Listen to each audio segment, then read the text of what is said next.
cumple un rol súper interesante en la medida que se va moviendo, va dispersando semillas.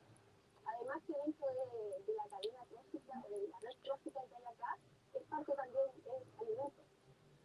El puma, que es el depredador de tope, también caza, y no solamente bueno, también caza. Entonces cumple un rol súper importante desde el punto de vista también indígena y como una presa dentro del territorio. Es un trabajo solitario, efectivamente, sin embargo es reconfortante.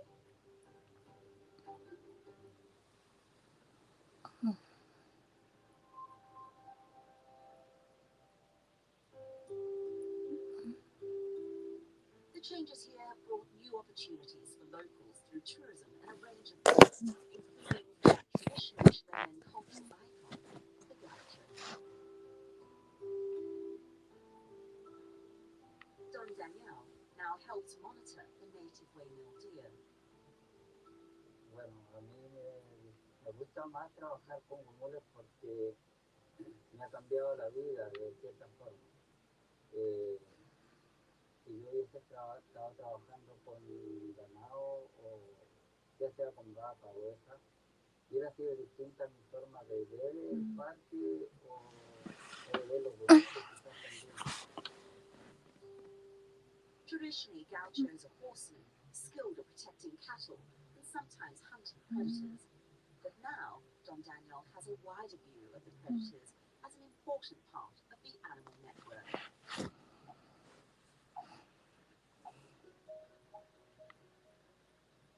Today, Don Daniel uses modern techniques to track the tag waymill deers nearby. The signal is quite strong when we point the antenna that way.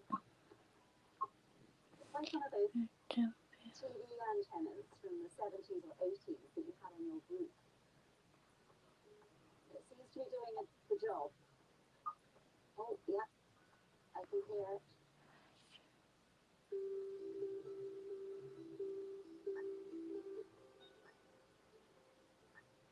99% of the original waymill population are thought to have been lost, leaving them endangered. But with Don Daniel's help, we soon spot something in the distance.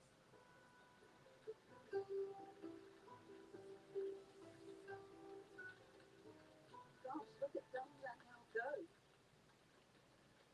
So we've actually found a waymill deer. Can you see him in the distance? He's just sitting there in the grass and he's quite well camouflaged. We move for a closer look and quickly see that there are in fact 3 waymill together.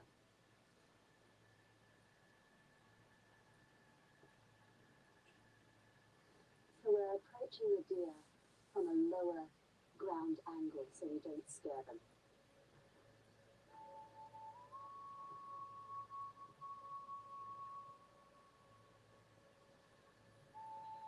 Esta familia por lo general es súper tranquila.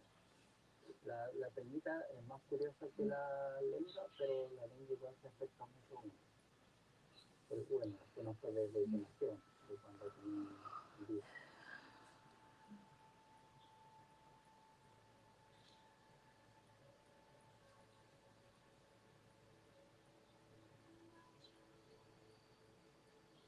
Unbelievable. But now the numbers have grown and we've been able to track them within the space of a quarter of an hour. And here we are, and not able to get this close to them.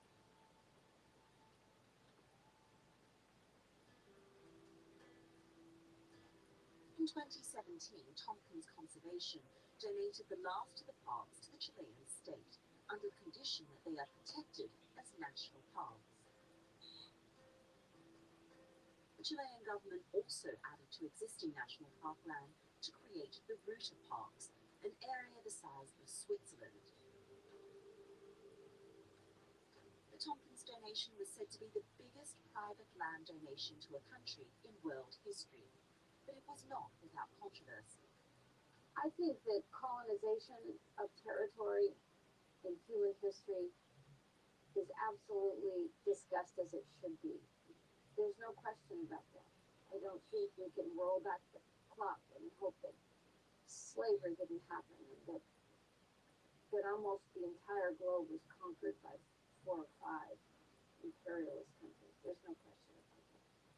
I am very proud of what we do because every hectare we have ever purchased goes right back to the people of the country.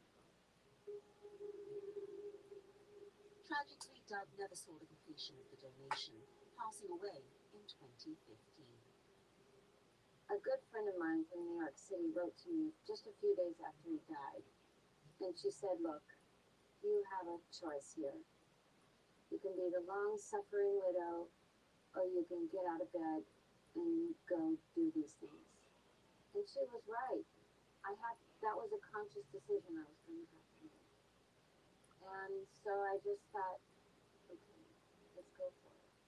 And that's when I started trying to tie up everything, and within 2 years we had them all done. Wow. And that was a lot of work. And I think it saved my life, needing to do that. And what would Doug have said? Sitting here now. Oh, he would have said, good job, Barry. I imagine he's pretty happy. Yeah. I'm happy. I mean, we're not done yet, but I hope we're never done.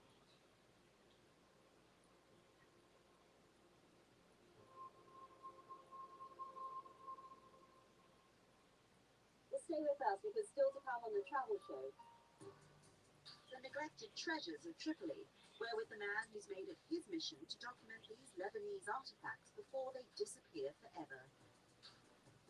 And we catch up with Carolus as he attempts to make it up Sri Lanka's historic Hamilton Canal by paddle. And this time, he's in it up to his neck. So don't go away.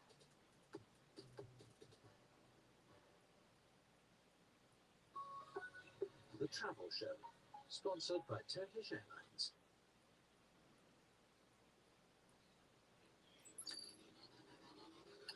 Welcome to Click. We're outside again. The race is on to decarbonise aviation. It's like economically telekinesis. Sensors to track dangerous hotspots.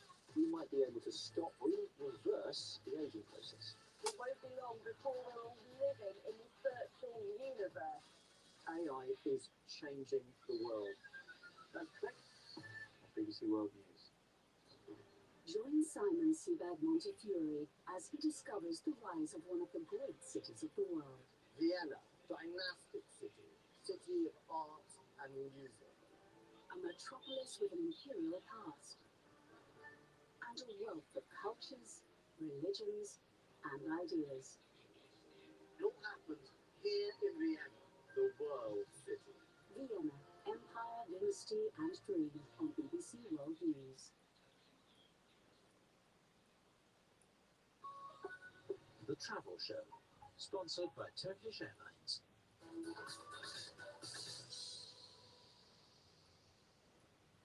Welcome back to Patagonia, here in the foot of Chile. And just over there, you can see the border with Argentina. And I can tell you, it gets pretty chilly down here. But let's head now to a totally different climate and a different part of the world. We're crossing to Lebanon next and to its second city, Tripoli. It's not quite as well known as its big brother Beirut to the south, but what it lacks in fame, it makes up for in public art and architecture. After hundreds of years out in the elements, its many artifacts are beginning to show signs of wear and neglect. But one man has made it his mission to record these Islamic treasures for posterity.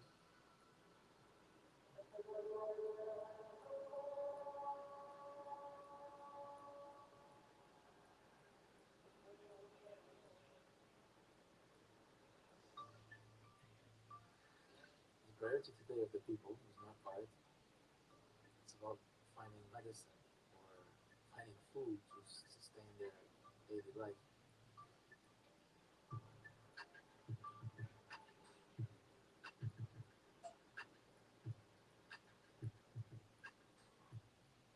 Despite this, art is still valuable and important. now it's more important than ever because we have a huge risk of losing it. My name is Bassem Zaldi. I was born in Tripoli. I was raised in Tripoli. My family is also from Tripoli. Tripoli is everything to me. What I really like in the city, it's like a really authentic city, yet it's still working since its establishment. So it never stopped. And the people here, they are fighters and survivors.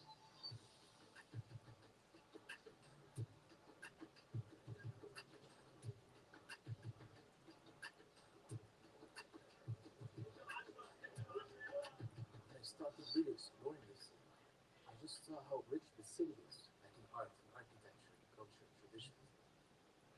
After this alleyway, we would go right and we would go left, and we'd see just the door of an old facade of the school. And then if you look just left, you'd see a beautiful pattern just in the middle of the stairway going up.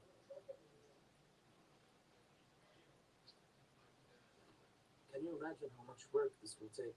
Someone will design it, and then someone will try to sculpt it and to carve it into stone, and someone to come and place it here to decorate this facade, and then we just forget about it easily. Look at this example, by the way. You'd see 700-year-old patterns just covered in graffiti. They could have done it on a lot of other places. Why just here, on top of them? And look at these two beautiful schools, Al Khatuni and Al Sukukiya. You can see the history of the city literally fading away.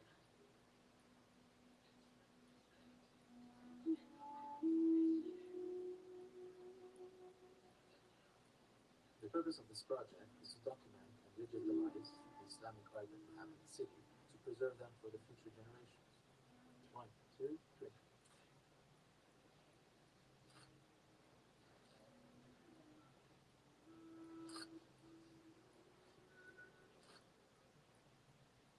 After taking a few photos from the angles, I would be importing them to this program so I can take the mutual points and then create an orthogonal photo. So I'd have a very sharp 2D version of the pattern itself. God forbid if anything occurs in the city, it would be a catastrophe because we would be losing the original artwork. But since we documented these artworks, we were able to create the exact professional version with the exact line that the artist used 700 years ago.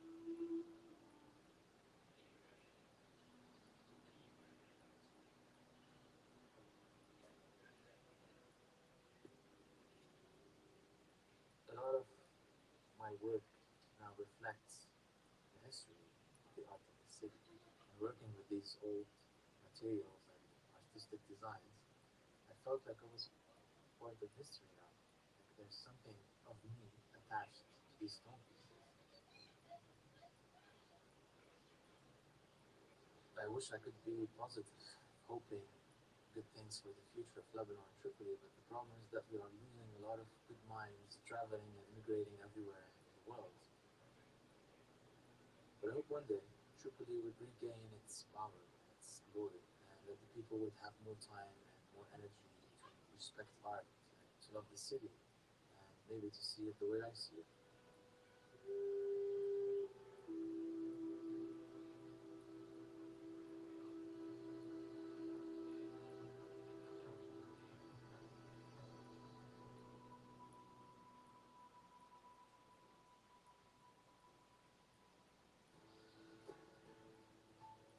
Explorer Paralus Miliaskis is on his latest challenge, paddling 50 kilometers down Sri Lanka's canal network to the capital, Colombo. After meeting the people leading efforts to clean the waterways, we join him in Negombo for the next stage of his journey. This time he's navigating a lagoon, visiting the city's largest fish market and exploring the forests that could prove a vital tool in the fight against climate change. So here on the canal this morning, starting my trip to the lagoon. This is actually how water looks like. Yes, you're right. It's black.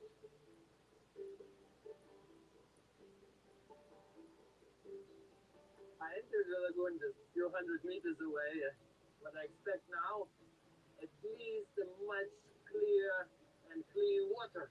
In the beginning, it doesn't look like any better, but from now on, looks promising. They say the biggest fish market is here on the corner, and I must visit right now.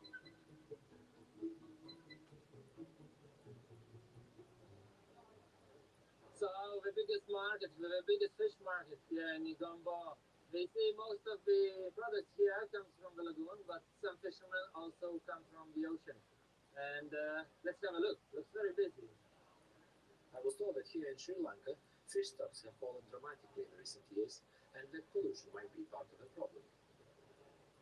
In this fish market, now recently they don't have a lot of fish because they have the people they are throwing a lot of the plastic and polythene bags, something like that. So going out of the market, want to see the mangroves.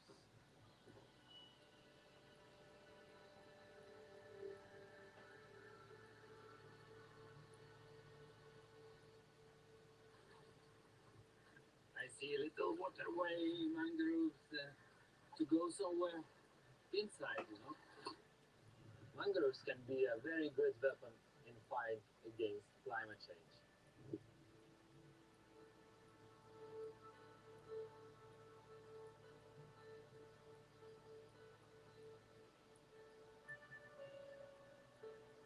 Somebody said to me that during afternoon hours, some drilling processes are going on in the mangroves.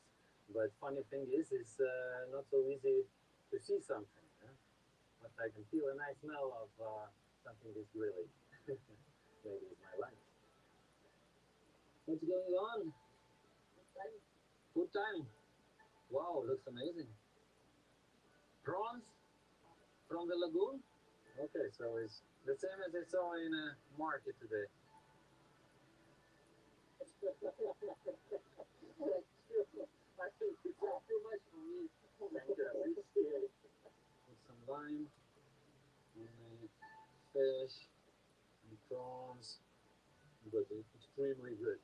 This fish is amazing. And this is, I know already from yesterday, is coconut with something. With a lemongrass. Amazing. I better go, I guess, as don't want to take it too long today. 2:40, and is in kilometers, around 10 kilometers probably still await on the lagoon, and it's not so easy. I was expecting the lagoon to be huge, but now when I'm here, it's like middle of nowhere. I think I have a little crack here, I don't know. Something unexpected have just happened, and yeah, I have lots of water in my boat. I don't know exactly why yet, but here it is. Probably leaking somewhere. I discovered it's the waves spilling over into a boat. By the time I get most of the water out, night is approaching fast. Still a few kilometers to go and sun is down already. Now is absolutely the time to get out from here. I can see already lights there in front of me, maybe in a couple kilometers. And this is All Saints Church lights. I googled already before. And now I have to reach this place. Otherwise, it's maybe too dangerous to stay. These so-called crocodiles. I didn't see them, but don't want to feel them for sure. And it's getting completely dark now soon. Probably will not manage to reach the place with any kind of light. I have a torch. So now remains to just keep going.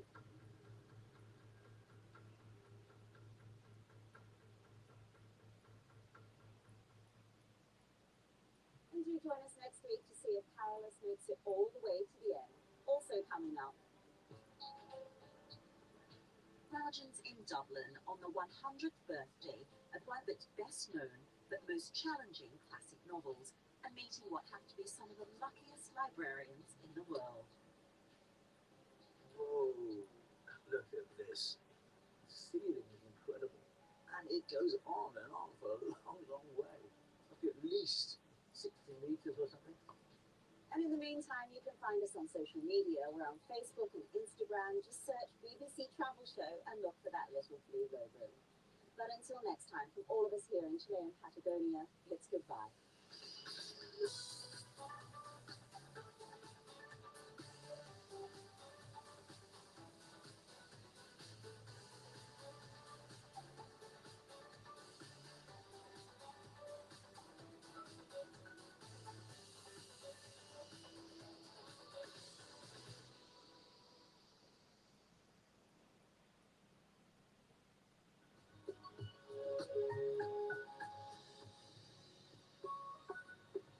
The Travel Show, sponsored by Turkish Airlines.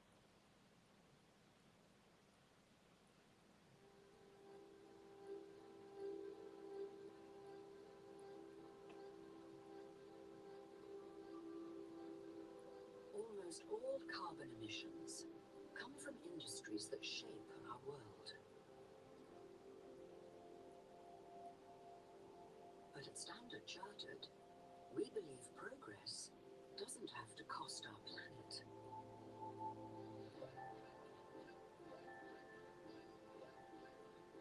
That's why we're helping our clients change the way they operate.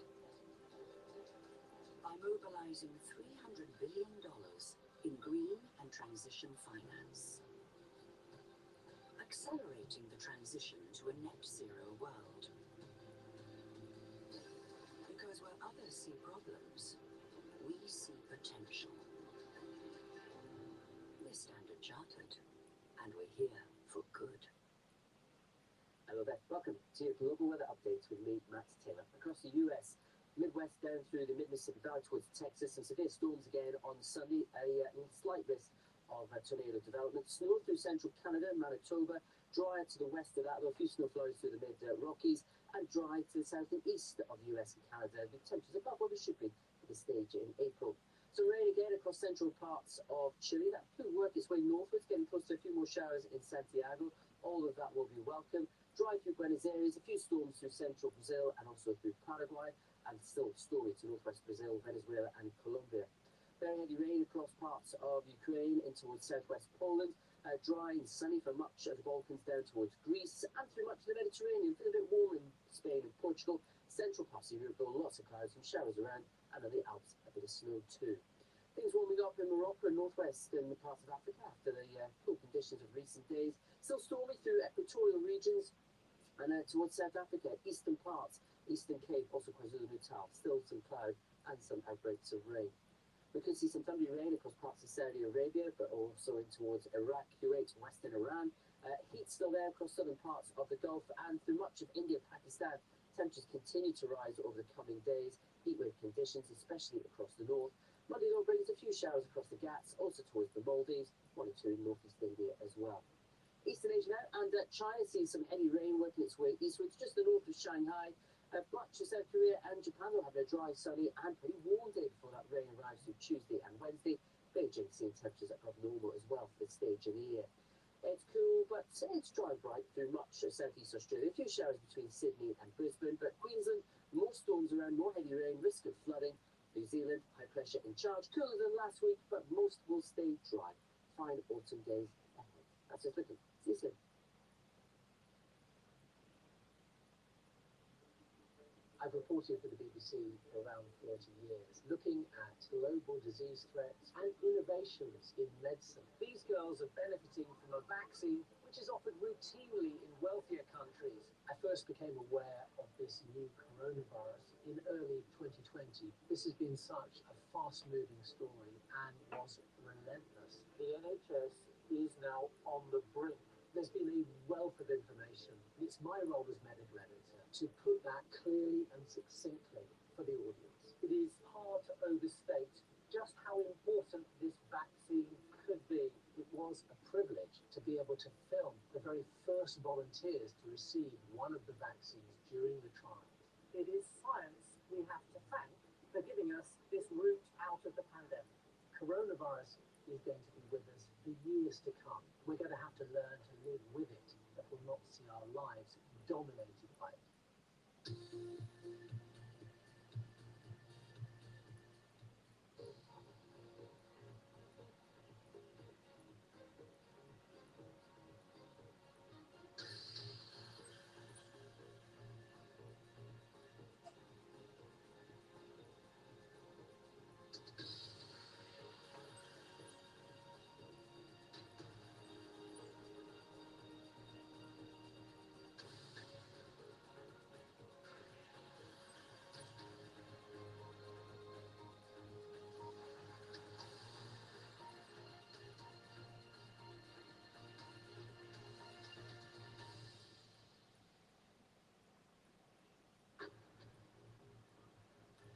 is BBC News, broadcasting in the UK and around the world. I'm David Eads in Clichy, northwest of Paris. Our top stories. Emmanuel Macron casts his vote in the final round of France's presidential election as he seeks 5 more years in power. His challenger, Marine Le Pen, looks set for her best ever vote, but turnout so far has been lower compared to the last election. Hello, I'm Ben Boulos here in London. Also coming up on the programme, as Russia's war on Ukraine enters its 3rd month, the US Secretary of State Antony Blinken is expected in Kyiv, the first top US official to visit since the invasion. Japan says 10 people have died off the northern island of Hokkaido after a sightseeing boat went missing on Saturday.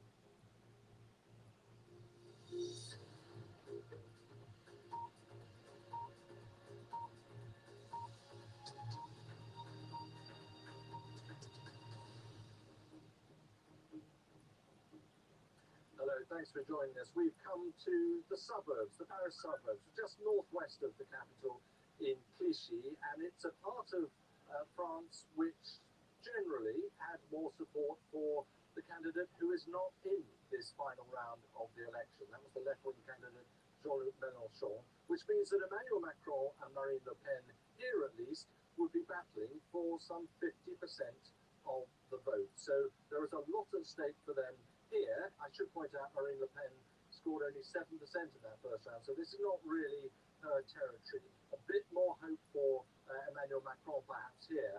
In any case, both candidates have been out and about in the course of the last couple of hours. Let's go up to have a look in Le Touquet, which is where Emmanuel Macron left home, went down to the polling station and cast his vote as he seeks a second term in office, another 5 years. Successive presidencies have been very hard to come by in recent years, so that in itself will be regarded by his team as something of a success. As for Marine Le Pen, in similar country up in the north, in the Pas-de-Calais, she's also cast her vote. The expectations would be, certainly from opinion polls, that she is going to get the best score ever for her party, whether that was in the form of the Front National or now as it is the Rassemblement National. The extreme right is expected to pick up its best score so far. We're looking at another 4 hours or so before the polls close and we get the first indications as to who is likely to have won. The indications are expected to be pretty accurate in the process. But we just want to focus for a moment on one of the issues which came to dominate certainly more in the second round of campaigning than in the first, and that was the issue of the environment and climate change. And I'm joined now by Lola Vallejo, who works for the Institute for Sustainable Development and International Relations. Lola, thanks very much for joining us. I just wonder what you have made of the debate on issues of climate change, because climate change activists will say it's a choice between bad and backward. I mean, is that a fair characterization? I mean, certainly Emmanuel Macron hasn't met the targets that France was setting itself in the very short term, but you can't really compare these two politicians in terms of their commitment to climate action, because Emmanuel Macron believes in climate change, has been a leader when Trump was elected, and really gave momentum to international climate action. Domestically, he's fallen short of his targets, whereas Marine Le Pen is actively trying to bring us backwards by dismantling, for instance, existing wind farms and putting a moratorium on solar power and wind farms. Would it be fair, though? I mean, Emmanuel Macron says, I want this country to be the first to give up oil and gas, for example, as a major nation. I want to be a leader on the world stage. We have the Paris Accord, which put France right in the centre of things. But they're certainly not there now. No, I think, like many countries, we tend to focus in our domestic debates on our high share of nuclear energy, which means our power sector is relatively decarbonized compared to many other countries. But by and large, we still rely hugely on fossil fuels and oil in particular. So this is much a debate that is very current and a challenge for France right now that Emmanuel Macron would still have to tackle in his second term if he wins it. It's interesting, though, it's also a time when I think quite a lot of countries will look slightly enviously at France at the amount of nuclear power you do have, and there is a promise of more to come. Yes, there was a promise of the candidate Macron kind of at the last minute. It's it's also doing. So a tactical proposition. I think it's fairly tactical because, again, nuclear is really focusing a lot of the attention in the French debate. And again, I personally think it's a shame because it's a small part of the whole upheaval that we have to do to meet our climate goals. But it's true that it's something where both politicians agree. You know, the nuclear industry is a real source of pride for many French people, and the call for new power stations is also a way to maintain our energy sufficiency. But I think we should be clear that any new power station will not only be able to provide electricity before 2035, so we should be careful about what these promises can deliver. There are plenty of climate activists in France, as there are in many parts of Europe, but there is very little what you might call political heft among the ecology parties, the Greens. Why is it that that hasn't taken root more in France? It seems to have gone backwards, if anything. I think there's a key explaining factor is that the left-wing parties that do put climate action at the core have been really battling, and we've seen quite a few candidates who could not agree on a common program.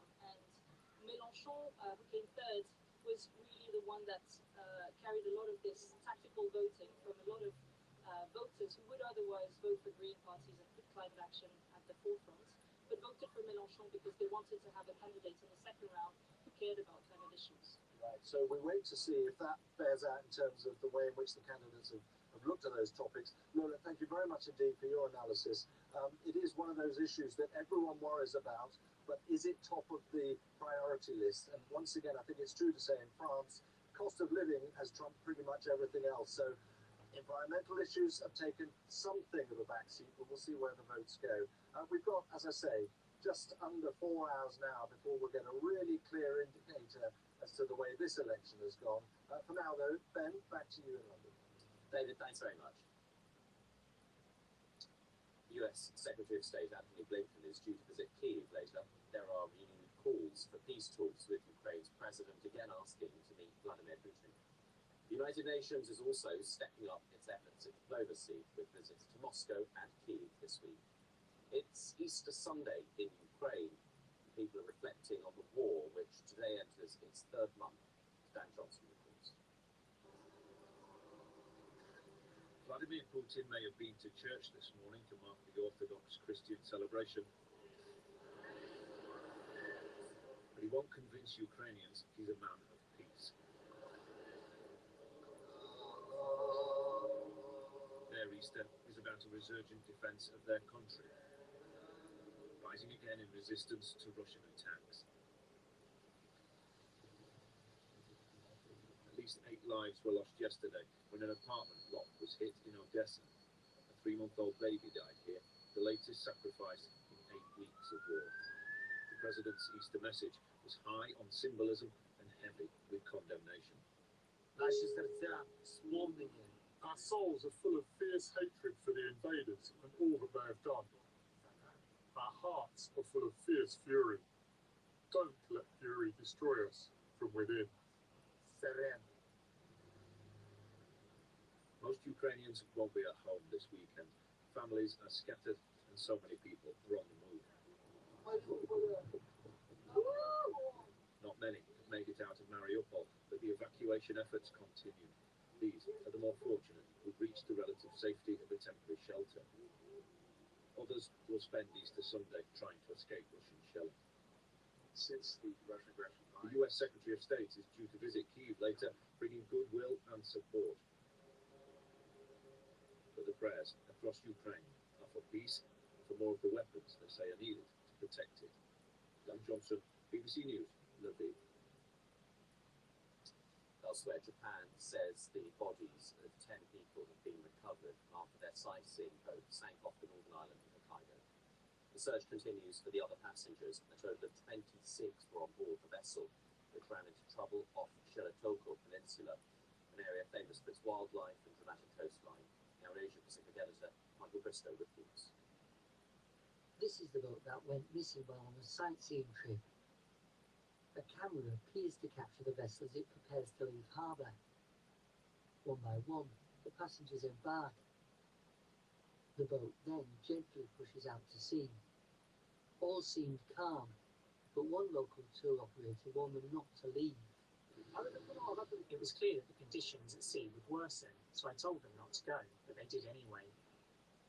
The vessel began taking on water near this scenic spot. It started to tilt. It then thought to have sank. The temperature of the water in this part of northern Japan was barely above freezing, making survival difficult. Rescuers scoured the rugged coastline for the 26 on board the Kazu-1. They also searched from the air. Some bodies were discovered at sea, others were washed up along the shore. The tourists were visiting one of Japan's most pristine natural environments, a UNESCO World Heritage Site. They would have begun the day excited.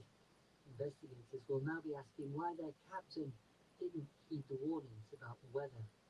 Michael Bristow, BBC News. Let's take a brief look at some of the day's other main news now. The Lebanese authorities say at least 6 migrants have drowned, including a young girl, after their boat sank off the country's northern coast near the port city of Tripoli. 48 people have been rescued. Those on board included both Lebanese and Syrian nationals, who officials say left Lebanon in evening. The financial crisis in Lebanon has prompted an increasing number of its citizens to try to make sea crossing cheaper. Slovenians are voting in a parliamentary election with the Prime Minister, Janez Janša, his right-wing SDS party, hoping to form a government for the 4th time. He's facing strong opposition from Robert Golob, the leader of the Green centre-left Freedom Movement. Shanghai has reported a total of 39 COVID deaths for Saturday, easily its highest daily figure since a strict lockdown was imposed in the city 4 weeks ago. This is BBC News.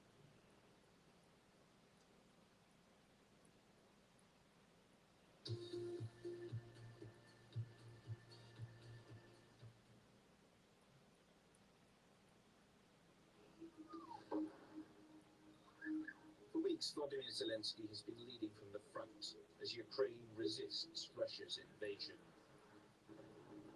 Comforting the war's many victims, berating Ukraine's enemies, and demanding more from her allies. Ми чекаємо рішення, очищення неба, або силою, яка у вас є, або ви дасте нам бойові літаки і засоби протиповітряної оборони, які дадуть нам потрібну силу. But it wasn't always like this. Before the Russian attack, questions were being asked as to whether Zelensky, a former comedian, really had what it takes to lead Ukraine. I've had a front row seat as Zelensky has gone from a political novice to leading Ukraine's fight for survival against Russia.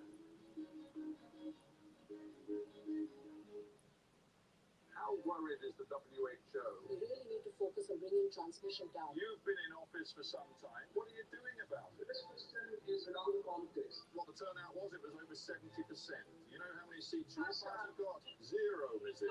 We failed to win seats, but we got more votes than previous election. It's a risk you're taking. I take risks every day. The reason you haven't divorced is that you simply can't afford it. You're right about that. Hard Talk, this week on BBC World News. Singapore is the gateway to a continent, a melting pot of languages and culture, rich in history, yet relentlessly modern. And it's the perfect home for BBC Newsday. Located in Asia, but connected globally. To the east, the sun is rising. To the west, it's setting. But whether it's good night or good morning, we're in the midst of another day. Which means you're never behind the international headlines. This is Newsday. Welcome to Click. We're outside again. Sensors to track dangerous hotspots. The robots are operating like a swarm of bees would. There's got to be a cyborg. It won't be long before we're all living in the virtual universe. Spencer, where are you? It looks like I really shouldn't be having salt. We might be able to stop or even reverse the aging process. If I just sat here and control things with my brain. It's like technology telekinesis, isn't it? The race is on to decarbonise aviation, cleaning up the stuff that comes out. Alert. AI is changing the world. London to Paris in half an hour. touchless coffee, driverless cars. You can virtually try on clothes. Can you do the first spin? That's quick. BBC World News.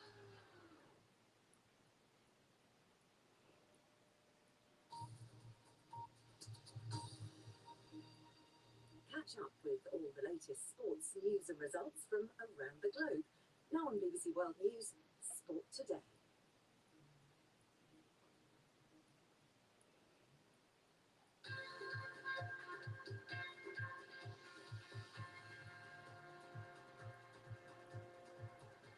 Hello, Rising Fan, and this is Sport Today, live from the BBC Sports Centre. Coming up on this programme, I'm the best ever. Fantastic Fury knocks out Dillian White to retain his world heavyweight title. But will it be the last time we see him in the ring?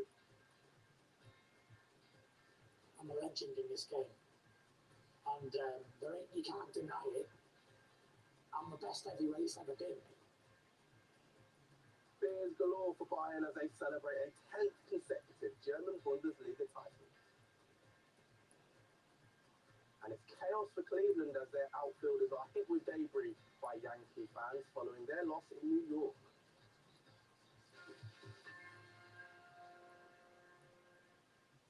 Welcome to the programme. Only one place to start. Tyson Fury says he's the best heavyweight boxer of all time after retaining his WBC ring and lineal heavyweight belts at Wembley Stadium in England. Fury beat fellow British boxer Dillian White in front of a capacity crowd at Wembley Stadium. 94,000 people watching that one. It's a post-war British record. The fight only went 6 rounds before Fury knocked his opponent out with an uppercut. The win sets Fury up for a world heavyweight unification bout, which could happen later this year. But Fury may well hang up the gloves before that. He says he'll retire now after 32 wins with 33 bouts. I'm a legend in this game, and you can't deny it. I'm the best heavyweight's ever been. There ain't never been one who could beat me. Because you know why? I'm not just being like confident. 6'9" frame, 270 pound weight, can move like a middleweight, can hit like a thunderstorm, and can take a punch like anybody else. I'm happy with my decisions. I'm going to go home with my wife, my kids. Spent a lot of time on the road. I've been away a long time. I've fulfilled everything I ever wanted to fulfill. I'm going to retire as the only second heavyweight in history after Rocky Marciano to retire undefeated. And it hasn't been a lineal in my era either, because all roads led to the Gypsy King, and I was unbeatable at this game.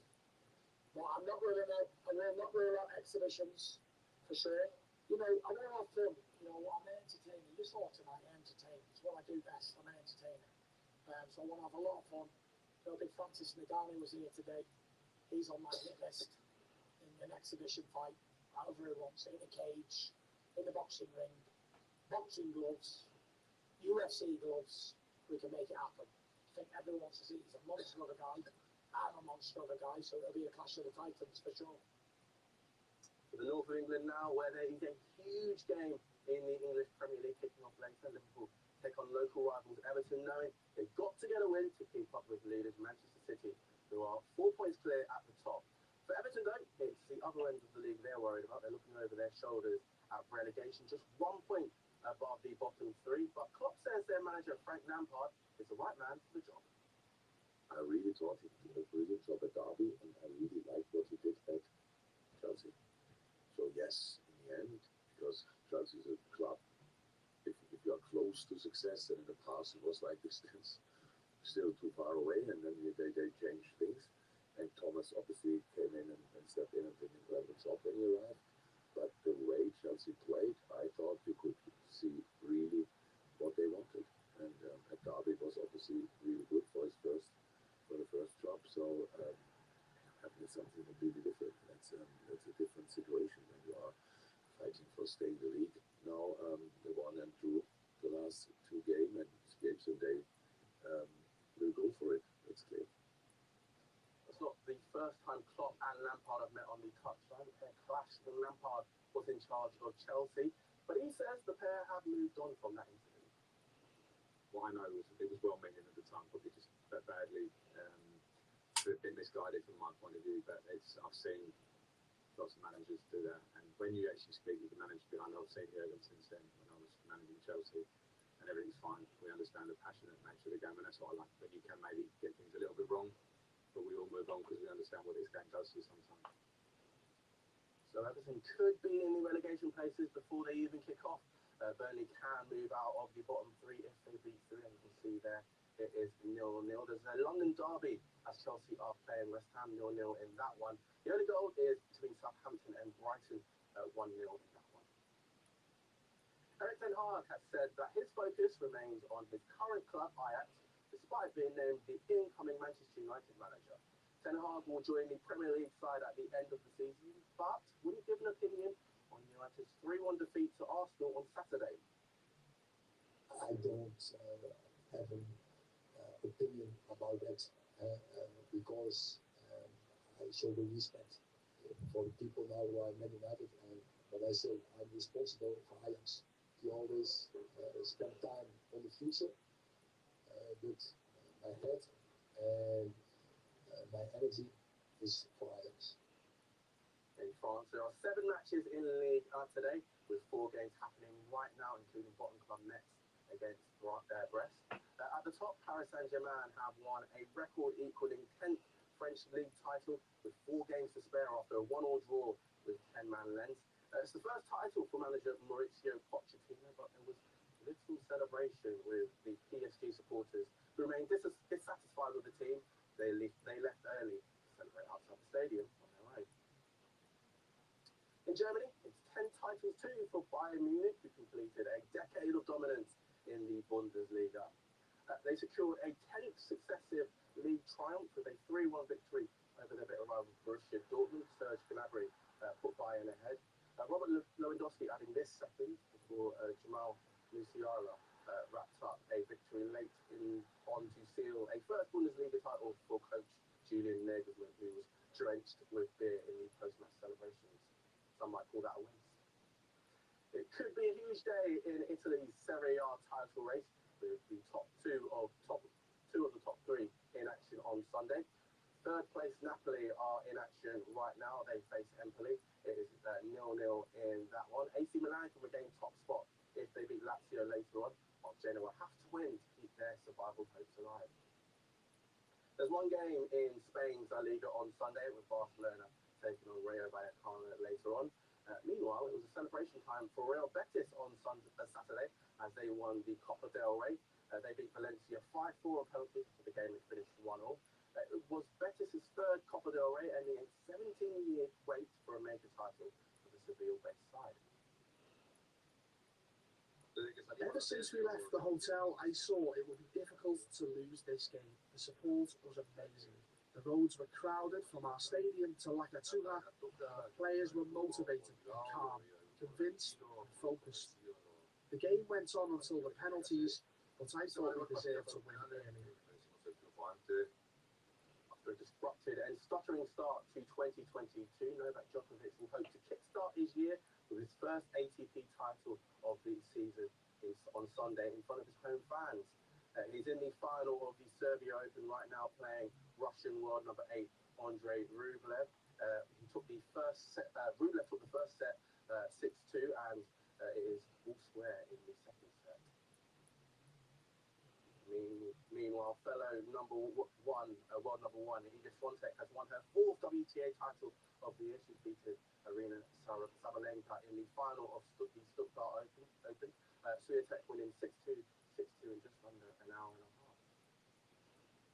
In the NBA, the Utah Jazz secured the tightest of wins to draw level in their series against the Dallas Mavericks. They finished 100 points to 99 in Game 4. Rudy Gobert with this game-sealing win with just 11 seconds on the clock. Dallas did have their star man Luka Doncic back, but his 30 points couldn't help the Mavericks to victory. Game 5 is on Monday in Dallas. Wins 2 for Boston Celtics, Toronto Raptors, and Minnesota Timberwolves. In baseball, the New York Yankees beat the Cleveland Guardians by a single point.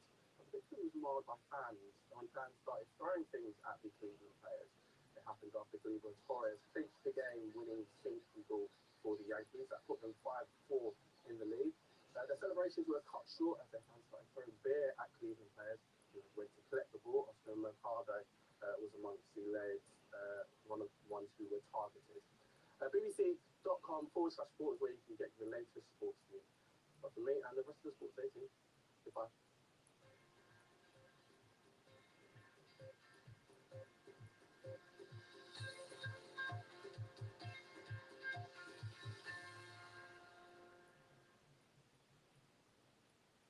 Hello. In Japan and South Korea, fine start to the week on the way before we see some rain develop from Tuesday and indeed Wednesday. All linked into this area cloud brings some heavy rain at the moment across some parts of central China.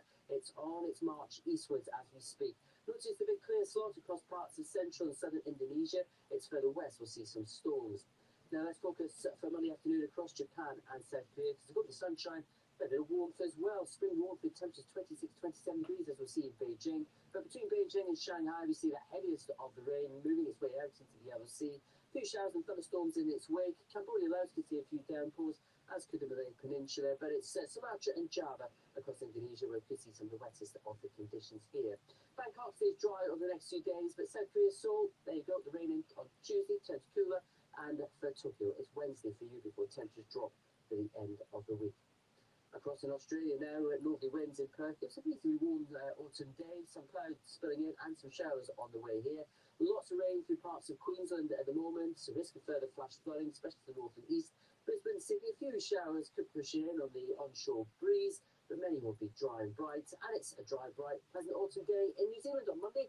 A bit of early morning mist and fog clearing to sunny spells, and it should stay dry for much of this week. You can see Wellington, but Perth showers will develop, turns cooler, and Sydney showers never too far away. See you soon.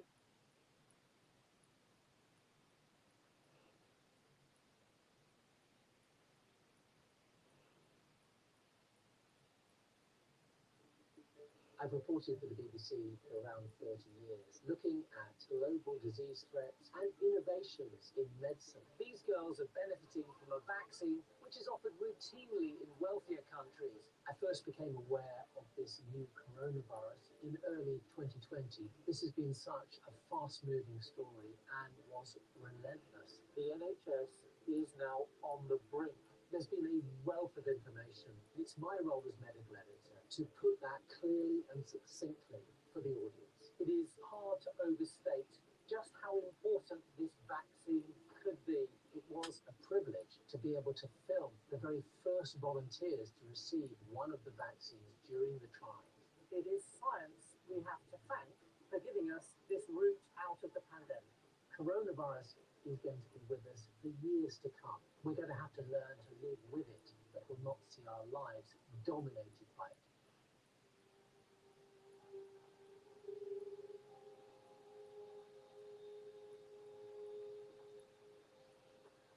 It hurts to be poor, man. You are taught to become timid and avoid trouble.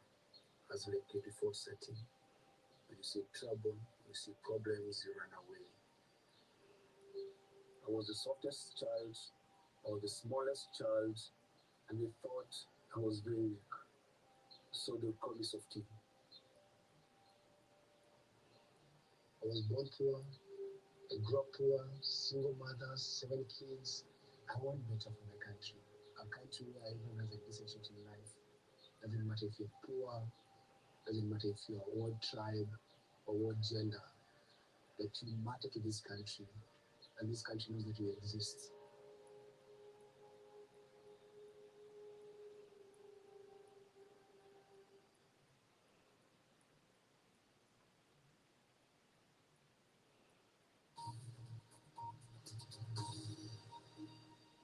From e-commerce, new developments and products to gadgets and games, and for everyone interested in the internet and new media. Now, BBC World News are all the tech to revolutionise business and personal life. It's Click. This week, another chance to see if video games can play the pain away. The VFX that made Bond make that bend, and there was this enterprising young fellow.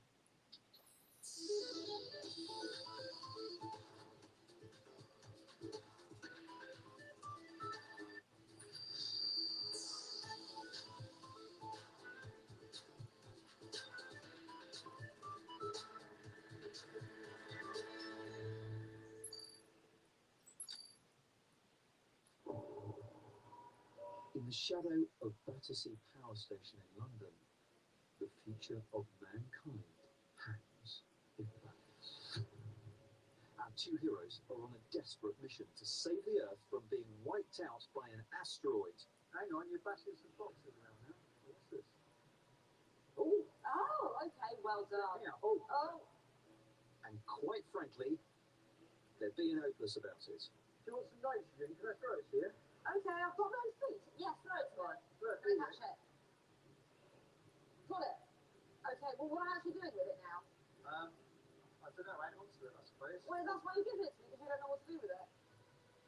This is a VR escape room in space where the objects you pick up and drop bounce around in zero G. It really shows how VR can create experiences that would be impossible to achieve in a real escape room. Well, it just looks like any landmass with the sea next to Yeah, it. but there's a long I don't know if wiggly that's the term. There's a long wiggly bit over here, right? Yeah, although what's funny, of course, is that escape rooms started online, then they moved to the real world, and now they're becoming this sort of next-gen hybrid. True, not that it matters, as right now I think we're running out of time.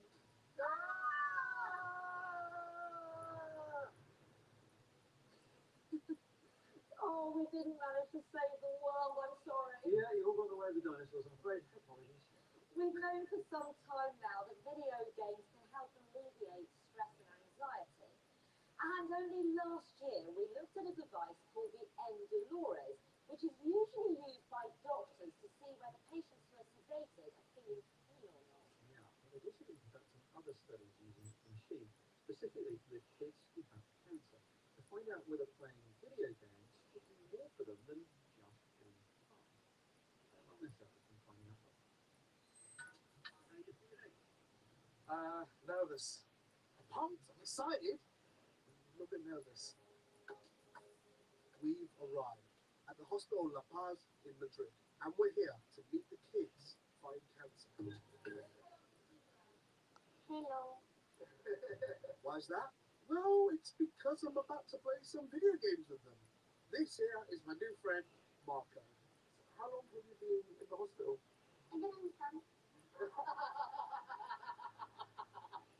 Pokemon? Yes. Yeah, I have Pokemon as well. I've got my Pokemon. Can I get my Pokemon? Can I show you? Is there anything to see? You know what? Go for it, man. Check out my Pokemon. Now, we're not just here playing games for the sake of it. Rather, it's said to reduce the pain that these kids feel. A trial at this hospital has been studying these children, who often feel pain due to their condition and the adverse effects of chemotherapy. The Dolores machine. It monitors a person's autonomic nervous system, which unconsciously regulates body processes such as breathing, blood pressure, heart rate. So, doctors can, at a glance, see the level of distress a patient may be in. The lower the number out of 100, the more they are in. It quantifies pain. We looked at this machine last year where doctors said it helped assess how much pain someone was actually in, so they can administer the right amount of painkillers so as not to over or underdose them. And it was critical in treating COVID patients as well. Now, they're using it to try and prove one of the most popular theories around. There have been various studies over the years looking into the relationship between gaming and pain, and by using this machine, they can objectively say when someone is feeling more or less pain. But why are video games having this effect? The effect of video games is not only in the psychological level, it's also in all the nervous system, specifically in the parasympathetic system that it is the responsible of the stress response. So video play is good not only for the psychological aspect, but also for the bodily aspect. Now, this trial has been peer-reviewed and published in the Journal of Medical Internal Research. They had 20 kids in total playing video games for an average of 2.3 hours every day, and that was enough to bring about less pain and less need for morphine, showing how effective this non-medical, non-invasive hobby may be. Okay, me personally, I easily get vexed with video games if things don't go my way, but for these kids, not so much. The theory is that adolescent kids gain more pleasure from video games than any other age range. Imagine if you can play it right now. That doesn't matter. It's just fully absorbed. And right now, this is all he cares about. Daniel here, for instance, was one of the first trialists and immediately saw benefits. Pues la verdad es que no estaba para nada que el videojuego pudiera evitar ese dolor, esas horas en el hospital, puesto que yo tenía como videojuego como algo de ocio, para mi tiempo libre, disfrutar de él, y nunca pensé que podía llegar a tener esta repercusión. Creo que el simple hecho de poder olvidar que estás recibiendo un ciclo de quimioterapia, de que tienes ahí una enfermedad y estar en el estado, bueno, estar con un juego que te gusta muchísimo, el simple hecho de eso, de evadirte de todo ello, ayuda ya bastante. El estado de ánimo es distinto, estar tumbado en la cama sin hacer nada. And it all began when this PSP was handed to a patient, and they similarly noticed how affixed the kid was to it. Now they want to take their findings further. We are giving to Portugal, we are giving references to Colombia, to La India, also Afghanistan. We are sending around the world. So this is the future to give to all the kids around the world. They want anything. They are here fighting every day, so they want to be the best because they are the real champions here. In my opinion, video games can be a part of the non-pharmacological treatment of any insurance cancer. So this is the absolute demonstration of the beneficial effects of using video games in children. So yes, I think so. So maybe one day we'll find PlayStations, Xboxes, and Nintendo Switches become standard in hospitals. Until then, maybe I'll also do a bit of gaming on the community play.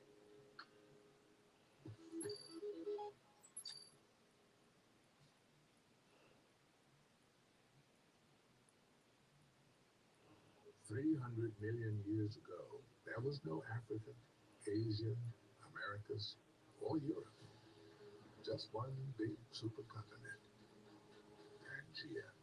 And today, there is still a force connecting those divided by distance, reversing millions of years of rifting, making far feel close, bringing there to here. Turkish Airlines. Join Simon Sebag Montefiore as he discovers the rise of one of the great cities of the world. Vienna, dynastic city, city of art and music. A metropolis with an imperial past. And a wealth of cultures, religions, and ideas. It all happened here in Vienna, the world city. Vienna, Empire, Dynasty, and Dream on BBC World News.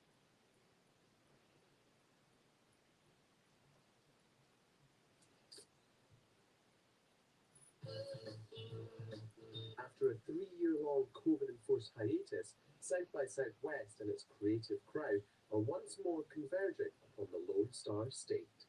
South by, as it's affectionately known by those in the know, is something intangible, something indefinable, dare I say, fluid. At once, it's a film, music, art, and technology, well, party, really.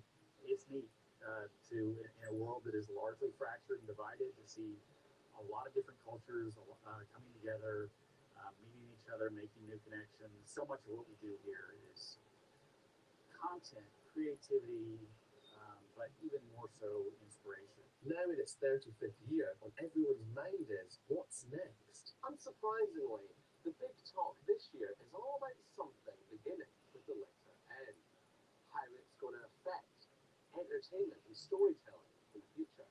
Our relationship with reality is fundamentally changing. And because we have these ways that are augmenting or transporting us, and we are actually creating memories that become a part of who we are, even though they are not real. And that is actually a sort of profound idea when you start to think about that.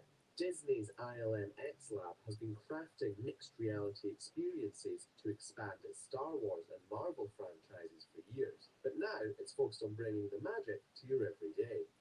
People want to be creators.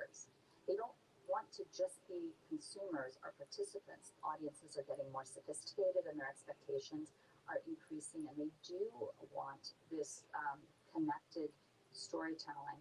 They want a sense of persistence. They want a sense that, you know, if they have done one thing, that another experience knows that they have, and that it's somehow enriched, that that we're creating dynamic worlds, and that they have a role in those worlds. Behold, the illustrious palace.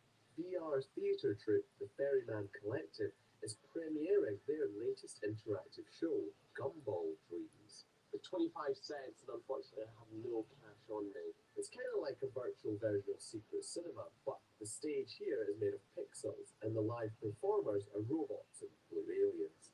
It's a beautiful way of interacting with actors from wherever you are in the world. We have actors all over the world. We have somebody in Thailand, in New York, and in LA, and they interact with people from like rural areas who've never experienced immersive theater before. So you don't actually have to leave your house to get to the theater. You put on a headset instead of driving there.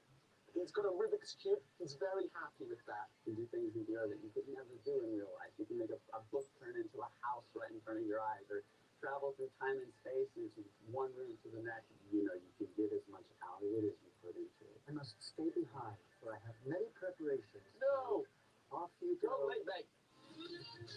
South by is also a major film festival showing 76 world premieres, attracting checkbooks, eyeballs, Nicolas Cage, and Nicolas Cage's eyeballs. Startup Legion M is capitalizing on this with their Film Scout app, which gauges authentic sentiment from real movie buffs. This is an entirely new way to finance and produce and develop films. If you think about it, fans hold all the power in the entertainment industry because it's our wallets and eyeballs that literally pay for everything, every dollar, everything. The reason that Netflix and Disney are worth hundreds of billions of dollars is because of the fans that are footing the bills. Our philosophy is that as much as possible, we want to harness and leverage the wisdom of the crowd so that we can make decisions based on data as opposed to just gut intuition from a couple of the executives. From apps to flying QR codes made from drones to magic musical carpets to tokens of the non-fungible variety, tech is being used across the arts here in countless ways, changing the way stories are told and consumed. And as the curtain falls on South by, the countdown to next year begins. That was Nick in Texas. Now, the Film Scout app being used at South by Southwest has a rather special shareholder for access. He is a starship captain, an admiral, and these days he's also an actual spaceman. It's William Shatner. Bill, welcome to TechSouth. Well, thank you. My goodness, I'm so happy to be here. How hard is it to get a film or a TV series greenlit and commissioned at Hollywood? It is difficult because when anybody says yes, everybody's job is in suspension. I wrote a series of books called Tech Wars some years ago. I directed a pilot film. It's sold as a series. It lasts a year. And now I'm attempting to go with a very well-known animation house to sell it as an animated series. And it's tough. I've got a game show that's so unique, and I'm trying to sell that. So one thing after another, it's very difficult. It's almost impossible to sell anything. Even with you attached. Wow. Not just me, but people who, it's a whole area that's, some people think they know how to do it, and they can do it because they've had some success, but on the other hand, they might have been friends with that guy, and the guy said, well, he's a good old doing it all fine. I mean, it's just loaded with unknowns. Starting from the beginning, you need the money to make the movie. Now, that's where Legion M comes in, because they are now, their basis is let's ask people to contribute money to make the film. They'll own in the new part of it based on their small contributions. And I believe everybody wants to want to live in the little part of some of the is a kind partnership in the movie, and they also can express their opinion of the movie. And the movie is being made by supreme professionals being guided by the opinion of this large group of people who join in on I guess you can listen to the opinion of the people who are contributing, but I guess you also don't have to follow their opinion if you know better. You know, is it always a good idea to follow the opinion of everyone? Premise we don't know. Who knows better? If a thousand people say that's funny, and you think that's not funny, you have to think that must be funny because 1,000 people thought it was funny. 10,000, 100,000 people say, you know, what we're interested in is X. You know, that's not. You have to think. It must be. I think it must be unusual for someone who's been in the business as long as you to still be that open to public opinion. I would have thought that most people would kind of think they know it all by the time they work. That's when you gentrify. That's where you become so rigid that you think I know it all, and then you're dead because you don't. That's the final evolution of me. I think, oh, I know how to get more. And finally come to rather sad and glad. Right? That I really don't know anything. Now you become open. Not only to laughter and tears, but open to the leaves of the tree. I mean, now you become almost, you know, show business becomes almost straight. I've met a number of astronauts through this program. They said they saw Earth from up there and it changed them. I just wondered whether you had the same experience. I was filled with grief because I saw how vulnerable all of this is. And not only saw it, we look around us, things that are falling apart in nature because of man. We've destroyed this incredibly beautiful, this earth is still, everything about Earth is beautiful. And it's evolved over 5 billion years. It's taken 5 billion years of, oh, this is not working, I'll go on to this. You ever think about nature doing a display the way people are trying to sell entertaining on the vehicles. So nature is saying, all right, let's see, maybe this will go. And nature doesn't, and the supreme nature doesn't buy it. No, that's not going to work. So nature's filled with things that are not working, and it goes away, and another thing takes it, oh, that works. And it's the show business of nature. And it's all beautiful because it's all evolving. And we're bloody destroying it, and it just fills me with such grief. It took me so long to get here to Hammer. And that's where I'm at. William Shatner, what a legend. No, do you know the best thing about that interview? He turned up early and he talked for longer than he said he would. Oh, who wouldn't want to hang out with you? Well, from one movie icon to an iconic movie. So, over the last few weeks, we've been looking at some of the films nominated for Best Visual Effects at this year's Oscars, and this week it is the turn of James Bond. Did you know that No Time to Die is the first Bond movie that's been nominated in the Best Visual Effects category in 43 years? Moonraker was the last one in 1979. Yes, of course. And here is some of the amazing work that went into the film. Your name is my Scene 7. What does he want? The Bond films have a rich heritage of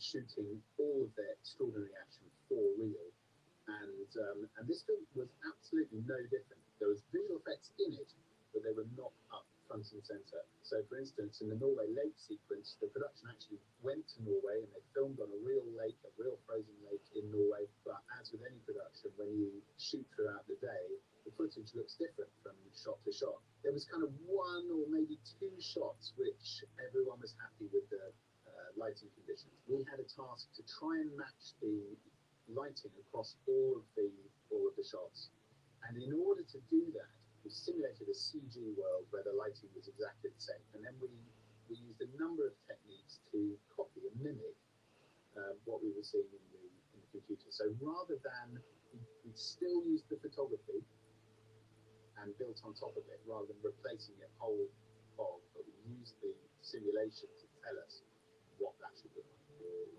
The director, Cary Fukunaga, was very keen to keep as much of the stuff that he had shot as he could. That included the people, that included the buildings, the trees even, but the trees didn't have snow on. So each tree had to be, particularly for the close-up trees, they had to be modelled in CGI, to look exactly like the trees that were there.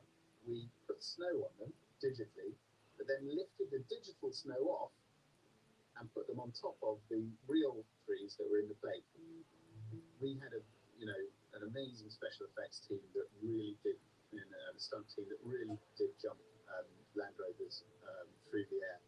And when we needed to replace things like that for lighting or for filling the background, we kept exactly that stunt. So on a James Bond film, no one really wants to resort to CGI stunts and things like that. So they really do capture everything in camera.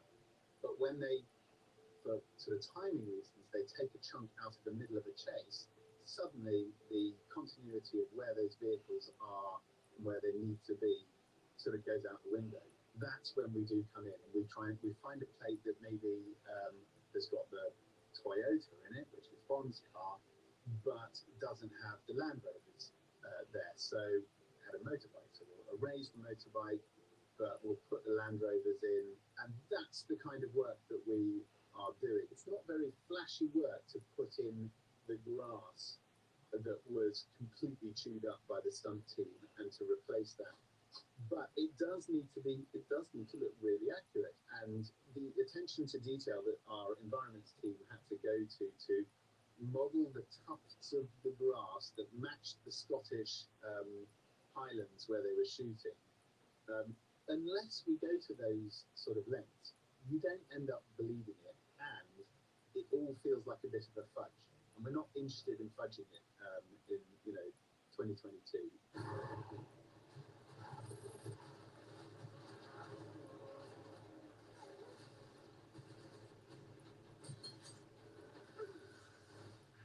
Not that long to go now till the Oscars, and the question everyone is asking is, can Dune do there what it did at the BAFTAs recently? What's your prediction? I'd say Spider-Man. Okay, interesting. Anyway, that is it from us for this week. As ever, you can keep up with the team on social media. Find us on YouTube, Instagram, Facebook, and Twitter at BBC Clip. Thanks for watching. We'll see you soon. Bye-bye. And there's more from the Clip team at bbc.com/clip.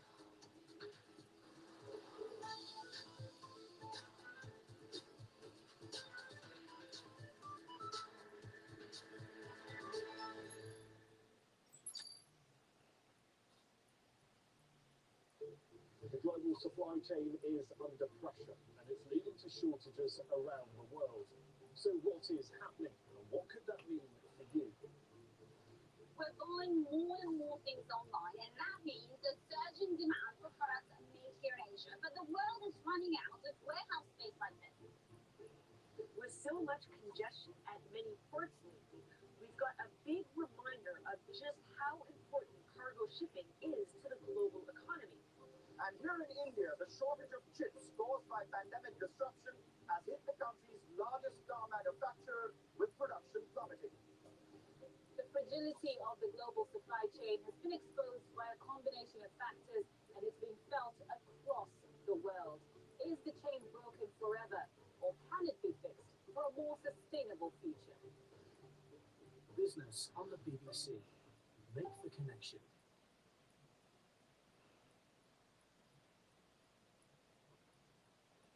Hello there, welcome to look at what the weather has in store for us right around the world over the next day. So we'll start in North America for the US through Sunday. This cold front here from the Midwest through the mid-Mississippi Valley down towards Texas could again be a focus for some severe storms. Slight risk of tornadoes, but certainly some potential for flash flooding, damaging winds and frequent lightning. All tails into air low pressure across Manitoba, some snow around that, still feeding down into the upper plains.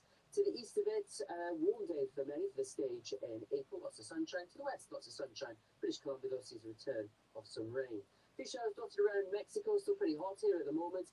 And across other parts of Central America, main focus for storms across parts of Guatemala, El Salvador, through towards Nicaragua and Honduras. Quite stormy at times through Jamaica and Cuba too.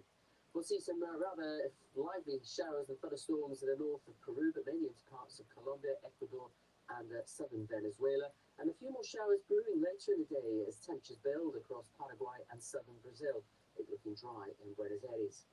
Much better conditions at the moment across Spain and Portugal. Suddenly wind boosts the temperature here as we go into Monday, but central parts of Europe, lots of cloud, outbreaks of rain around, some snow over the Alps, could be some thunderstorms mixed in, some heavier rain further east, especially for Ukraine and southwest Poland, much of southeast Europe, Balkans down in towards Greece, looking dry, sunny and pleasantly warm. Monday across in South Africa, still see some rain at times towards parts of KwaZulu-Natal and mainly Eastern Cape. Some heavy rain just clearing away from eastern parts of Mozambique as Tropical Storm Jasmine moves out through the Mozambique Channel.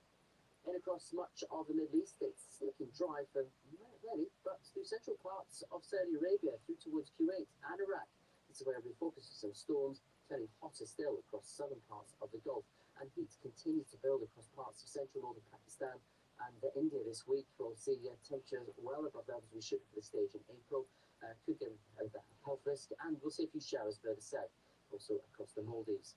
Next, they have low pressure in China. It's brewing from Monday, bringing some very heavy rain, working its way eastwards, maybe just to the north of Shanghai. But before that arrives later on Tuesday and Wednesday into parts of South Korea and Japan, should be a fine day here for the most part. And a warm day in the sunshine too, 26, 27 high, as is the case in Beijing. Still scattering showers across the rest of central southern China, a few thunderstorms as well through parts of Cambodia, Laos, and the Malay Peninsula looking a little bit stormier, but it's Java, western Sumatra, where the showers in Indonesia will be most frequent. More heavy rain to come across Queensland, especially to the north and the west of the country. We'll see a few showers starting to develop around Brisbane, Sydney again, as we have an onshore wind. There'll be a lot of dry weather here, and it should stay dry in Melbourne and Adelaide. New Zealand, a few showers dotted around. It's cooler than last week in Italy, but with high pressure in charge, many will stay dry. Bye for now. I'm Ross Atkins with Outside Source. This is the extraordinary story of climate change. Vaccines, Europe, the Taliban, Ukraine. Symbolically, it's very important. Let's take this stage by stage. Here's the BBC studio film in Beijing. The West has stepped up sanctions against Russia. Let's look at some of the international reaction. Tell us what you've been hearing in practical terms. What does that mean? Next, we have to step back and let's just remind ourselves this is all part of the same story. Piece the story together with Ross Atkins. Outside Source on BBC World News.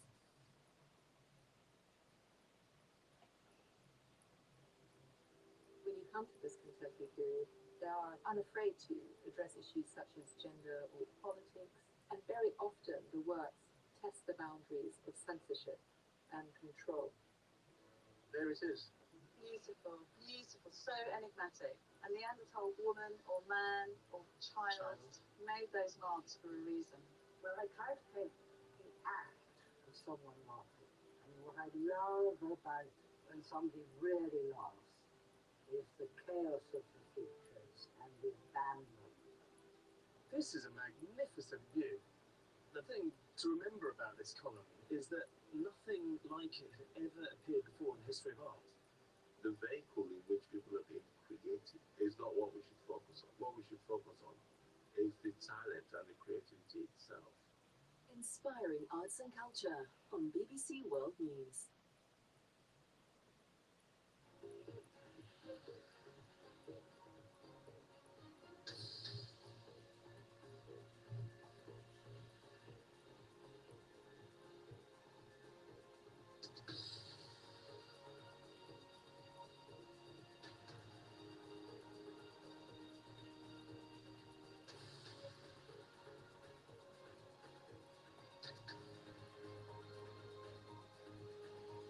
BBC ワールドニュース、日本語放送同時通訳でお送りします。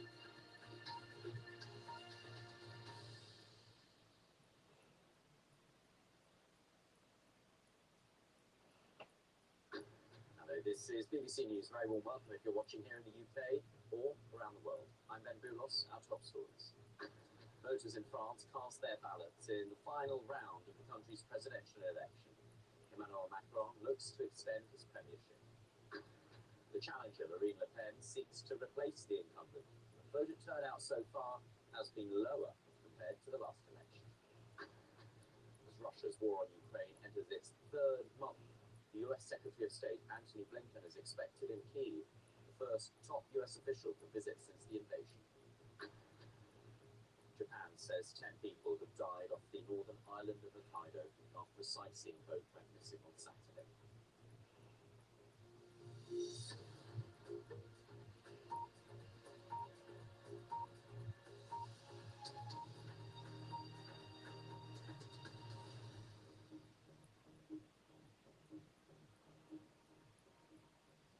Hello, very warm welcome to the programme. It's good to have you with us. It is election day in France, and polling stations there have been open for several hours now.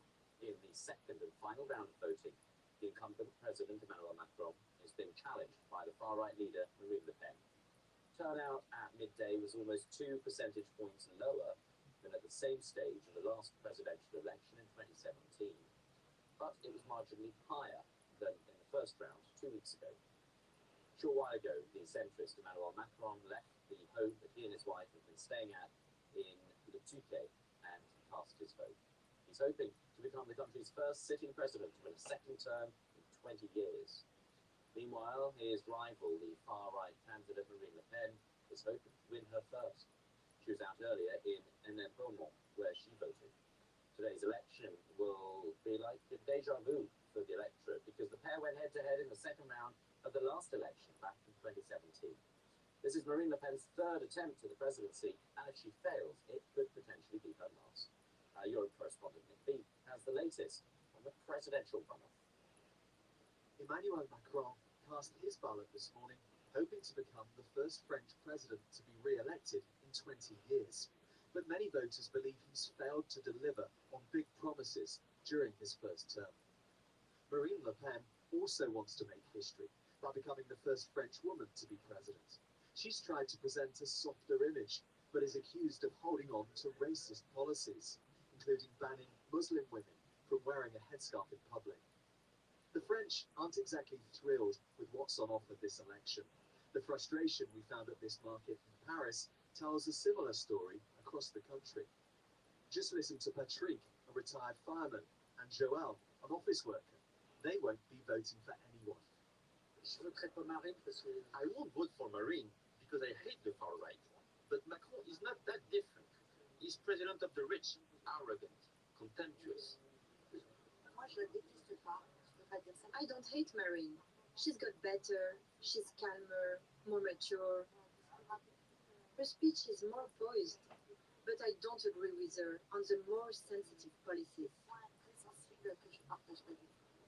Sarah, who's reluctantly voting for Macron, doesn't trust the polls that are suggesting Le Pen will lose. I'm still worried because I used to believe Brexit would not happen. I used to believe Trump would never be elected. And each time I got up the morning just after and realized it had happened and it could go the same way in France.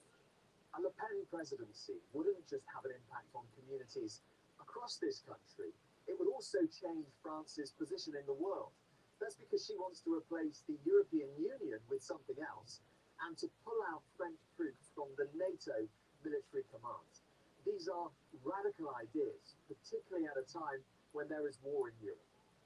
Both candidates have been trying desperately to sell themselves to the undecided millions. Maybe not as their ideal choice, but the best offer in front of them. And we'll have a special programme to bring you the result. It starts at 17:30 GMT. Do join us for that if you can, as France decides. To other news now, the US Secretary of State Antony Blinken is due to visit Kyiv later. There are renewed calls for peace talks, with Ukraine's president again asking to meet Vladimir Putin. The United Nations is also stepping up its efforts at diplomacy, with visits to Moscow and Kyiv this week. It is Easter Sunday in Ukraine. People are reflecting on the war, which today enters its third month, as Dan Johnson reports from Lviv. Putin may have been to church last night to mark the Orthodox Christian celebration, but he won't convince Ukrainians he's a man of peace. Their Easter is about a resurgent defence of their country, rising again in resistance to Russian attacks. At least 8 lives were lost yesterday when an apartment block was hit in Odessa. A 3-month-old baby died here, the latest sacrifice in 8 weeks of war. The president's Easter message was high on symbolism and heavy with condemnation. Our souls are full of fierce hatred for the invaders and all that they have done. Our hearts are full of fierce fury. Don't let fury destroy us from within. Most Ukrainians won't be at home this weekend. Families are scattered and so many people are on the move. Not many have made it out of Mariupol, but the evacuation efforts continue. These are the more fortunate who've reached the relative safety of a temporary shelter. Others will spend Easter Sunday trying to escape Russian shelling. Since the Russian aggression, The US Secretary of State is due to visit Kyiv later, bringing goodwill and support. But the prayers across Ukraine are for peace and for more of the weapons they say are needed to protect it. Dan Johnson, BBC News, Lviv. Japan says the bodies of 10 people have been recovered after their sightseeing boat sank off the northern island of Hokkaido. The search continues for the other passengers. A total of 26 were on board the vessel, which ran into trouble off the Shirotoko Peninsula, an area famous for its wildlife and dramatic coastline. Our Asia Pacific editor, Michael Bristow, reports. This is the boat that went missing while on a sightseeing trip. A camera appears to capture the vessel as it prepares to leave harbour. One by one, the passengers embark. The boat then gently pushes out to sea. All seemed calm, but one local tour operator warned them not to leave. It was clear that the conditions at sea would worsen, so I told them not to go, but they did anyway. The vessel began taking on water near this scenic spot. It started to tilt. It's then thought to have sank. The temperature of the water in this part of northern Japan was barely above freezing, making survival difficult. Rescuers scoured the rugged coastline for the 26 on board the Kazu-1. They also searched from the air. Some bodies were discovered at sea, others were washed up along the shore. The tourists were visiting one of Japan's most pristine natural environments, a UNESCO World Heritage Site. They would have begun the day excited. Investigators will now be asking why their captain didn't heed the warnings about the weather. Michael Bristow, BBC News. Let's take a brief look at some of the day's other news now, and the Lebanese authorities say at least 6 migrants have drowned, including a young girl, after their boat sank off the country's northern coast near the port city of Tripoli. 48 people have been rescued. Those on board included both Lebanese and Syrian nationals, who officials say left Lebanon illegally. The financial crisis in Lebanon has prompted an increasing number of its citizens to try to make a sea crossing to Europe. 4 Polish miners have been confirmed dead following an earth tremor at a coal mine in the south of the country. Rescue workers are still searching for 6 others. The rescue operations being hampered by a large concentration of flammable methane gas released by the tremor. Slovenians are voting in a parliamentary election with the Prime Minister Janez Janša and his right-wing SDS party hoping to form a government for the 4th time. It's facing strong opposition from Robert Golob, the leader of the Green centre-left freedom movement.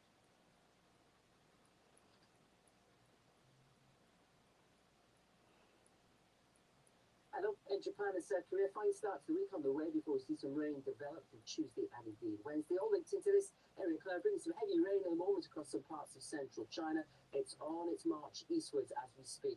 Notice the big clear slot across parts of central and southern Indonesia. It's further west, we'll see some storms. Now let's focus for Monday afternoon across Japan and South Korea, because we've got the sunshine, a bit of warmth as well. Spring warmth with temperatures 26, 27 degrees as we see in Beijing. But between Beijing and Shanghai, we see the heaviest of the rain moving its way out into the Yellow Sea. Few showers and thunderstorms in its wake. Cambodia allows to see a few downpours, as could the Malay Peninsula, but it's Sumatra and Java across Indonesia where we see some of the wettest of the conditions here. Bangkok stays dry over the next few days, but South Korea, Seoul, there you go, the rain in on Tuesday turns cooler, and for Tokyo, it's Wednesday for you before temperatures drop to the end of the week. Across in Australia now, northerly winds in Perth. It's a reasonably warm autumn day. Some clouds spilling in and some showers on the way here. Lots of rain through parts of Queensland at the moment. Risk of further flash flooding, especially to the north and east. Brisbane, Sydney, a few showers could push in on the onshore breeze, but many will be dry and bright. And it's a dry, bright, pleasant autumn day in New Zealand on Monday. A bit of early morning mist and fog, clear into sunny spells, and it should stay dry for much of this week. And see in Wellington, but Perth showers will develop, turns cooler, and Sydney showers never too far away. See you soon.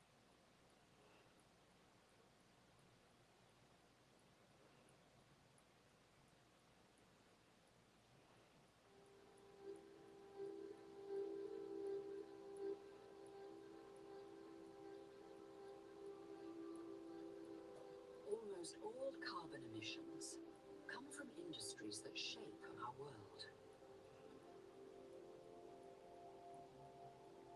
But at Standard Chartered, we believe progress doesn't have to cost our planet.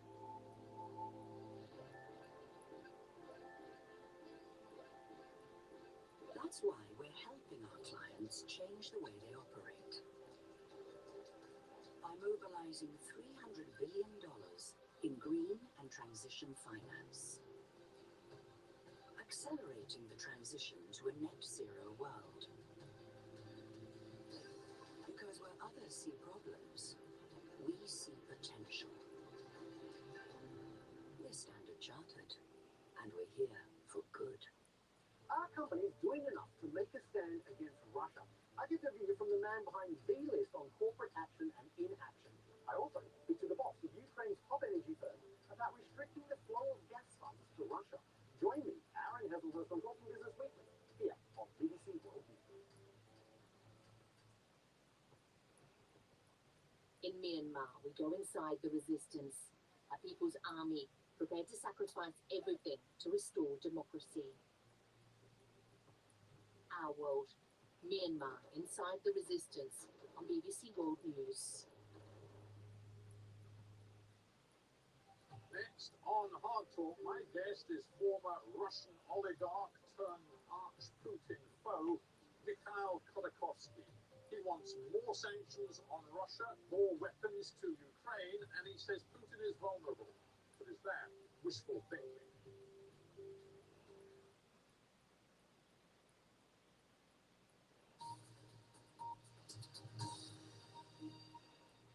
On BBC World News now, in an exclusive interview, Karishma Vaswani speaks to New Zealand's Prime Minister Jacinda Ardern about the reopening of borders, the country's business ambitions, and the impact of the ongoing conflict in Ukraine. The country's youngest Prime Minister in over 150 years. The fresh face of politics in New Zealand. Dubbed Jacinda Mania, Miss Ardern's popularity helped propel the Labour Party to a landslide victory in 2017. 3 years later, she did it again, getting a second term in office. But it's not been easy. A terrorist attack, a natural disaster, and then the pandemic, all testing the limits of that popularity. An early victory against COVID was short-lived, overwhelmed by the Delta variant, which brought a 3-month lockdown. The next wave, Omicron, led to urgent vaccination drives and stricter COVID measures. Many protested for weeks outside Parliament against those mandates. Staying closed off against the world wasn't working. The economy suffered, and New Zealanders' patience with their popular Prime Minister also waned. As the US and Europe made way for international travel, the New Zealand government announced in March it will reopen its borders earlier than planned, hoping the influx of tourists will help boost the economy. Now that it's out of that self-imposed pandemic isolation, one of the immediate challenges for the Prime Minister is tackling the rising cost of living.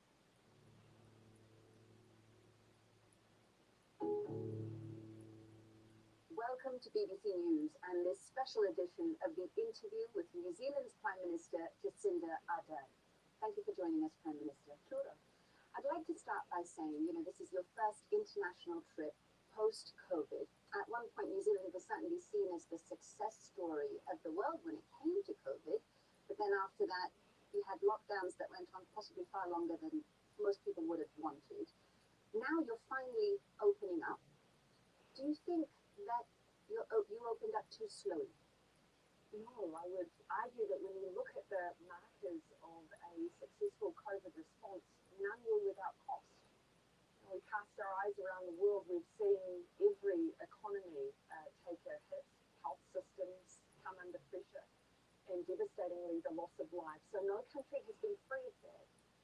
But in New Zealand, we deliberately took the approach that we would prioritise the health and well-being of our people, and that the best possible health response, in our view, would also create the best possible economic response, and that's been borne out. New Zealand, amongst other OECD nations, have had some of the lowest death rates amongst those developed economies. We've seen as well growth in our economy and some of the lowest unemployment we've had at 3.2%. And importantly, we've looked after New Zealanders. The reopening, very important to us now. We've gradually been moving through, and from the 1st of May, we welcome visa waiver countries back into New Zealand. Your critics did say at one point that your policies were bumbling. I think another phrase that was used was that your government had been asleep at the wheel. People were angry. There were protests at Parliament. Do you feel that vaccines should have come in sooner into all of this? We have one of the most highly vaccinated populations in the world. Over 19% of our eligible New Zealanders, and that has served us well. As I say, that's led to the fact that we've had some of the lowest death rates in the OECD. And I think ultimately, as I said, for no country did even vaccine programs come without some debate and discussion. But I do believe that history will tell a story of the world's response to COVID-19.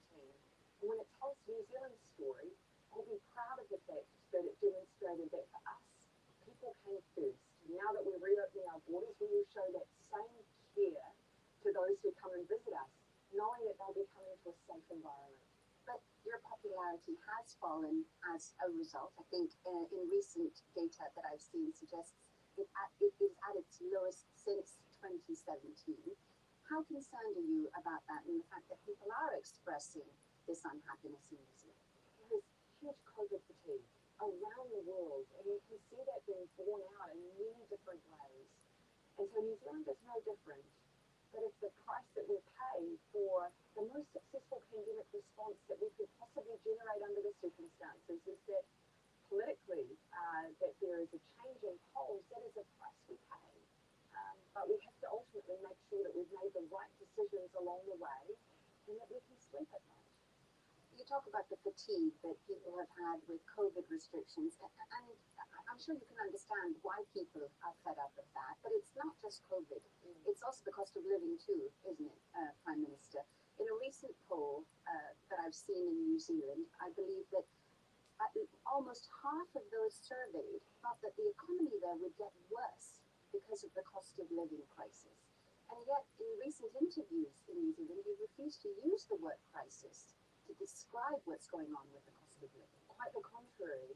What we've acknowledged in New Zealand is that, yes, indeed, as we've seen around the world, there are a number of countries who, through this COVID recovery, have felt the impacts of increasing demand during that recovery, additional the pressure that has created in the supply chain constraints, and of course add to that then the war in Ukraine, creating an energy crisis in many countries as well. We know that in New Zealand, we have not been immune to that. New Zealanders are feeling the brunt of that. It has had a huge impact on the cost of living, and you see that in our policy response. We've immediately tried to cushion the worst of those effects through fuel prices by removing some of the tax for a period of time that New Zealanders feel at the pump. We've brought in a range of supports for those New Zealanders on the lowest incomes that came in on the 1st of April to ease those pressures. But it actually sits on top of a range of measures that we've been taking since 2017. From the moment that we took office, we committed ourselves to bringing in programs like lunches in schools, schools, increasing tax credits for low-income families, raising the minimum wage, all of those things have turned on their head the poverty indicators that we have, and we're starting to make progress. So the cost of living has actually been an issue for us as a government from the moment we took office. How much worse, in your view, do you think the cost of living crisis will get in New Zealand? We've seen economic forecasts that have suggested that we'll have at least another quarter, at least, of potential increases in inflation in New Zealand. And New Zealand is not alone in that. But at the same time, they are predicting to see that stabilise. In the meantime, our job is to try and continue to support New Zealanders as we come through this period that, as I say, other countries, the UK, the USA and others are also experiencing. We are not alone. I want to talk about China now and the deal that it struck with the Solomon Islands. I know you've said that you're gravely concerned about the potential militarization of the region. What options do you have at this point?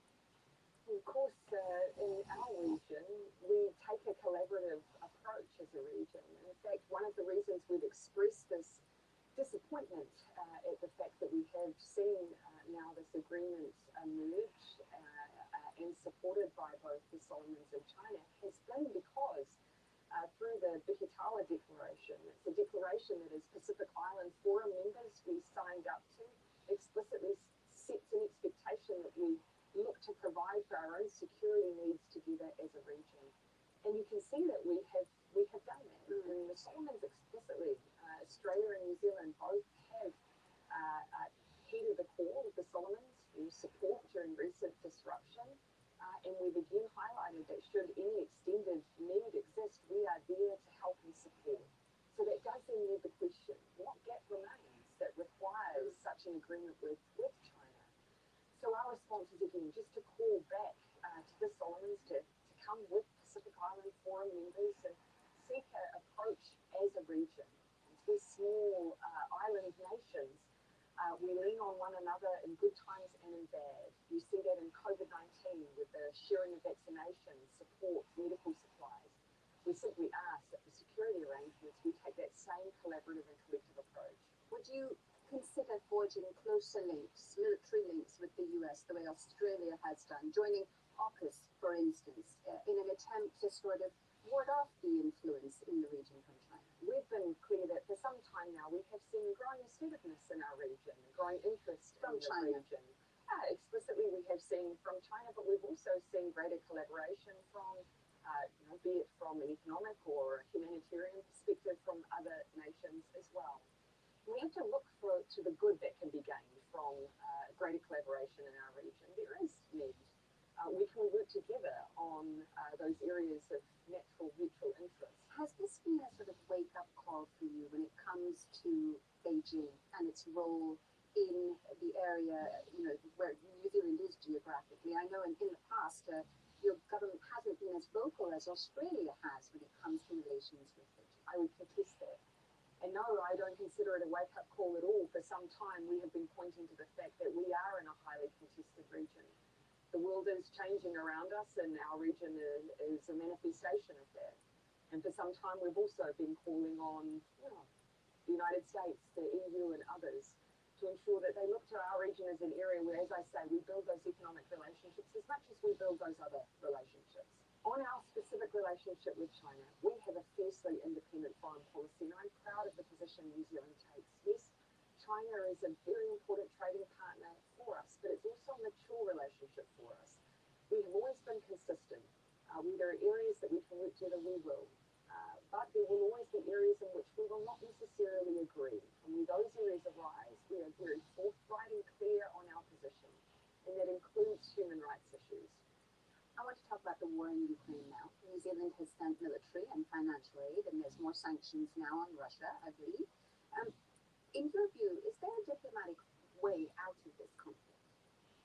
Well, the only alternative to that is the continued destruction of Ukraine and loss of civilian lives. And so, rightly so, I think the international community continues to invest energy and efforts into economic sanctions that continue to force and put pressure on dialogue. Some may question, why is it that New Zealand, at the bottom of the world, has taken such an interest and invested so heavily in ensuring that we are responding alongside others to the invasion of Ukraine? And the answer for us is simple. When you're a small nation, as we are, you rely on the international world order. You rely on that being upheld. You rely on multilateral institutions enforcing and reinforcing that international order. And so when you see that threatened, undermined, and destroyed by the actions of another, that threatens everyone, including New Zealand.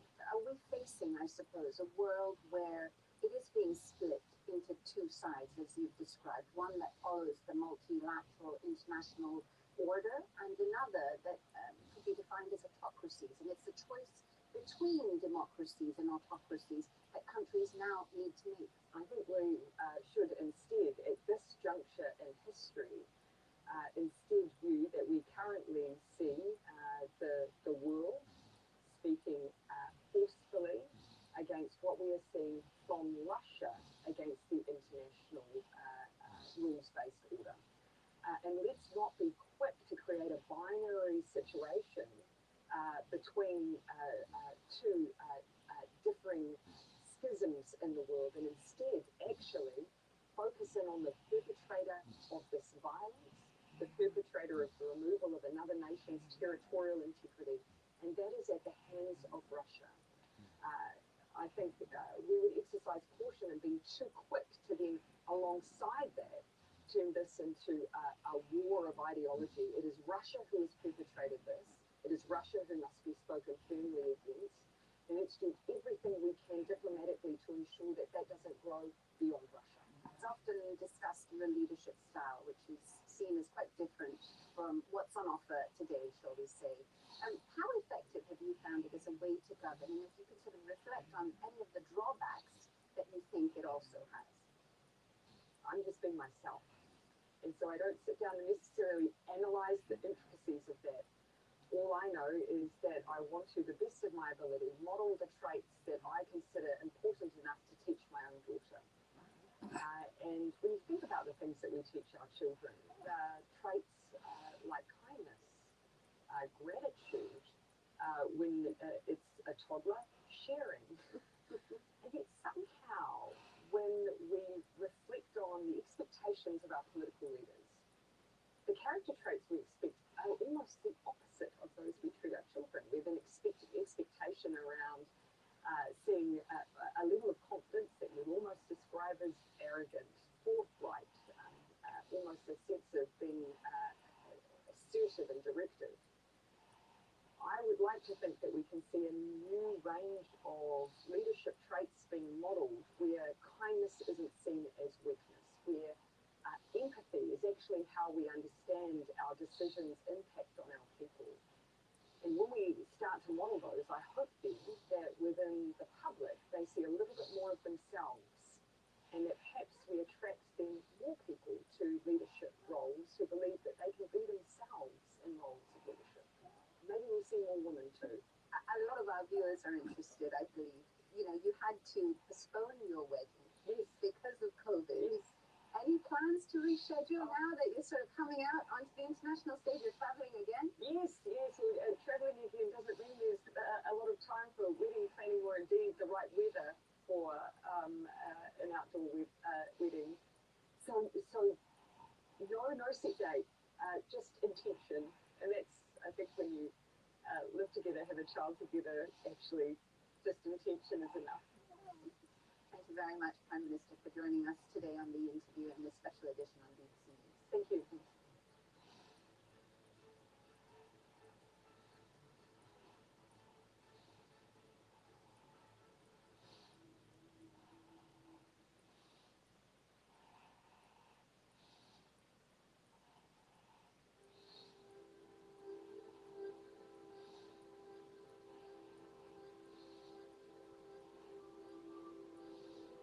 Almost all carbon emissions come from industries that shape our world. But at Standard Chartered, we believe progress doesn't have to cost our planet.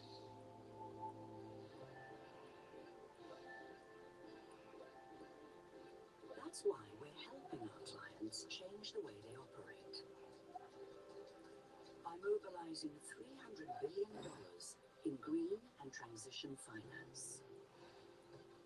Accelerating the transition to a net zero world.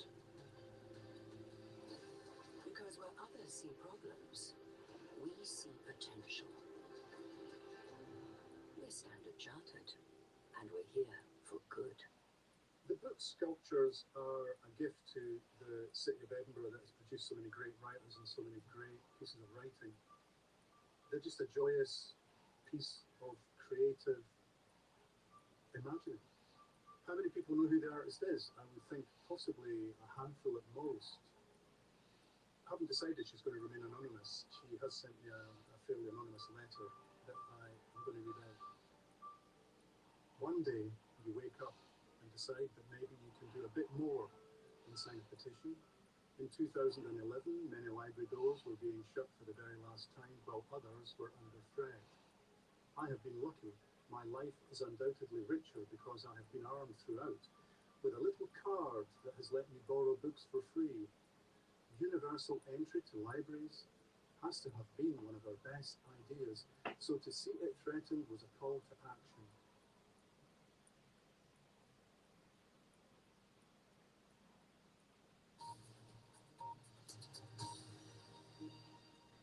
Now, BBC World News in the fourth episode of the series, historian Simon Sebag Montefiore explores how the Habsburg emperors transformed Vienna from a fortress into a great cultural capital in Empire, Dynasty and Dream. For 2 centuries, Vienna was the frontier between East and West. It was the capital of the Habsburgs, Archdukes of Austria, and Holy Roman Emperors. They were the champions of Catholicism, the guardians of European Christendom against Islamic conquest. In 1683, catastrophe had loomed when the Ottoman Turks laid siege to Vienna. With the city in peril, a pan-European army rushed to the rescue, unleashing the largest cavalry charge in history. The city was saved. In the camp of the defeated Ottomans, they found a treasure trove of spoils. They found gold and diamonds. They found ostriches and camels. And they found 300 abandoned cannons. And with those cannons melted down, they built this, the Pummerin, the Bula. The victory ushered in a new age. Power and prestige were given visceral and visual form, recast into art, music, and architecture. The bell was so big, it almost destroyed the towers in Stephen's Cathedral, where it still hangs. But when the Viennese heard it ring, heard it boom, they heard the sound of victory.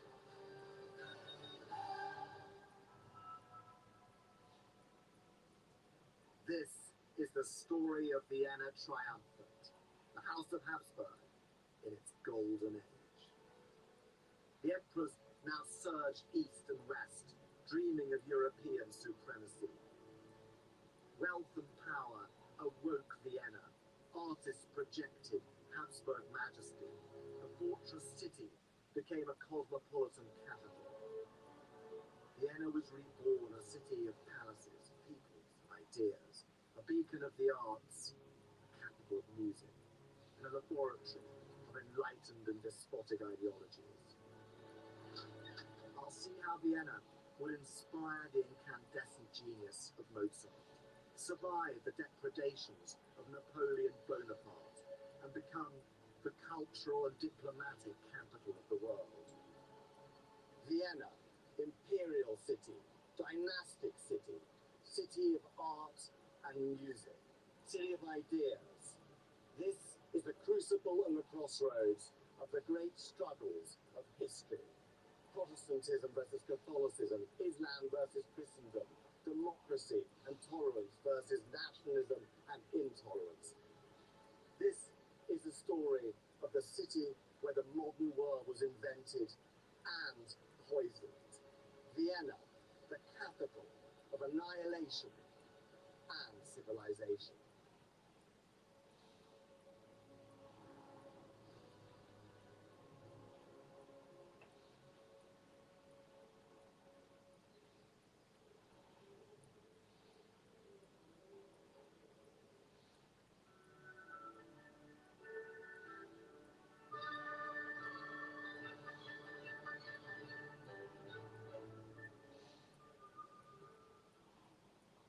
In 1781, Wolfgang Amadeus Mozart arrived here at court in Vienna, celebrating the accession of Joseph II. He was small, slight, pale, but with a huge head of wild blonde hair. He was irrepressible, untamable, exuberant, and shameless. He was uninhibited, and his taste for the scatological was soon notorious in Vienna. It was in the Schönbrunn Palace that Mozart and Joseph II, the musical emperor, worked together. Conductor Vinicius Katar agreed to tell me more about Mozart and play me some of his work on the clavichord.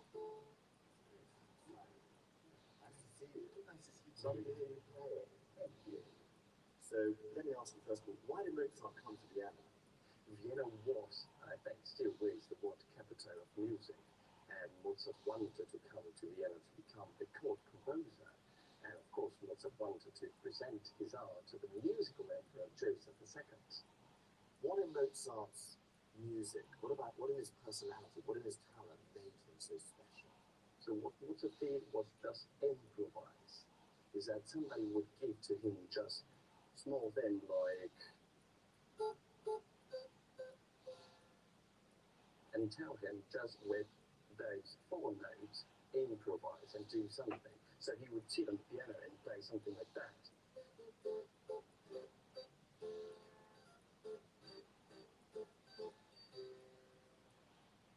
He would just play with music. He would enjoy it. He would just go with it.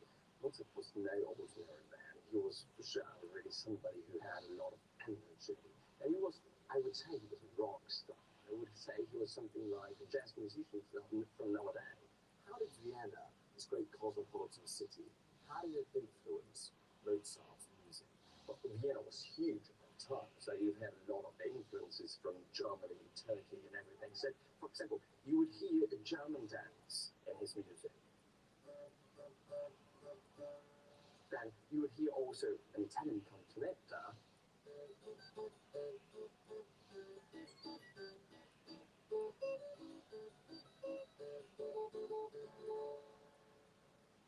Or even things a la turca, a Turkish march.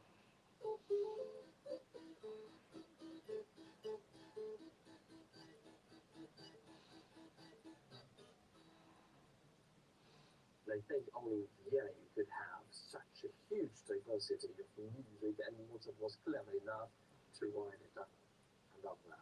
Thank you. Thank you very much. Mozart never became court composer, but Joseph II found him a role that allowed him to compose some of his finest works.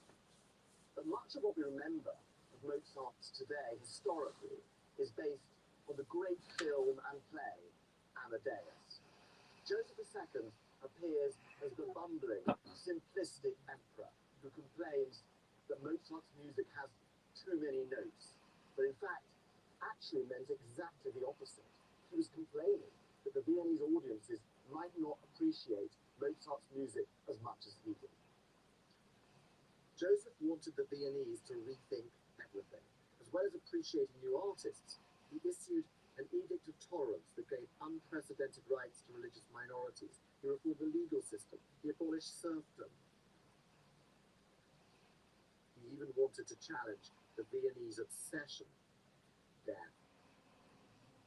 In the 18th century, Vienna had doubled in size. There was no space for burials. Funerals became so lavish, they were bankrupting the mourners. A little known fact about Joseph is that he micromanaged the solution.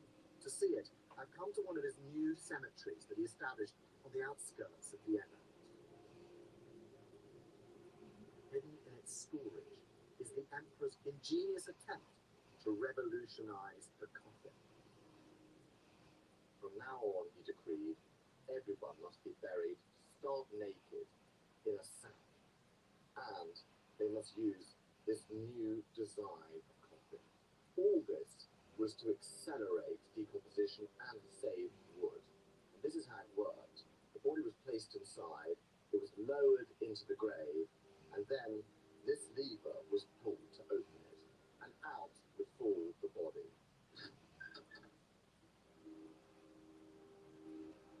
Joseph's new reusable coffin proved a step too far. It was too plain, and the Viennese demanded the freedom to pursue their lavish funerals, what they called schöne Leich, a lovely corpse. The coffin riots broke out, and Joseph was forced to rescind his decree. Joseph's enlightened despotism was creating chaos. A rationalist at home, he was an expansionist abroad. He entered into an alliance with Catherine the Great of Russia. Together, they would carve up the crumbling Ottoman Empire. But the war failed. Joseph fell ill at the front and staggered back to his capital, sick. His treasury was empty. The empire was in revolt. In 1789, the French Revolution erupted. With rebellion spread throughout the Habsburg monarchy, disaster awaited Austria. To preserve his dynasty, Joseph began to repeal his reforms. Lying fatally ill, his last edict was how he himself should be interned in the imperial crypt.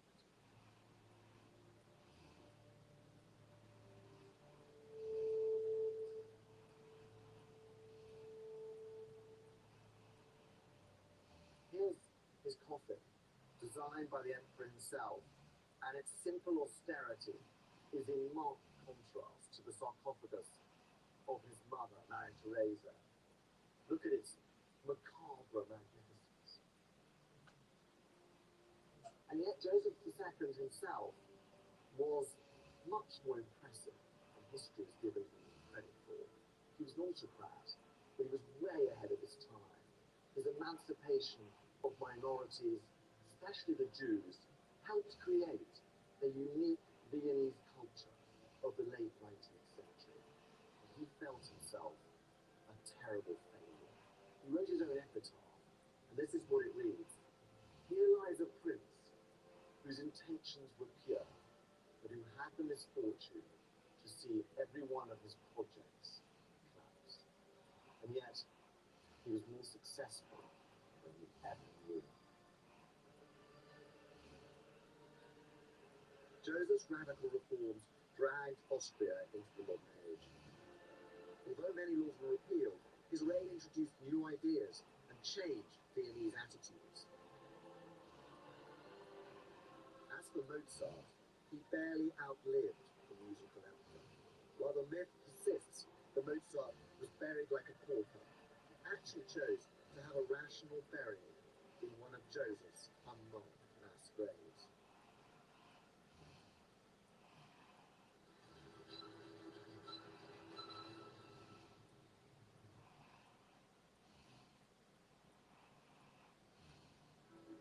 Being at the heart of a live news show is challenging. So when events move quickly, you need to make sure you have the facts, and that's where experience comes. And having a global view gives you another perspective. I love the pressure of being live. I feel like we're doing a job that matters. You're live with Lucy Hawkins on BBC World News. How worried is the WHO? We really need to focus on bringing transmission down. You've been in office for some time. What are you doing about it? This is an unwanted. What the turnout was, it was over 70%. You know how many seats Resistance got? Zero Resistance. We failed to win seats, but we got more votes than previous elections. It's a risk you're taking. I take risks every day. The reason you haven't divorced is that you simply can't afford it. All right, am I not? Hard Talk, this week on BBC World News.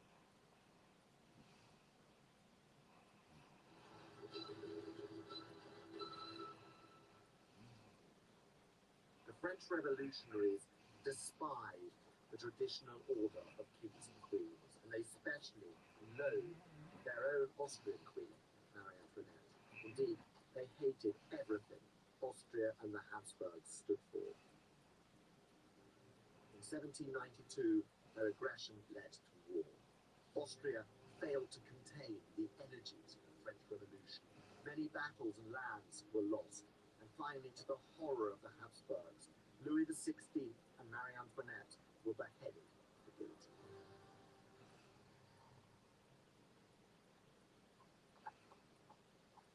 Pressure was growing on the new Habsburg Emperor, Francis II.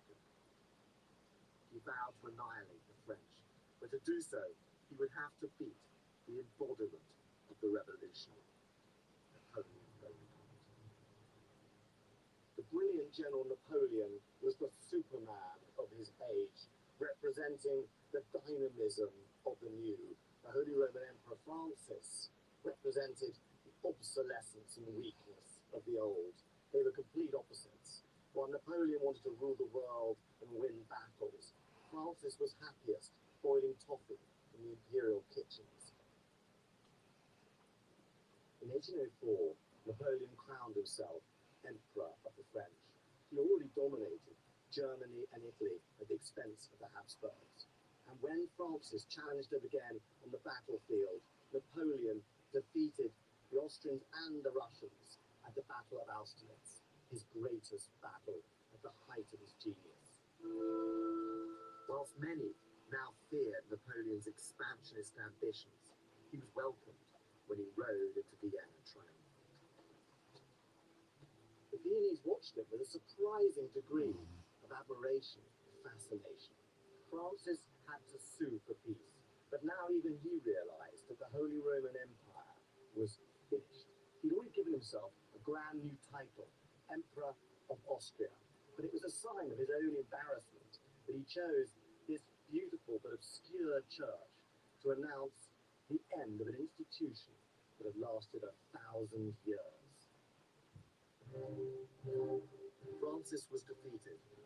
The Holy Roman Empire was no more. Vienna had fallen to his nemesis.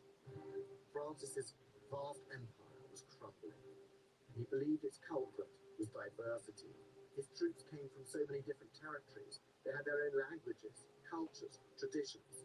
And so to create unity, Francis tried to introduce the rising idea of the time, German nationalism.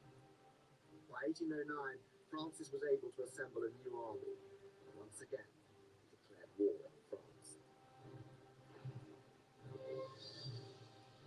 Two armies met here at Aspen, right on the River Danube just outside Vienna.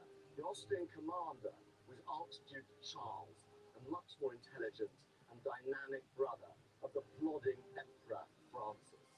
As the French army crossed the river, Charles ingeniously floated barges packed with explosives down. They destroyed the French bridges, cutting off the French army. The Austrians fell upon them. Charles managed to defeat Napoleon. The first time the French emperor had been defeated for 10 years. It was quite an achievement. But victory turned to ashes. The Austrian army was paralyzed with heavy losses. Napoleon called in reinforcements and planned his vengeance. The French emperor marched north and obliterated what remained of the Habsburg forces. Napoleon returned to Vienna, and this time he decided to stay.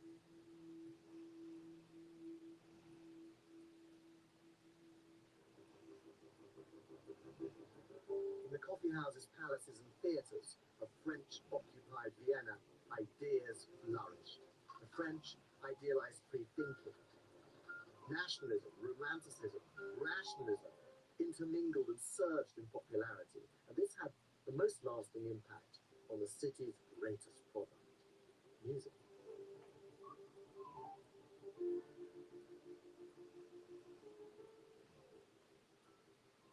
This is the musical concert hall in the palace of Prince Franz Lobkowitz, and it was here that one of his protégés performed for the first time his new Third Symphony.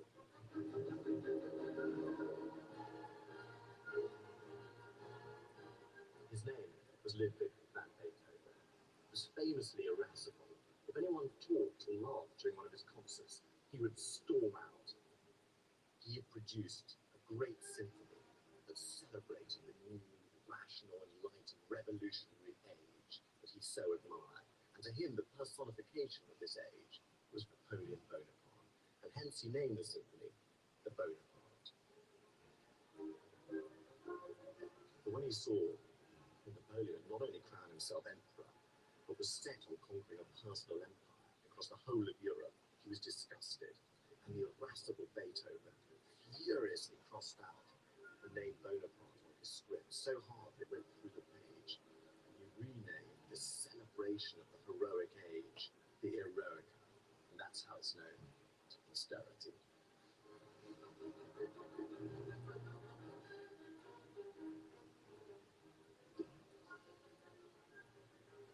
Joseph II's cultural ideas were back in favour. Public theatres were established.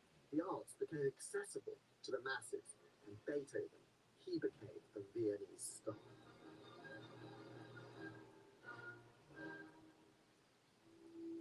Napoleon had conquered most of Europe, and he wanted to establish his own Bonaparte dynasty, but he had no heir. He blamed his wife, Empress Josephine, who'd had children in her youth, but a botched abortion left her infertile. Napoleon divorced her and began to look for a new, childbearing bride. From the dynasties of Europe, two options emerged: the Russian Romanovs or the Habsburgs. Austria's brilliant new foreign minister, Clemens von Metternich, knew his country needed time to recover from its defeats. He used the opportunity to create a new alliance with France. When the Romanovs procrastinated, Metternich proposed. The marriage pleased the Habsburg army to support Napoleon on his fatal Russian campaign.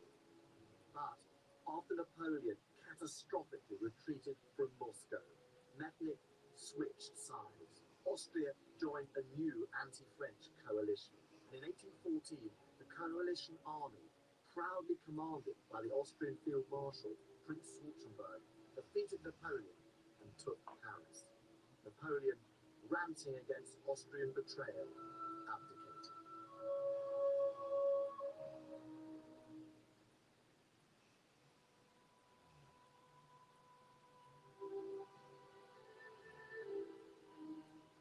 Napoleon had redrawn the map of Europe to promote his own personal empire, and 20 years of war had torn the continent apart.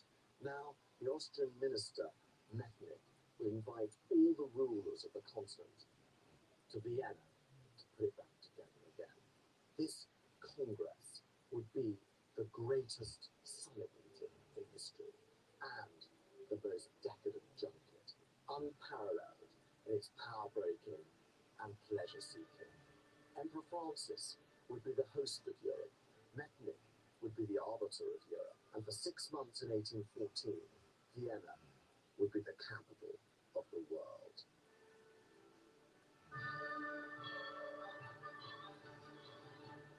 "216 kings, princes and leaders, 20,000 officials, and just about every con artist, prostitute and mountebank in Europe arrived in Vienna and revelled in this new era of possibilities and depravity." 5 years after humiliation and defeat by Napoleon, Vienna was back and bigger than ever, more imperial, more majestic, a city of composers and conquerors and courtesans, palaces and coffee houses. But it was about to evolve into something much more, a capital of peoples and languages and cultures and ideas. This would become the school of the ideas that would help invent the modern world, but also the laboratory of the dangerous ideologies that would shame the 20th century. It's also a family story, a story of the Habsburgs that culminates in the assassination of Franz Ferdinand. It was here that World War I would be sparked. It was here that World War II would be dreamed. Vienna would become the capital of the Empire of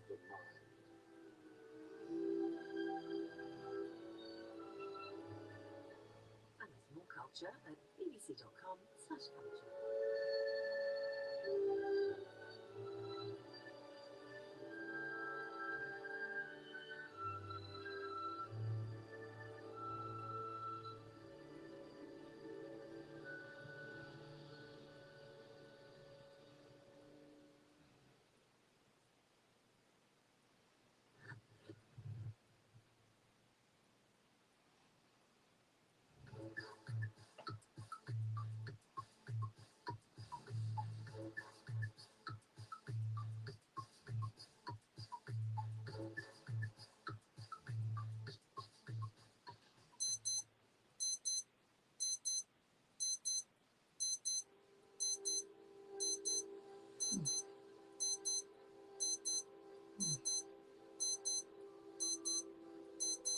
Almost all carbon emissions come from industries that shape our world. But at Standard Chartered, we believe progress doesn't have to cost our planet.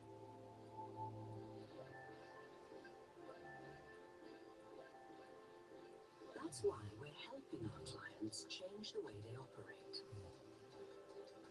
By mobilizing $300 billion in green and transition finance. Accelerating the transition to a net zero world. Because where others see problems, we see potential. We're Standard Chartered, and we're here for good. Hello there, welcome to your global weather updates with me, Matt Taylor. Across the US, Midwest down through the mid-Mississippi Valley towards Texas, and severe storms again on Sunday. A slight risk of tornado development. Snow through central Canada, Manitoba, drier to the west of that, though a few snow flurries through the mid-Rockies, and dry to the south and east of US and Canada, with temperatures above what we should be at this stage in April. Some rain again across central parts of Chile. That could work its way northwards, getting close to a few more showers in Santiago. All of that will be welcome. Dry through Buenos Aires, a few storms through central Brazil and also through Paraguay, and still stormy to northwest Brazil, Venezuela and Colombia. Very heavy rain across parts of Ukraine into towards southwest Poland.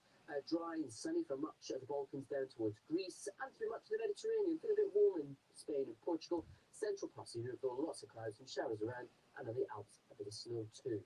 Things warming up in Morocco and northwestern parts of Africa after the cool conditions of recent days. Still stormy through equatorial regions and towards South Africa, eastern parts, Eastern Cape, also KwaZulu-Natal. Still some cloud and some outbreaks of rain. We could see some thundery rain across parts of Saudi Arabia, but also in towards Iraq, Kuwait, western Iran. Heat still there across southern parts of the Gulf and through much of India, Pakistan. Temperatures continue to rise over the coming days. Heatwave conditions, especially across the north. Monday, though, brings a few showers across the Ghats, also towards the Maldives, 1 or 2 in northeast India as well. Eastern Asia now, and China sees some heavy rain working its way eastwards, just the north of Shanghai. Much of South Korea and Japan will have a dry, sunny, and pretty warm day before that rain arrives through Tuesday and Wednesday. Beijing seeing temperatures above normal as well for this stage in the year. It's cool, but it's dry and bright through much of southeast Australia. A few showers between Sydney and Brisbane, but Queensland, more storms around, more heavy rain, risk of flooding. New Zealand, high pressure in charge, cooler than last week, but most will stay dry. Fine autumn days ahead. That's just looking. See you soon. Singapore is the gateway to a continent, a melting pot of languages and culture. Rich in history, yet relentlessly modern. And it's the perfect home for BBC Newsday. Located in Asia, but connected globally. To the east, the sun is rising. To the west, it's setting. But whether it's good night or good morning, we're in the midst of another day. Which means you're never behind the international headlines. This is Newsday.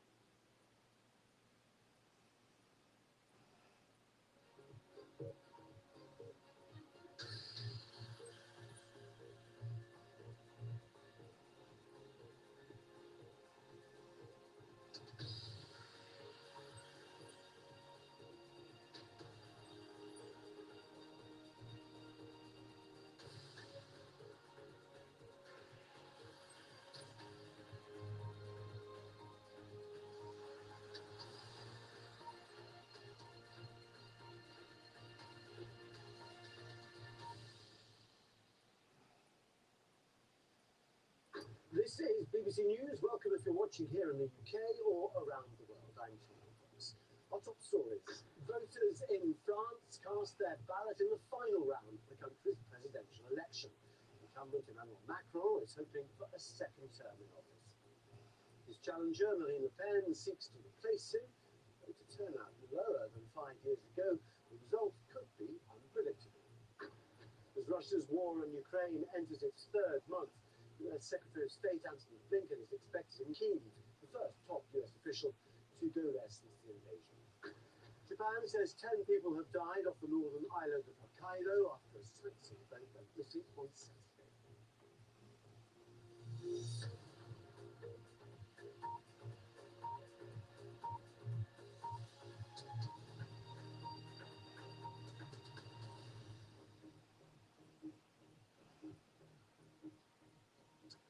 Hello, welcome to the programme. It is crunch time in France as Emmanuel Macron and Marine Le Pen go head-to-head in the battle to become the nation's next president. Polling stations will begin closing in exactly 2 hours from now in rural areas. Those in major cities, they will stay open for an additional hour. First indications are that turnout is slightly lower than in the 2017 presidential election, when both were run-off at midday. Turnout was just over 26%. That's a 15-year low. If Emmanuel Macron wins, he will be the first French president to be re-elected to the Elysee in 20 years. For Marine Le Pen, this is her third attempt at winning the presidency, and if she fails, it could potentially be her last. Our Europe correspondent Nick Beak has the latest on the presidential runoff from Paris. Emmanuel Macron cast his ballot this morning, hoping to become the first French president to be re-elected in 20 years. But many voters believe he's failed to deliver on big promises during his first term. Marine Le Pen also wants to make history by becoming the first French woman to be president. She's tried to present a softer image, but is accused of holding on to racist policies, including banning Muslim women from wearing a headscarf in public. The French aren't exactly thrilled with what's on offer this election. The frustration we found at this market in Paris tells a similar story across the country. Just listen to Patrick, a retired fireman, and Joël, an office worker. They won't be voting for anyone. I won't vote for Marine because I hate the far right. But Macron is not that different. He's president of the rich, arrogant, contemptuous. I don't hate Marine. She's got better, she's calmer, more mature. Her speech is more poised, but I don't agree with her on the more sensitive policies. Sarah, who's reluctantly voting for Macron, doesn't trust the polls that are suggesting Le Pen will lose. I'm still worried because I used to believe Brexit would not happen. I used to believe Trump would never be elected. And each time I got up the morning just after and realized it had happened, and it could go the same way in France. A Le Pen presidency wouldn't just have an impact on communities across this country, it would also change France's position in the world. That's because she wants to replace the European Union with something else and to pull out French troops from the NATO military command. These are radical ideas, particularly at a time when there is war in Europe. Both candidates have been trying desperately to sell themselves to the undecided millions. Maybe not as their ideal choice, but the best offer in front of them. French people will know who is their next president. Let's just take you live around France. These are pictures coming in from Annecy, the Alpine town, or gateway to the French Alps there. People voting, as you can see there. Now, polling stations will close in 3 hours' time, just under 3 hours' time, in the major cities. And as before in the first round on April the 10th, the preliminary predictions will be released just a few minutes later. Those are the first indications of whether Emmanuel Macron or Marine Le Pen will be getting the keys for the Elysee Palace. We will be having a special programme bringing you that result starting at 17:30 G. Join us for that. That's France. Mm-hmm.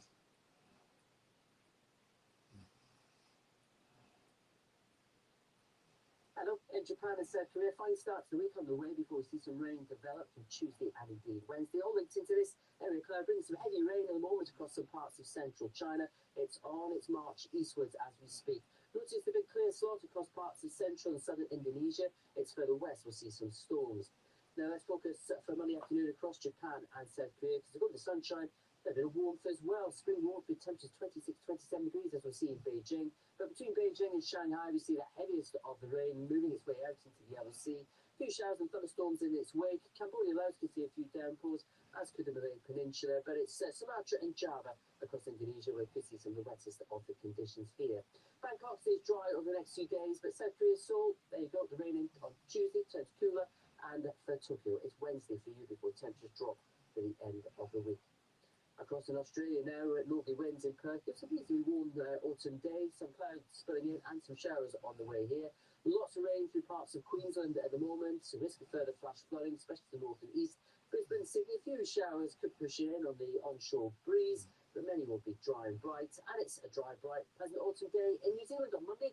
A bit of early morning mist and fog clearing to sunny spells, and it should stay dry for much of this week. We can see in Wellington, but Perth showers will develop, turns cooler, and Sydney showers never too far away. See you soon.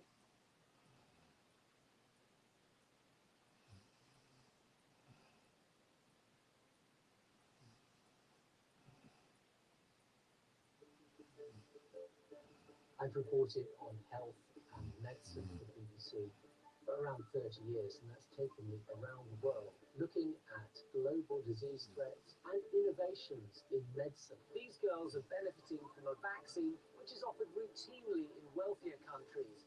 I first became aware of this new coronavirus in early 2020. This has been such a fast-moving story and was relentless. Some of the images I've seen in the intensive care units, they will stay with me forever. The warning signs here couldn't be clearer. The NHS is now on the brink. There's been a wealth of information about the disease, about vaccines, about how the virus is transmitted. And it's my role as medical editor to put that clearly and succinctly for the audience. It is hard to overstate just how important this vaccine could be. It was always clear that vaccines would be our route out of the pandemic. So it was a privilege to be able to film the very first volunteers to receive one of the vaccines during the trial. Ultimately, it is science we have to thank for giving us this route out of the pandemic. Coronavirus is going to be with us for years and years. We're going to have to learn how to live with it, but hopefully we'll not see our lives dominated by it. In our connected world, all news is international. So, for in-depth analysis, The impact on Europe and the rest of the world would be devastating. and correspondents covering both home and global events, get a deeper understanding and find out what is really going on. BBC World News America. Next on Hard Talk, my guest is former Russian oligarch turned arch-Putin foe, Mikhail Khodorkovsky. He wants more sanctions on Russia, more weapons to Ukraine, and he says Putin is vulnerable. But is that wishful thinking? Our company is doing enough to make a stand against Russia. I get the view from the man behind the list on corporate action and inaction. I also speak to the boss of Ukraine's top energy firm about restricting the flow of gas funds to Russia. Join me, Aaron Hesselhurst, on Talking Business Weekly, here on BBC World News.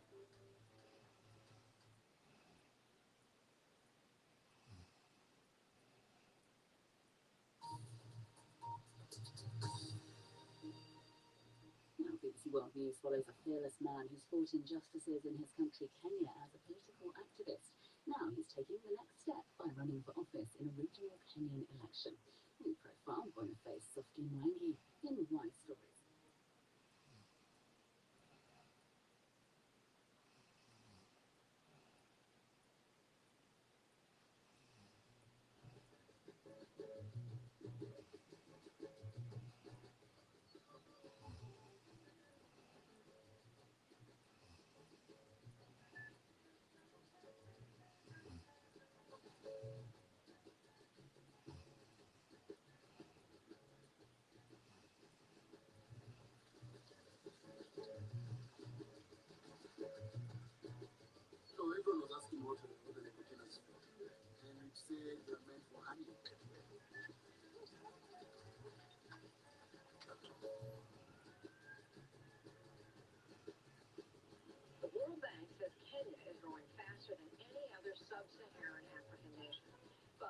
one major impediment to the country's continued growth. Kenya has been ranked dismally as one of the most corrupt countries in the world.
Gentlemen, this conference is of crucial importance of all the citizens of Kenya, of whatever race or creed.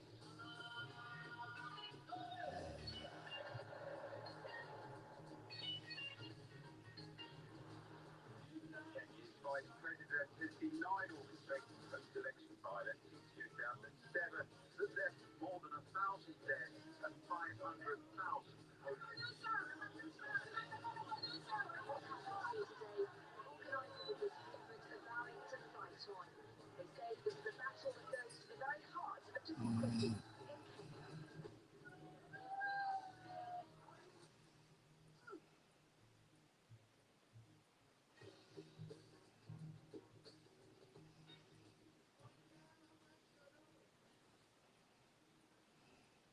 The government, they said that you're planning to for the government and you're funding the USX. You need to go. Freedom Corner is actually it's an open place for anyone to go. So what do you do? So you go. There'll be violence today. I think it's good for us to get arrested so that the people can know that this never makes it tolerant. Let tell people who is never tolerant to us.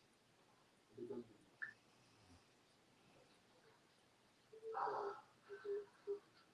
Guys, man, let's do this. She will do it, mommy. Open the government.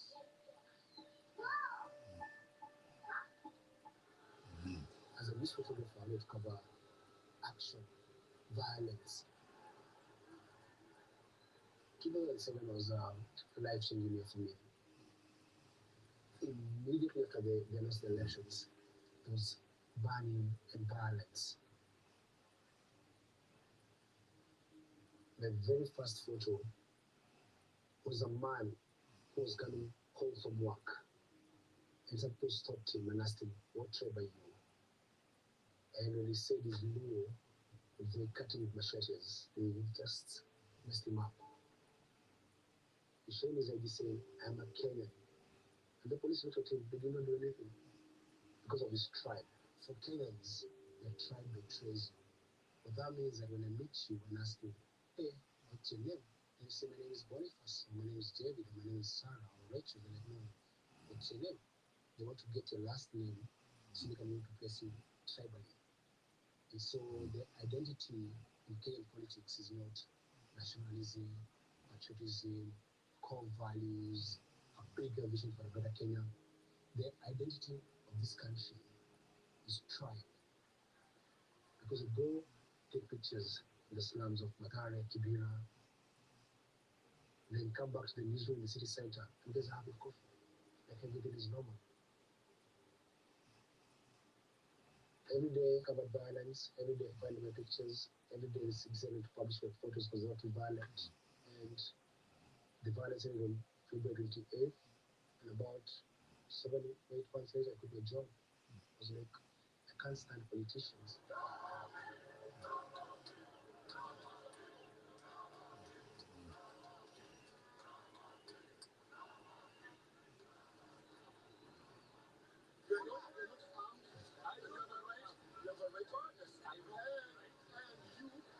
to protect me. But you're going to do so. You tell this guy to search us because you're going in.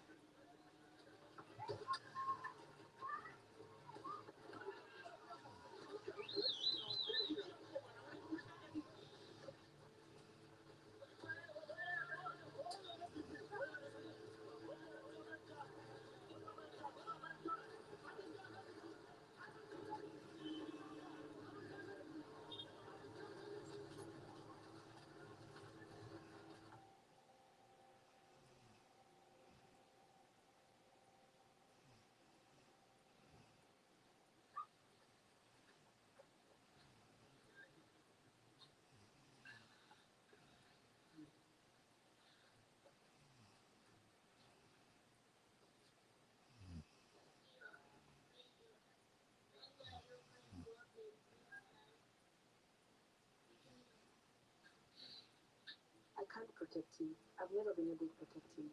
It's not something I can do. I have many fears of losing him. But the thought of him dying, the children, the absence of a father, what do I tell them? He was fighting for, human rights and a better country. Kenya's top politicians were targeted by the International Criminal Court, and it ended in another mistrial. Like the president before him on Tuesday, Deputy William Ruto saw the crimes against humanity case against him collapse because of lack of evidence. It happens to be poor man. You are taught to become timid and avoid trouble as like a default setting. When you see trouble, you see problems, you run away. I was the softest child or the smallest child, and they thought I was very weak. So they would call me softy. I was born poor, I grew up poor, single mother, 7 kids. I want better for my country. A country where everyone has a decent sort of life. Doesn't matter if you're poor, doesn't matter if you're what tribe or what gender. Like, you matter to this country, and this country knows that you exist. President Uhuru Kenyatta and his arch political rival Raila Odinga, the August election is a high-stakes rematch. Raila Odinga, son of the country's first vice president. Since then, the Odingas have always been in opposition. Uhuru Kenyatta, son of Kenya's first president. The big political dynasties live on more than 50 years after independence. None of them believes in anything. And to be honest with you, in this country, if you choose between NASA and Tinubu, you're not choosing between any two ideas. You're just saying who is the better and nicer thief.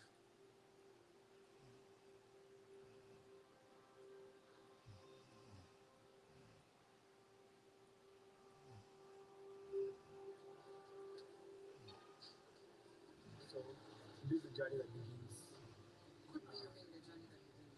No, today, today, coming to apply for a voters card installation, that my heart is made up that I'm going to vibe. Woo! But I cannot change my mind.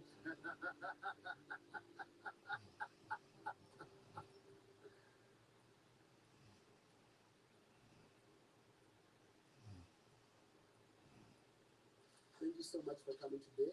The Polling Party is a new political party that brings together citizens who live in a Kenya where everyone is empowered.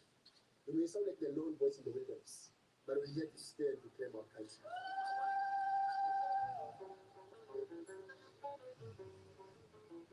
Now, if someone has been a thief before, accused of stealing before, why are you electing them? We as Kenyans must rise up and use common sense. And so we are asking for a ballot revolution. This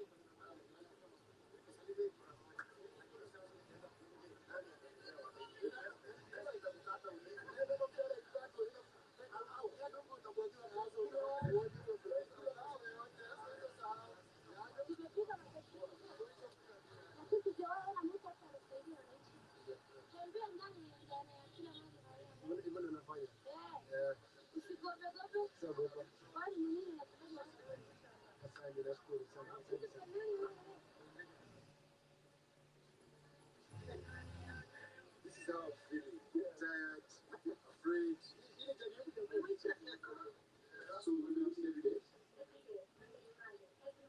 8 to 10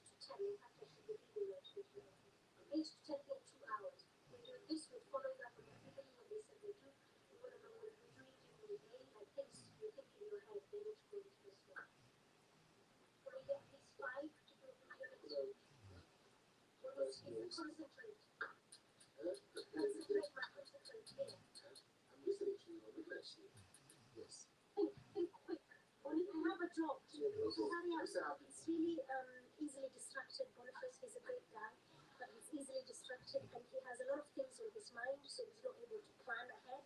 So I'm trying to get his phone away from him so that he can concentrate on the planning and forward thinking. Mbona mtumia wako atakuwa Jerry? Usinilishele shepo. Ndakula sweet. You on the sweets? Let's go to my MP. You go do that. You go to my MP. Ndi my pay do. Ndi na ido mo do that. Really? Derego go komani, go ko kumusie.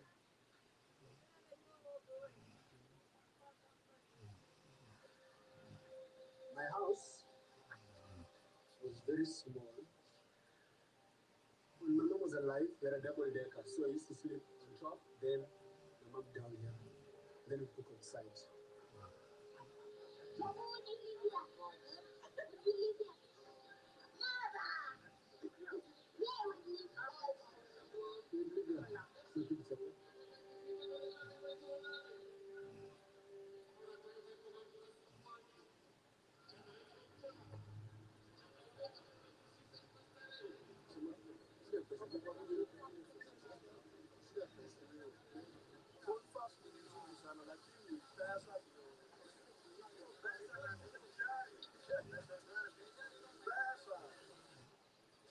Kenyans don't get service from the government.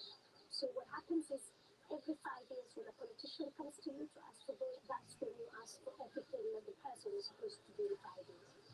That's your time to get as much as possible from this person because you might never see them, because whatever they say they might never do. So you can't trust this person. You know, but you know, passing over the cars. Yeah.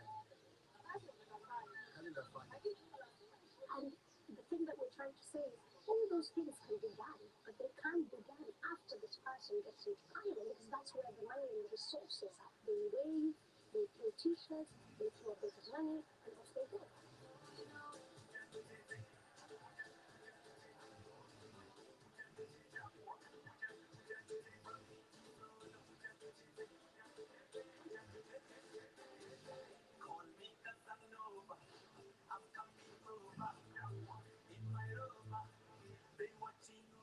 Popular musician Charles Njagua Kanye alias Jagio will now fly the Jubilee flag in Stirling constituency during the August elections.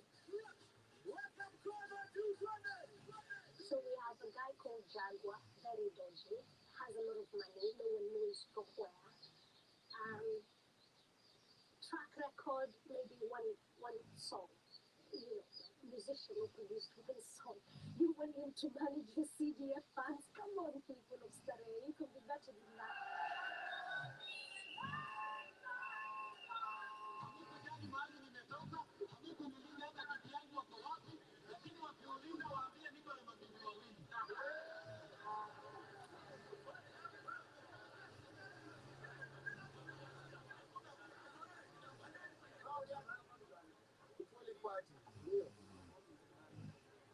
Tunasimama tu MP. Ndio shimu watu. Sikiza, si Raila si Uhuru bana ama Dida ama nani. Mimi nikuja hapa kwa kura ya ubunge. Ndio swali ya maana sana. Sera zangu nafanya kazi gani? Ndio swali ya maana kwa sababu sikiza, juu sera zangu zitawasaidia hapa nyinyi kwa hapa. Ukiwa na shida unapigia president, au unataka basi unapigia mimi simu kama mbunge wako. So mimi nakuwa niko sauti yako, naomba kura ni kama mbunge.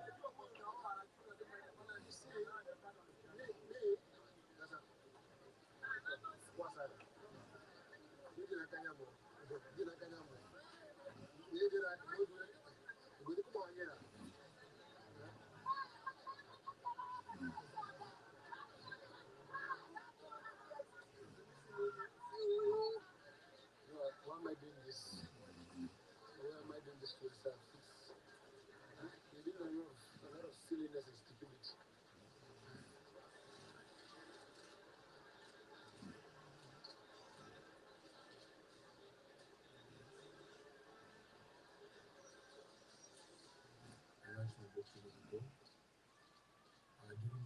she suddenly gave her letter to my wife. She tells me that the letter of threats to me, that things is going to happen to me.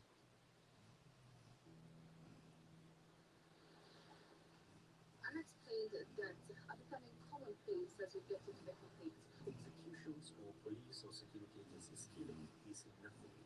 It's a well-trodden rich path that the Kenya police has been on. 4 suspected police officers walked into a hospital and shot a man dead. Do not come home.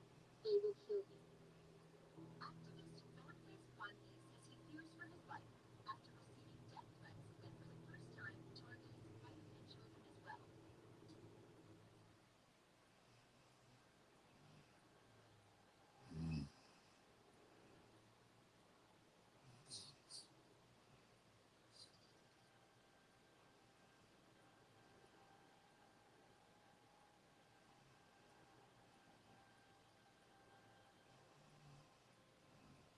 I'm not afraid of death, so that's not a scary thing for me.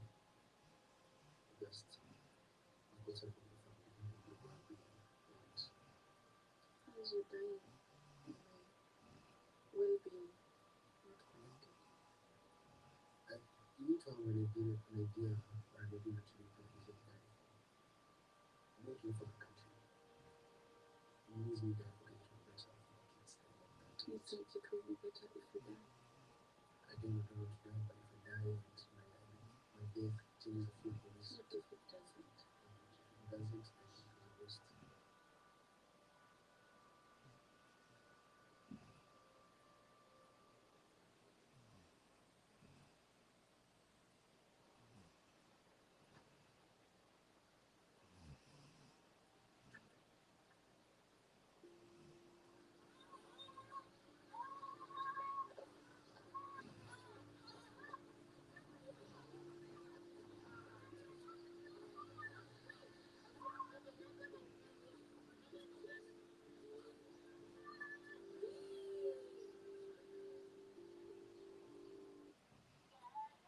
Hi, how are you, Jabu?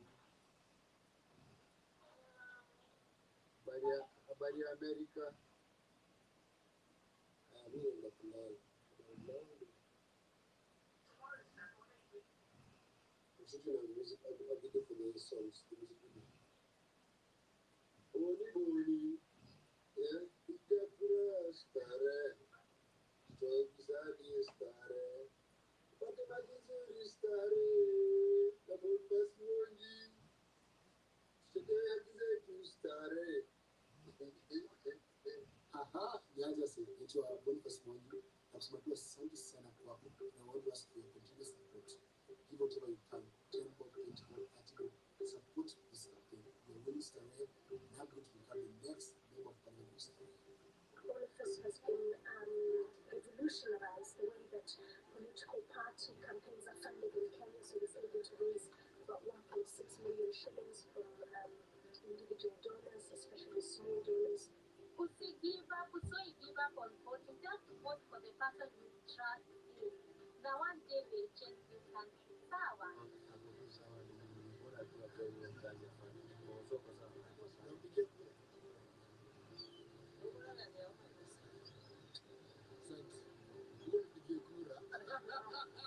In so many ways, Boniface Mwangi is a radical and a maverick, so he pioneers some of these unconventional approaches to organizing, to political expression, to activism.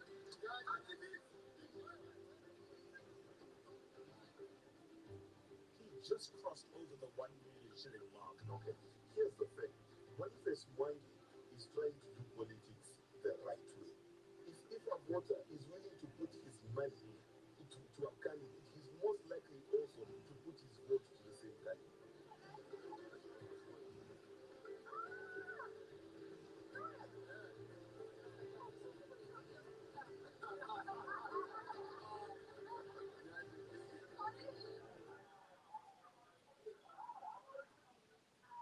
He's very late, but he's not talking to me.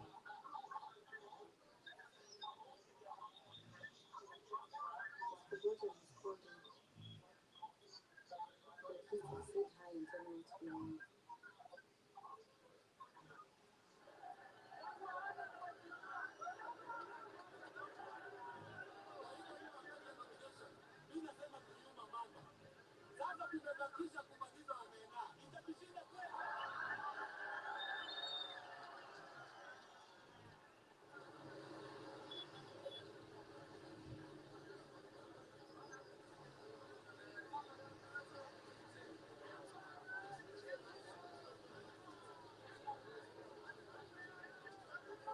I did 200,000 manifestos, 50,000 flyers for 2 million students.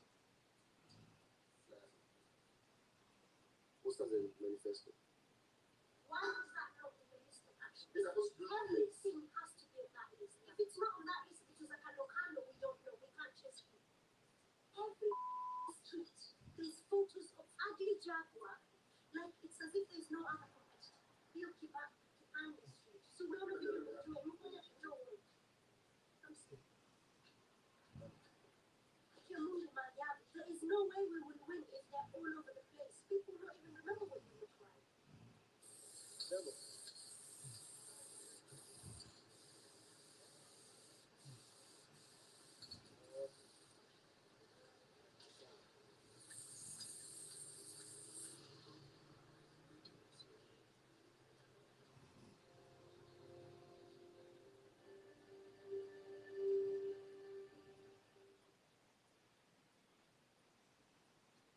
How worried is the WHO? We really need to focus on bringing transmission down. You've been in office for some time. What are you doing about it? This question is an contest. What the turnout was, it was over 70%. You know how many seats your party got? 0, Mrs. We failed to win seats, but we got more votes than previous elections. It's a risk you're taking. I take risks every day. The reason you have a divorce is that you simply can't afford it. All right, am I not? Hard Talk, this week on BBC World News. Singapore is the gateway to a continent, a melting pot of languages and culture. Rich in history, yet relentlessly modern. And it's the perfect home for BBC Newsday. Located in Asia, but connected globally. To the east, the sun is rising. To the west, it's setting. But whether it's good night or good morning, we're in the midst of another day. Which means you're never behind the international headlines. This is Newsday.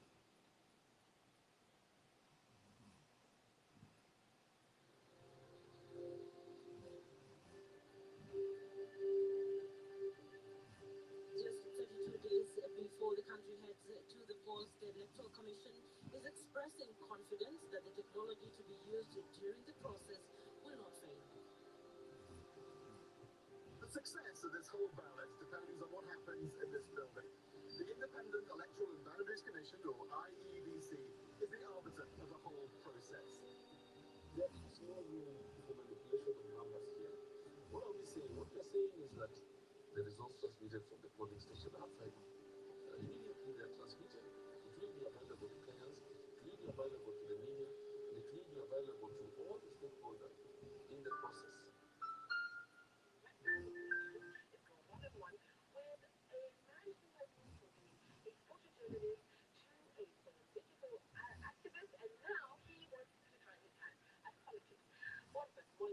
The news of you now taking a whole new direction, because now you've changed who you are now. This is going to be the second time you're making a change. I can only imagine how scared I'd be, first of all, as a wife, to see my husband taken to the streets there being that activist. Then now he's taking that to parliament. Like, how did they handle what it is? So my wife, when we started, she was very scared. But she knew deep down that she couldn't stop me. So what normally happens, if you can't beat them, you join them. Okay, so she joins you on So the she comes street. to the streets. Yeah, she's been arrested together with me. Oh, goodness. That is a strong Been woman, I locked up. must say. You can see those pictures that are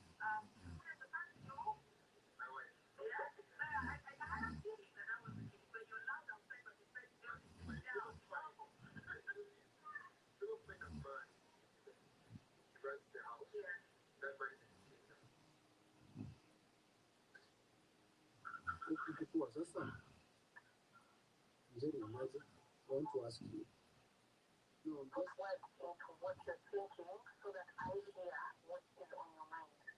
politics is a very bad thing actually in this country and the way it's going it's gonna get nastier and dirtier and if I don't have someone that I can talk to and share things before I do them without making these long distance calls I think I'll be caught up in the whole nonsense in a way that I don't want to be.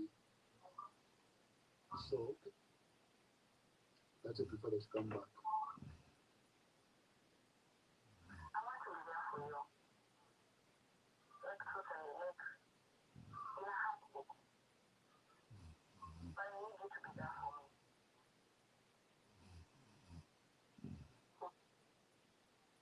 first time I came to Facebook for years, you've done nothing but talk to me and look at me.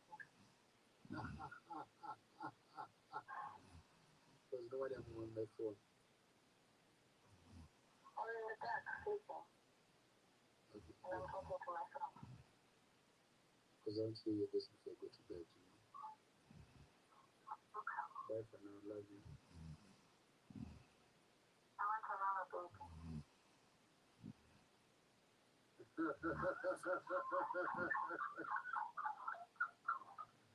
Hey.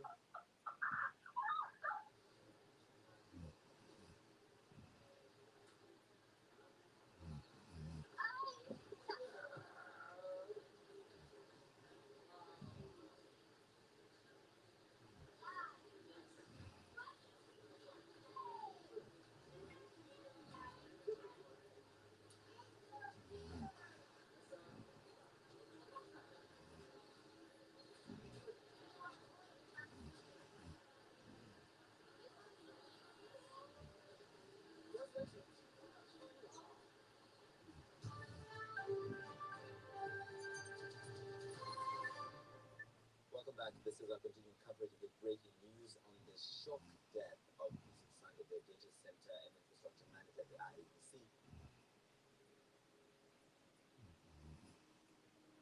There is no room for manipulation of numbers here. What are we saying? What we are saying is that at the end of the voting day, no result can be transmitted for more than the people who have been identified with our polling station. I don't know if I'm making myself clear. He was actually murdered, tortured, and killed. In fact, possibly he was also strangled before he was killed. We're expecting a press conference from NASA in a moment. In the meantime, I want to take you to Bomet, where President Uhuru Kenyatta is addressing the crowd. He might talk about this. Let's listen in.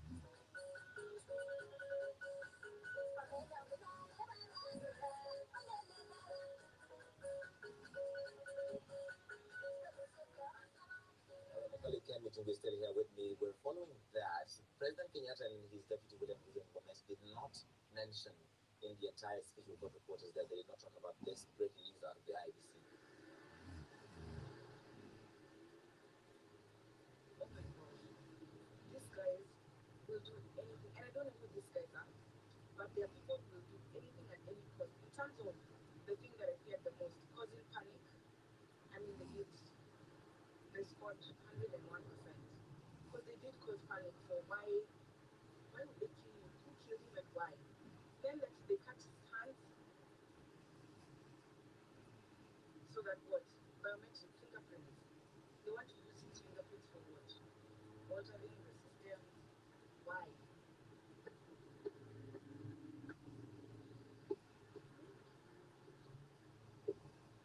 So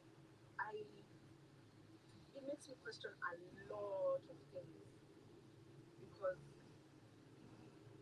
for that guy to have been killed, it's not even how he was found, but how his body was found, but for him to have been killed is like sending a warning signal to IBC officials that there's a way things need to go, and if they don't go the way we want them to go, there are consequences.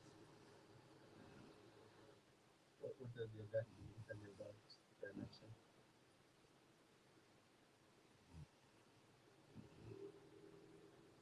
I think I'm in a bit of a daze. This campaign, my head is buried in one place. I'm focused in there. And in there, it feels like we're doing the right thing. I'm hopeful that things will not go bad.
boni tuna Roma ya mwezi zenye few class dogi wa mzima Twitter keotindo fast body bad pictures in Africa black coffee and I'm richer than my neighbor man we're both in Islam if the rich always been why should the popular run unless democracy ni what use my own for fun leo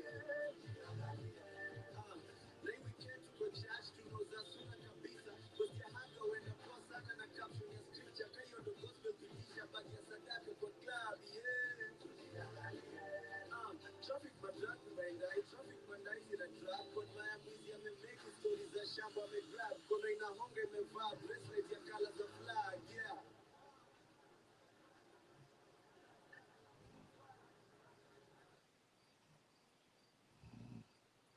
my people, good morning, my love. Naira,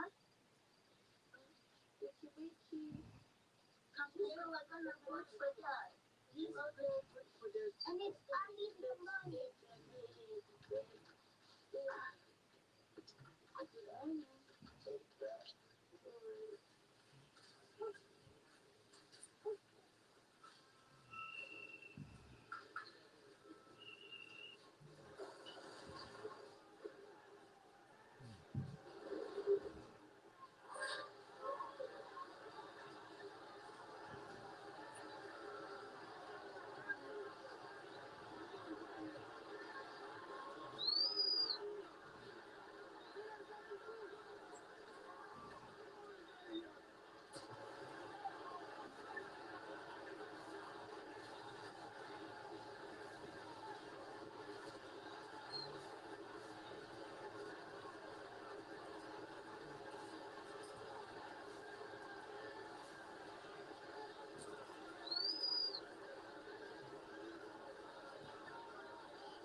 Tumechindwa kutoka saa 9 usiku, tumepanga raidi hata saa hii hatutaingia ndani, na laini zile tuko nazo hazitoki.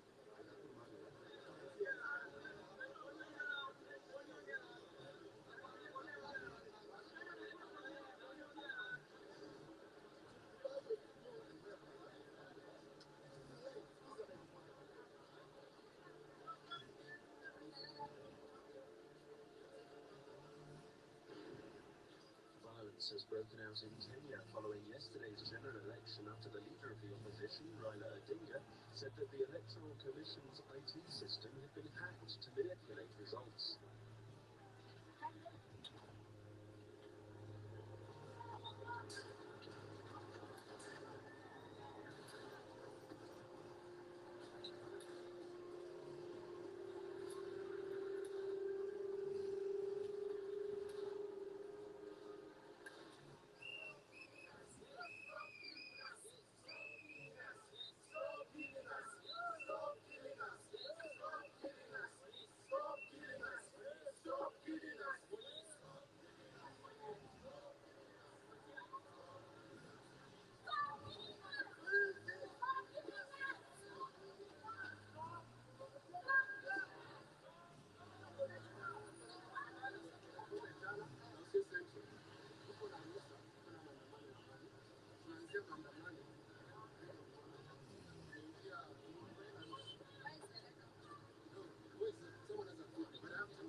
part of the handshake.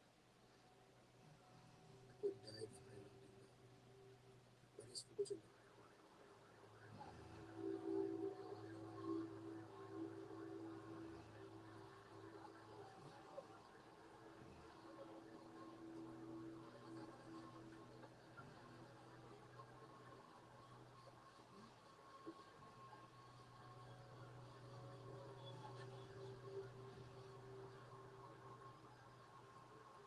All these politicians are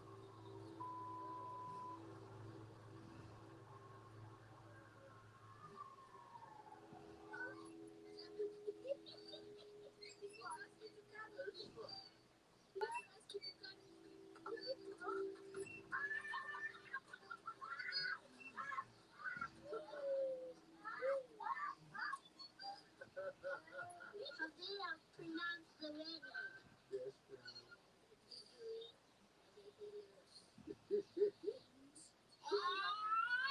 No, I'm waiting for it. yes, You are. no.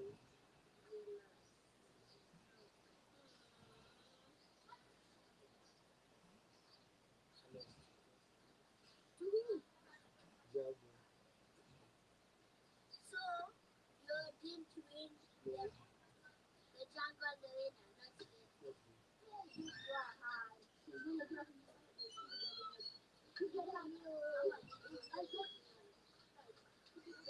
Ryan! Thank you. Ryan! Next time, yes, next time, next time. Wait, next time?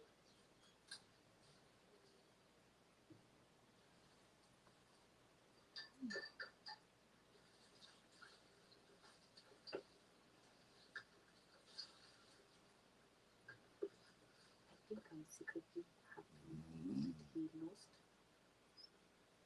Not because I wanted him to. I honestly, if he had won, it would be great. I'm still hoping that he can be a family man. And I want him home for his children.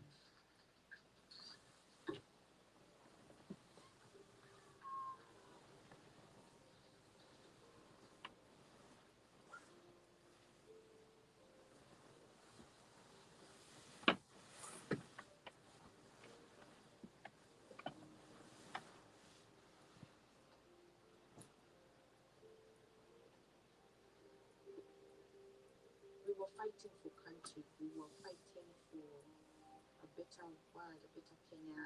We were there together. But now I feel like I am just fighting for us.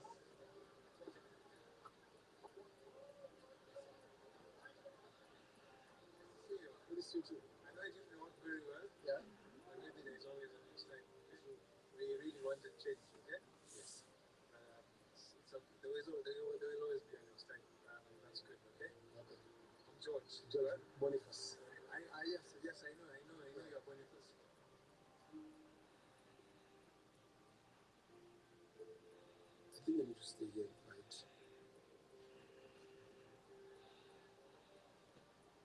But not even from the front line.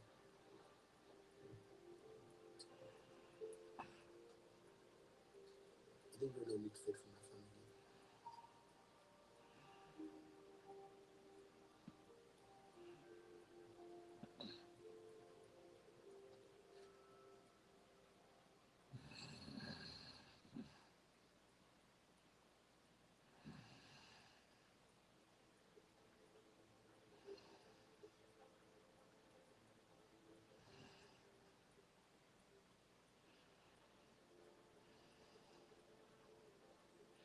Dear Lord, today I come before you for two things.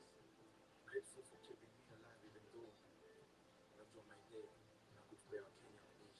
Asante. Wakinisnack tonight si unajua ni kwa nini takufia watu nisiogope. Ladies and gentlemen, official speech by Ngomut. Wacha vae ngozi ya kondoo kwanza ndio tumsifu. Si basi wakamko chacho tuwe pesa tulitoa kama tax na pasta. Apaje hajasomeka basi na sisi tuko busy wajinga nini tunakaa.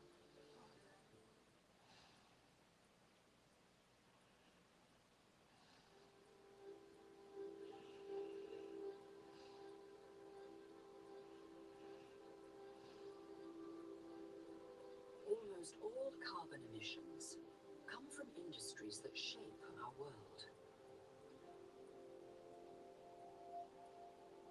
But at Standard Chartered, we believe progress doesn't have to cost our planet.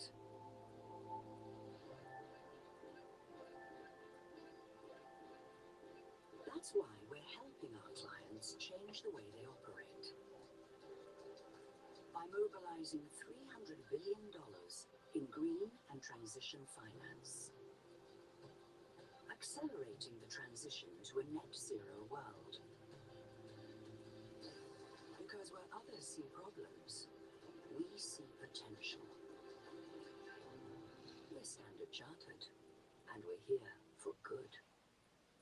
Hello there. In Chile, changing weather patterns caused both by a warming climate and also naturally occurring changes as well are causing big problems in Santiago, the capital city. In the midst of one of the worst droughts on record, with water rationing possible shortly, on Friday we saw the first appreciable rain in around 6 months. It wasn't a great deal, it was only around 1 millimetre that fell, but we could actually see more over the next few days. Areas of low pressure pushing northwards and out of the South Pacific are set to sweep across central areas in particular.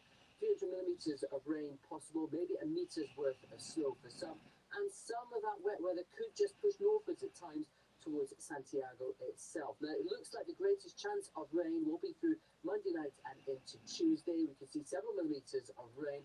Every little drop, of course, will be welcome, but then from Wednesday onwards, we're back towards that drier regime. Now, things are set to turn dry in South Africa over the next few days. We've seen more showers and storms in areas hit by floods, but we're watching this feature as well. This is Cyclone Jasmine. It's clearing away from Mozambique, pushing down through the Mozambique Channel, but it could push some heavy rain into some western parts of Madagascar and also the south, where of course we're in the grips of a badly hit drought at the moment too. Now, Australia, rain is also the focus to the northeast of the country, at the moment at least, with moisture coming in off the Tasman Sea. But while things turn dry here through the days ahead, we could see rain return to the likes of Sydney and Canberra a bit more abundantly in the middle part of the week. And somewhere where probably need rain to quell the heat is parts of India, Pakistan and Afghanistan. Notice these redder colours developing. These are areas where temperatures are significantly above normal for the time of year. We could see temperatures widely in the mid to high 40s across parts of northern India, Pakistan and also parts of Afghanistan as well. And through this week ahead, that can have a big impact on infrastructure and also health.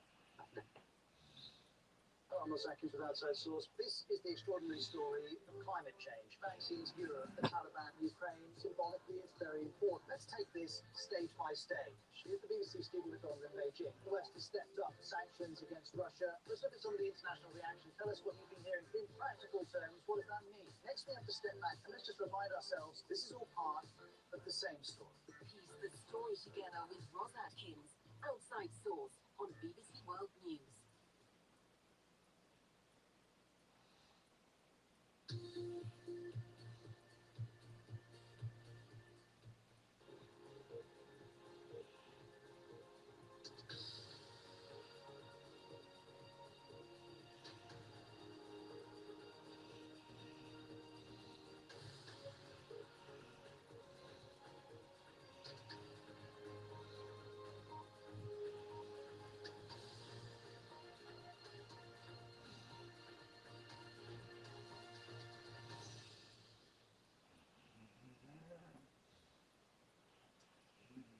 This is BBC News. Welcome if you are watching here in the UK or around the globe. I'm Tim Wilcox. Our top stories. Voters in France cast their ballots in the final round of the country's presidential election. The incumbent Emmanuel Macron is hoping for a second term in office. His challenger Marine Le Pen seeks to replace him with the very latest developments as the results come in.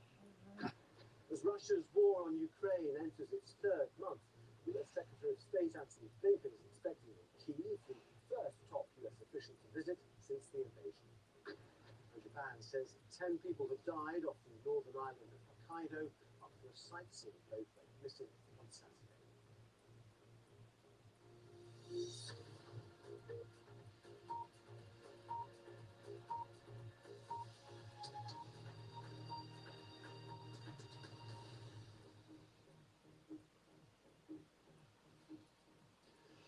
welcome to the programme. It is crunch time in France as Emmanuel Macron and Marine Le Pen go head-to-head in the battle to become the nation's next president. Polling stations will begin closing in exactly 1 hour from now in rural areas. Those in major cities, they will stay open for an additional hour. Well, first indications are that turnout is slightly lower than in the 2017 presidential election, where both candidates were facing each other. A few hours ago, turnout was put at just over 63%. That's down 2 points on 2017. If Emmanuel Macron wins, he will be the first French president to be re-elected to the Élysée Palace in 20 years. For Marine Le Pen, this is her third attempt at going for the presidency, and if she fails, it could potentially be her last. Our Europe correspondent Nick Beat has the latest on the presidential runoff in Paris. Emmanuel Macron cast his ballot this morning, hoping to become the first French president to be re-elected in 20 years. But many voters believe he's failed to deliver on big promises during his first term.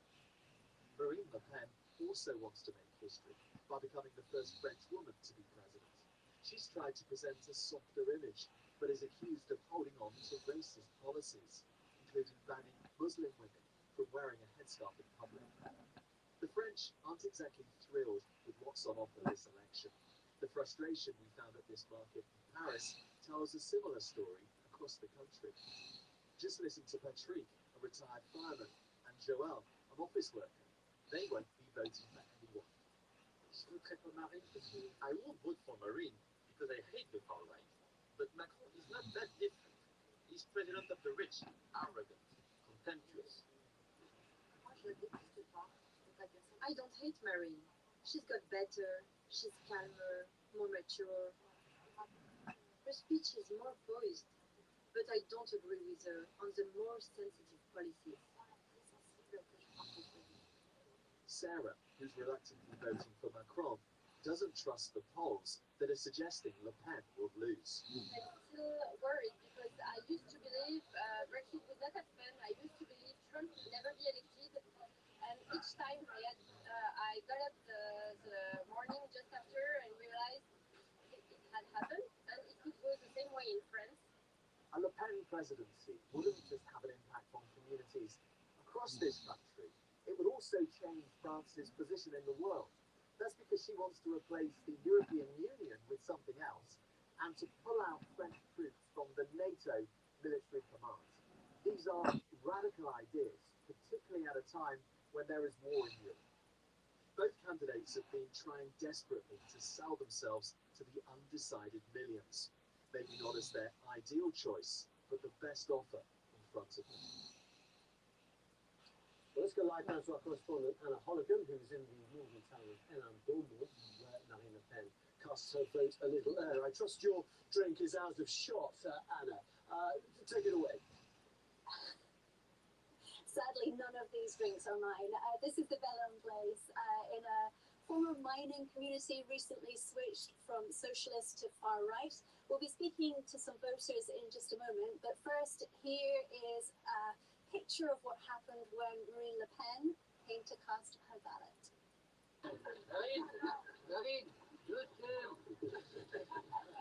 This is a flavour of the passion Marine Le Pen evokes in her constituency.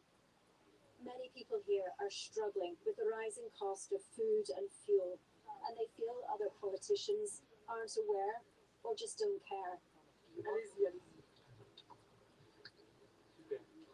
Laura and Yannick are both voting Le Pen. Food shopping, basic costs, even petrol is becoming really expensive. So travel to work and for the kids' activities, it all costs a lot. And what do you think Marine Le Pen will change for you? With her ideas, I think we'll have more to spend. We need a change, so it's now or never. You work, and in the end of the month, when you check your payslip, you say, we should get more.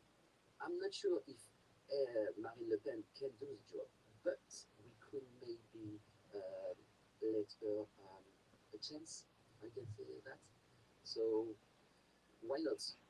Arriving here, people were chanting, "Marine, we love you." She wasn't just kissing babies' heads, she was telling them she would protect them. And that's what the people here in her heartland believe, that Marine Le Pen has the potential to protect them and their futures. But even here, people are voting for Emmanuel Macron too. Some believe he needs more time to deliver. Others think Marine Le Pen is simply too much of a risk. Anna Holligan, BBC News, in Albourne. And even here, there are the same divisions as we are witnessing right across France. Let's speak to some voters now. We have with us Gilles, Julie, and Teddy. Gilles, first of all, can you tell us who you voted for and why? Today it was for Emmanuel Macron. Yeah. And why? Because it was a vote against Marine Le Pen. 5 years ago, I was involved with Macron campaign, but now it has just been a decision to be clearly against the far right and to avoid to have future dictatorial.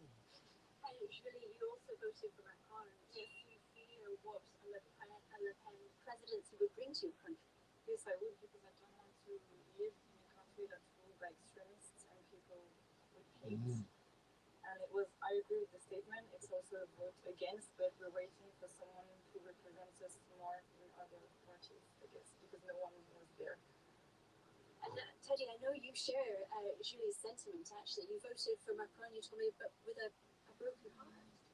I've always been on the far left, politically speaking, so when the second turn came out with what appears to be two choices of far right, I had to pick the least violent one. Unfortunately, I couldn't vote for the eco-socialist, but the eco-socialist candidate I was hoping for. But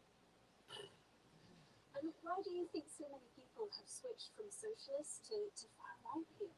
Does it worry you? Because we are in a former industrial area, you know. It's a mining here. It was mining like Sheffield or like other places in your country. And people moved to communist, to far right. And that was just a vote against something, against the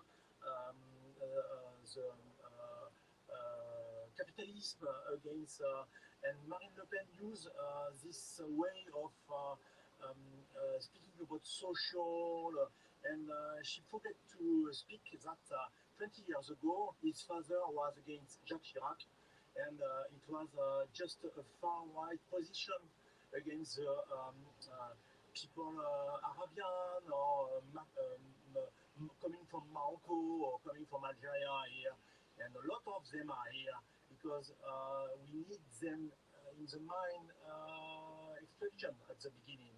And now they wish to tell them back, to send them back, it's hard to say, to send them back in their country, but they are French now. Very briefly, Julie, do you think President Macron, Emmanuel Macron, can be a president of all the people? He's been accused of being elitist and out of touch. Do you think this time he can unite France?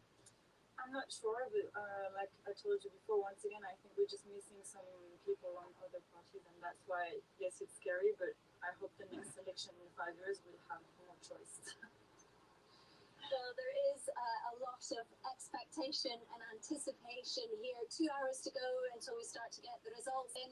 And there are a lot of people who voted for Marine Le Pen this time round who believe she has done enough to soften her image, to convince the mainstream that she is France's greatest hope. Not long to go now. We will be continuing to cover the reaction as the results come in throughout the night.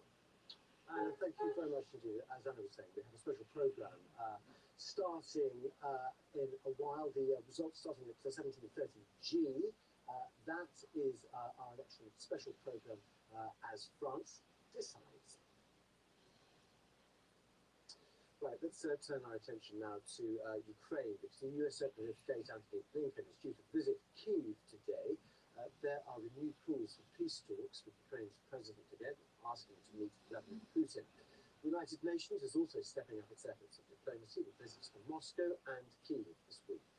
It's Easter Sunday in Ukraine, with people reflecting on the war, which today enters its third month. Dan Johnson reports from Lviv. Vladimir Putin may have been to church last night to mark the Orthodox Christian celebration,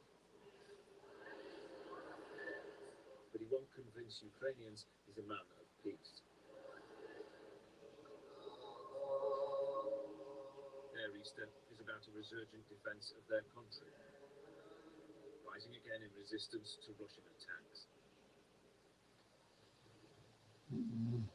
At least 8 lives were lost yesterday when an apartment block was hit in Odessa. A 3-month-old baby died here, the latest sacrifice in 8 weeks of war. The president's Easter message was high on symbolism and heavy with condemnation. Our souls are full of fierce hatred for the invaders and all that they have done. Our hearts are full of fierce fury.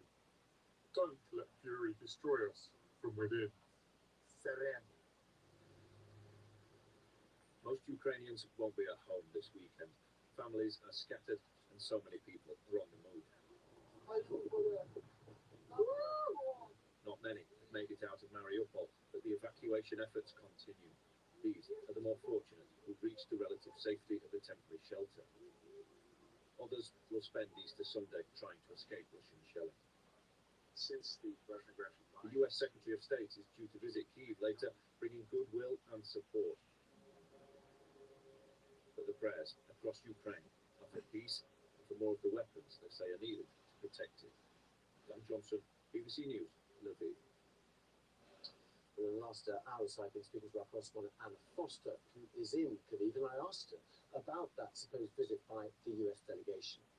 It's highly unusual that we would have heard about a visit like this before it actually happens. As you know, normally these things are conducted with the strictest of security, and the high-profile visitors are brought in, they have their meetings, they're often taken to various locations, and then it's always after the event that we see those pictures and hear what they had to say, maybe a press conference is held. So the fact that President Zelensky announced this yesterday evening at that press conference that he held in a metro station under the streets of Kyiv was highly unusual. They would be the highest profile visitors from the US to actually come here to Ukraine since the war began. President Zelensky has been, as we've heard, he's done it publicly, trying to convince President Biden to come as well. That visit may be a little further down the line. But what President Zelensky will be asking for, and he's been very open like this, is more weapons. He's repeatedly called for more weapons, more heavy-duty weapons, more sophisticated, up-to-date weapons, which he says that Ukraine desperately needs if they're going to continue to resist the Russian advance in the east. Those weapons are coming in from different parts of Europe at the moment. It's interesting, isn't it, seeing which countries are actually supplying some real hardware on the ground, and others, like Germany, which are not and still caught up in an internal debate there.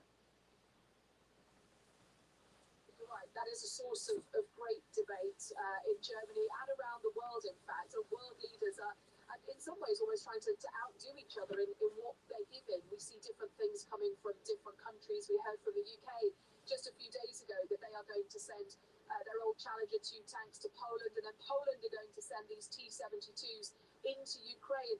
Very dated Cold War era equipment, really. But what is crucial is that the sort of thing that's coming in needs to be what Ukrainian forces can actually use. And some of them are out of the country, they're being trained in different places on how to use this more sophisticated equipment, but certainly older equipment that they know that they can get their hands on and use straight away is vitally important. And here in Ukraine, all eyes have been on the front line this Easter weekend, on places like Mariupol, on that 500 kilometers or so down the east of the country through the Donbass, where people have been attempting to celebrate what is a huge day in the Ukrainian calendar, Orthodox Easter. And while people here in Kyiv have been visiting this beautiful St. Michael's church behind me, not everyone everywhere can go to church today. Some of them who are defending the country have to mark this day a little differently.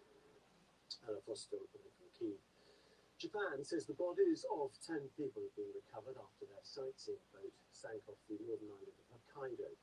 Search continues for other passengers. A total of 26 were aboard the vessel, which managed to travel off a peninsula famous for its wildlife and dramatic coastline.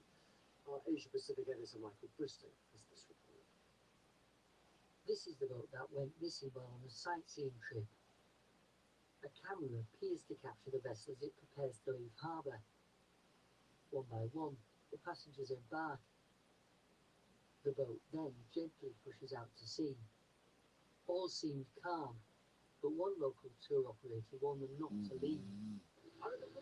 It was clear that the conditions at sea would worsen, so I told them not to go, but they did anyway. The vessel began taking on water near this scenic spot. It started to tilt. It's then thought to have sank. The temperature of the water in this part of northern Japan was barely above freezing, making survival difficult. Rescuers scoured the rugged coastline for the 26 on board the Kazu-1. They also searched from the air. Some bodies were discovered at sea, others were washed up along the shore. The tourists were visiting one of Japan's most pristine natural environments, a UNESCO World Heritage Site. They would have begun the day excited. Investigators will now be asking why their captain didn't heed the warnings about the weather. Michael Bristow, BBC News. Nigeria's president, Muhammadu Buhari, has described the deadly explosion at an illegal oil refinery as a national disaster. Officials say at least 109 people died in the blast in Imo State late on Friday. Mr. Buhari has ordered the security forces to step up operations to close down illegal refineries in the southeast of the country. Nigeria is estimated to lose around 200,000 barrels of crude oil a day to theft from pipelines owned by the major oil companies. Corruption has also undermined efforts to stop the oil theft. A British man detained in Yemen without trial since 2017 has been released. That's according to the Foreign Secretary. Luke Simmons was 25 years old when he was arrested by Houthis as a suspected spy. His family and friends have been campaigning tirelessly for his release since then. In a statement, the Foreign Secretary said that Mr. Simons had been allegedly mistreated and refused visits from his family. He's now been flown to Muscat and will soon be reunited with family and friends in the UK. Researchers in Britain say that they have uncovered a treasure trove of clues about what causes cancer, which could ultimately help diagnose and treat it more effectively. In the largest study of its kind in the UK, scientists analysed DNA from thousands of NHS patients. Our science correspondent Richard Westcott has been to a hospital in Cambridge to find out more. Hey, what have we got with us today, Aubrey? What are we covering? 2-year-old Aubrey has to do this every week now. Come in for chemotherapy to tackle her cancer. But there's something different about her treatment. Normal tests couldn't pin down exactly what cancer she had. The answer lay in her DNA. Most cancer is caused by faults in your DNA. So by reading all of it, known as the genome, doctors can spot clues as to what's making you ill and how to tackle it. Aubrey's one of more than 100 sick children across the east of England who've had their whole genome read. Fundamentally, it will result in more children being cured of their disease. The more aggressive treatments, we'll be able to cure the patients with more aggressive tumours. But in addition, we'll be able to cure children who have less aggressive treatments with tiny treatments. And the ultimate aim of all of this is to cure the most children that we can with the minimal side effects so they can lead the most fulfilling lives during their later childhood and childhood.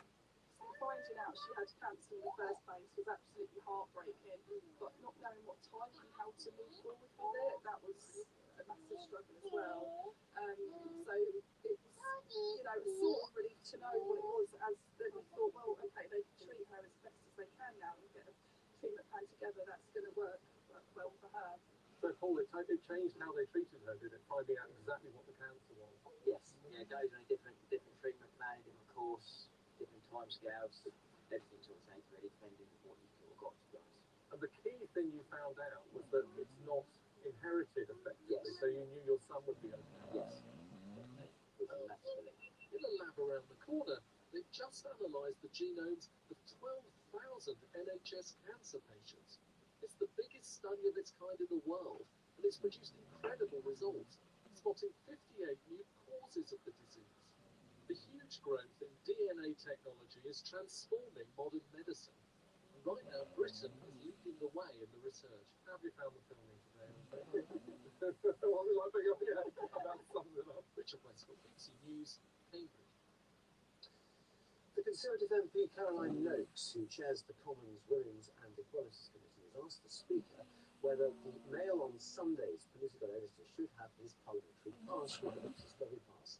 In a story published today, Glenn Owen, quoting unnamed Conservative MPs, as saying that Labour's deputy leader Angela Rayner tries to put Boris Johnson off his stride by crossing and uncrossing her legs during the Prime Minister's questions.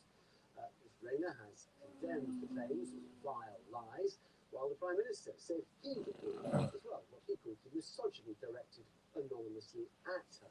The paper has declined to comment so far. Let's speak to political columnist for the newspaper, Kate Maltby. Kate, what was your reaction when you saw this story today? As I said, Boris Johnson has condemned it, as indeed has Angela Rayner. Does the matter end there? Well, Boris Johnson has condemned it, but let's be clear, he condemned it in reaction to a almost unprecedented sort of united call across the aisle from other politicians and journalists first. And I think what's really interesting here is that actually we have seen a real culture of misogyny in Westminster for a very long time. A lot of us have campaigned against it for a while. And in the past, frankly, it has attacks on women of this nature. And, you know, for those of your viewers who haven't seen it, this is a really unpleasant attack on Angela Rayner, which basically accused her of trying to use her sexuality to distract the Prime Minister in the House of Commons while she was doing her job, while he was doing his job.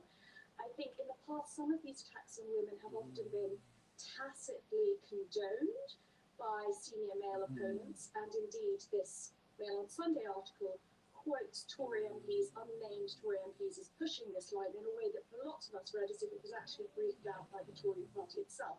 So the fact that Boris Johnson has now disassociated himself from it is important. I think it's a sign of that actually change is happening.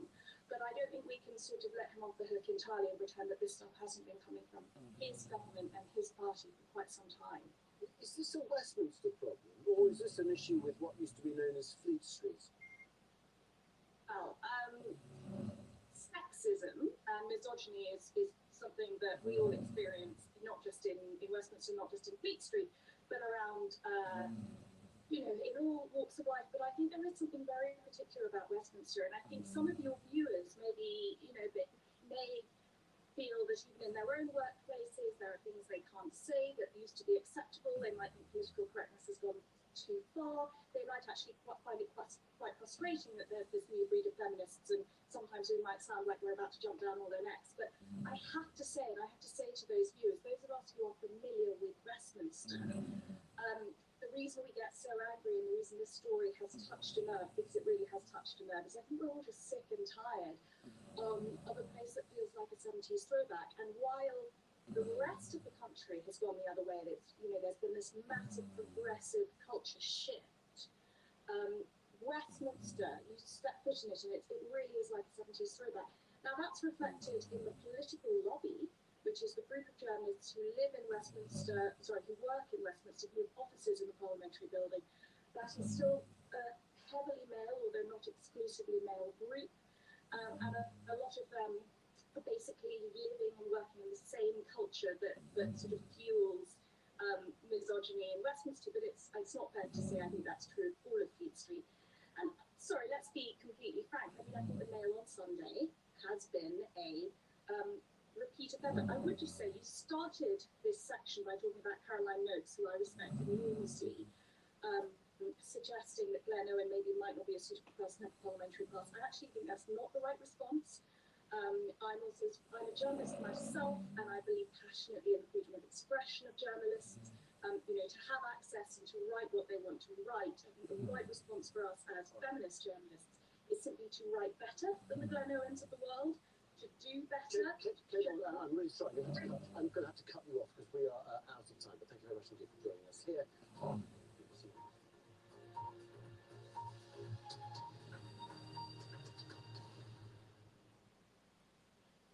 in Japan and South Korea, fine start to the week on the way before we see some rain develop from Tuesday and indeed Wednesday. All linked into this area cloud brings some heavy rain at the moment across some parts of central China. It's on its march eastwards as we speak.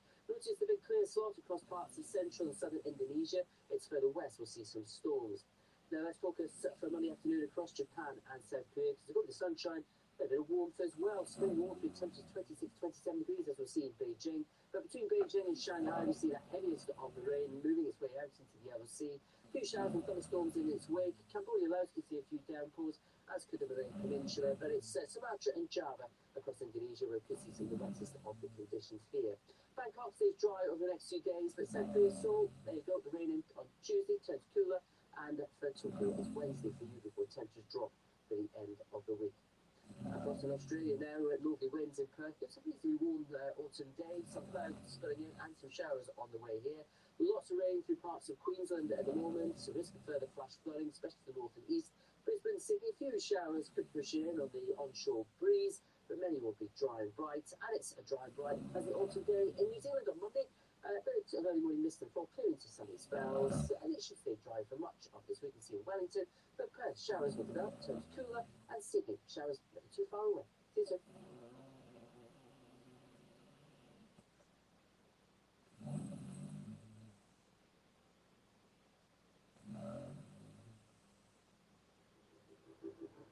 In the coffee houses, palaces, and theatres of French-occupied Vienna, ideas flourished.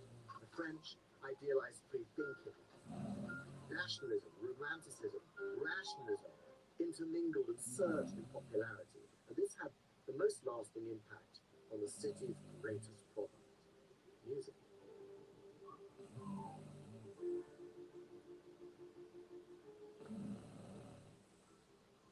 This is the musical concert hall in the palace of Prince Franz Lobkowitz, and it was here that one of his protégés performed for the first time his new third symphony.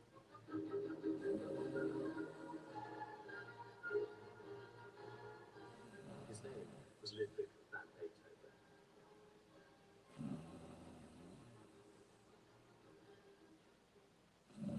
Having a global perspective creates a deeper understanding. Because in our connected world, all news is international. The impact on Europe and the rest of the world would be devastating. So, for in-depth analysis of the biggest stories from the US and around the world, Relations between Russia and the West have reached a new low. join our team and find out what is really going on. BBC World News America. Singapore is the gateway to a continent, a melting pot of languages and culture. Rich in history, yet relentlessly modern. And it's the perfect home for BBC Newsday. Located in Asia, but connected globally. To the east, the sun is rising. To the west, it's setting. But whether it's good night or good morning, we're in the midst of another day. Which means you're never behind the international headlines. This is Newsday.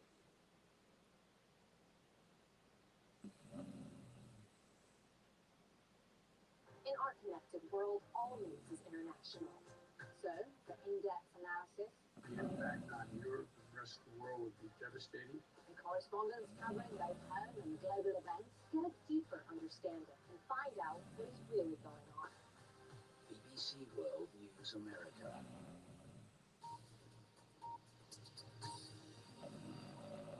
Global business news from the boardroom or grassroots. Aaron Hazelhurst cuts through the jargon to add colour, depth and context. Live reaction from Wall Street and Asia, studio interviews with top CEOs and the latest innovations in technology. Talking business on BBC World News. Hello everyone and welcome to Talking Business Weekly with me, Aaron Hazelhurst. Let's go take a look at what's on the show. It's the Great Business Retreat. More than 750 companies exit Russia in response to Putin's war in Ukraine.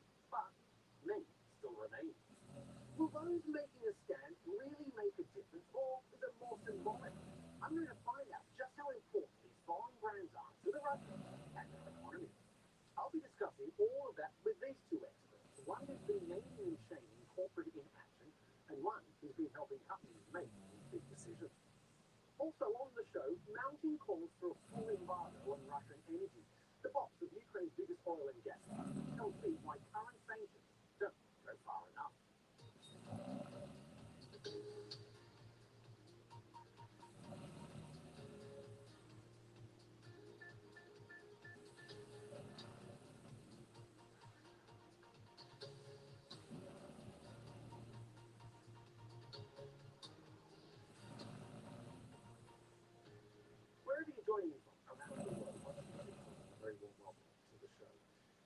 as the death and destruction continues in Ukraine, much of the business world has been separating itself from Russia and their rubles. In fact, it's thought that over 750 global companies have reduced their operations, some moving quickly to the exit, some half in, half out. But others are choosing to stay put. There are many reasons behind these decisions, but one thing is for sure, the moral compass of business is under the spotlight like never before. Here's the Ukrainian president, President Zelensky, explaining why to the US Congress last month. All American companies must leave Russia immediately because it is flooded with our blood. Ladies and gentlemen, members of Congress, please take the lead. If you have companies in your districts who finance the Russian military machine leaving business in Russia, you should put pressure. I'm asking to make sure that the Russians do not receive a single penny that they used to destroy people in Ukraine.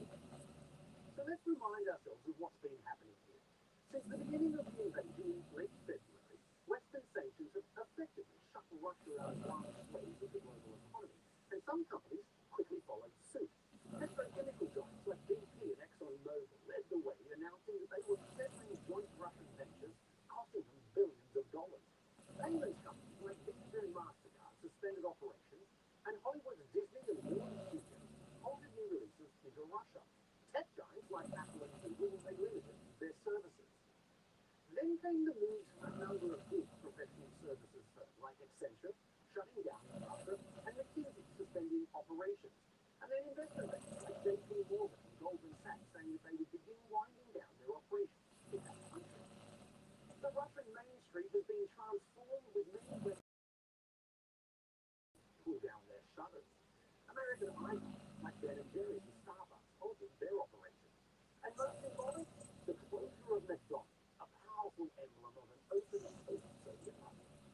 Many brands that didn't act quickly were slammed in the media, facing pressure from investors, online campaigns, and calls for consumer boycotts. One of the latest to feel the strain and make a move is the post-luxury beauty brand L'Occitane. After weeks of pressure to see them trade, they recently made the call to close all their Russian company websites, citing the enormous human suffering and escalating military action in Ukraine. Others, facing the backlash, claim to be unable to pull out due to complex legal agreements, which has left them wrestling with a sort of fast exit. Fast food icon Burger King being a case in point, saying that they were unable to walk away from a Russian franchise system, claiming their Russian operator refused to shut outlets. But just how important is foreign business and investment to the Russian economy? In the scheme of things, Russia is a relatively small global economy with their total economic output for 2020, putting them just outside the world's top 10, below South Korea and just above Brazil. And foreign investment earns a relatively small part of that equation, accounting for less than 1% of the economy in 2020. That number represents a significant fall in international investment into Russia since the annexation of Crimea in 2014. The Russian government has responded to this exodus with hostility, threatening to draft a law that would enable them to nationalize the assets of any foreign company who choose to leave. But companies taking a stance on the issues of the day as a modern business reality. Just take a listen to this reputation. It's a requirement to operate now to have a stand, whether it's on corporate social responsibility issues, whether it's on issues like the Ukraine-Russian conflict right now, or something as simple as what they're doing in their specific small communities to help that community. It's not just about returns on investment anymore. For some companies leaving Russia, it's a relatively painless process. For others, it'll be a much harder pill to swallow. Some take the view that geopolitics is no place for business as long as they abide by international law. But many of them are big international names and could face significant blowback. So who are the companies still operating in Russia? To find out, I caught up with Jeffrey Sonnenfeld from Yale University, who's been compiling a list of some of the biggest household names, marking their action and inaction on leaving the Russian market.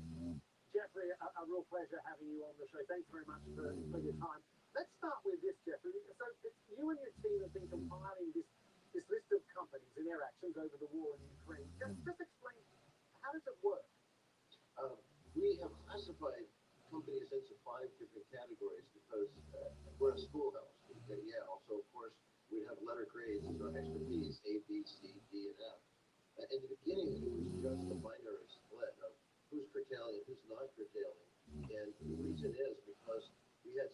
sleazy pretenders who are coming along and acting like they're doing something, but they really weren't.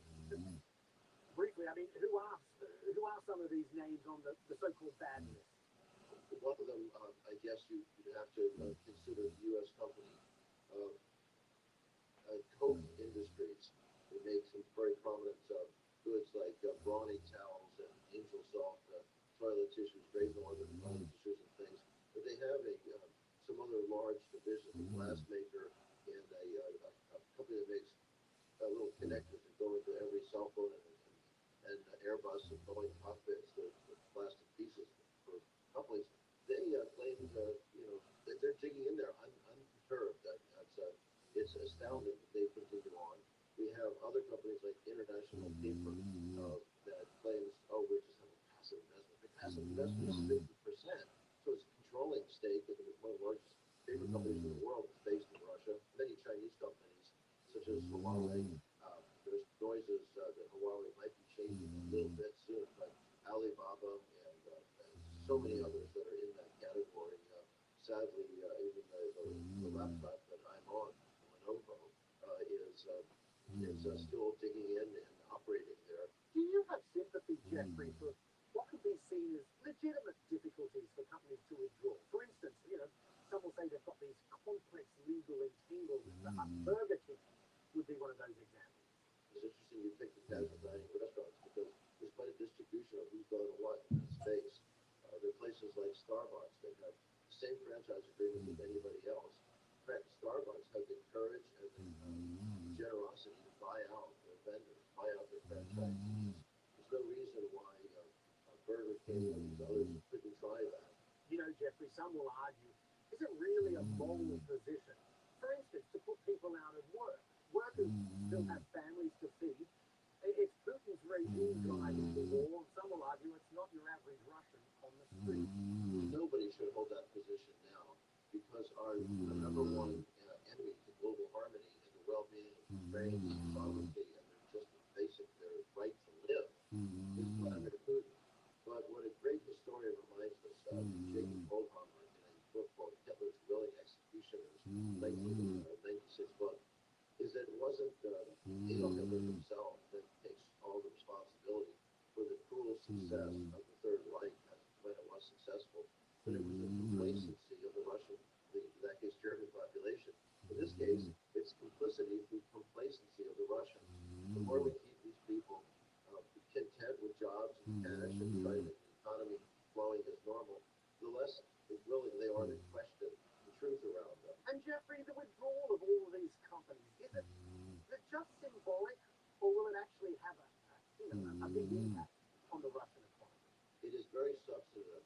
We are talking about with these 1,100 companies and truly 800 that are dramatically withdrawn. That's 25% of Russia's GDP. That's apart from the economic sanctions, these business blockades. The mayor of Moscow just said conservatively that at least 200,000 Russians are now out of work on the street just in Moscow.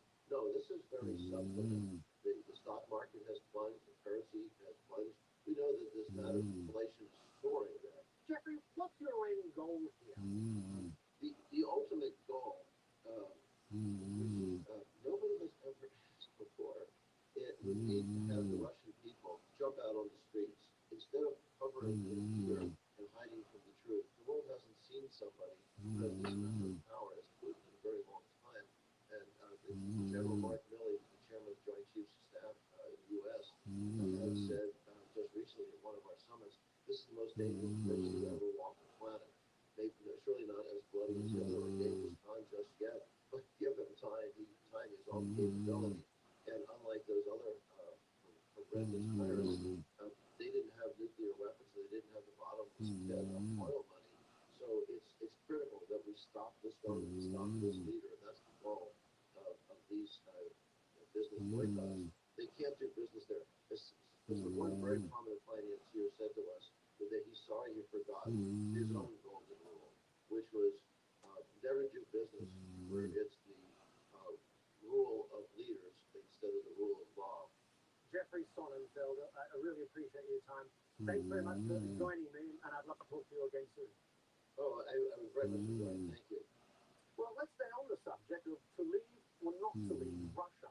I've been speaking to Stephen Fox, former US diplomat and now executive chairman and founder of the risk consultancy Veracity. Stephen, a real pleasure having you with me. Thanks for your time.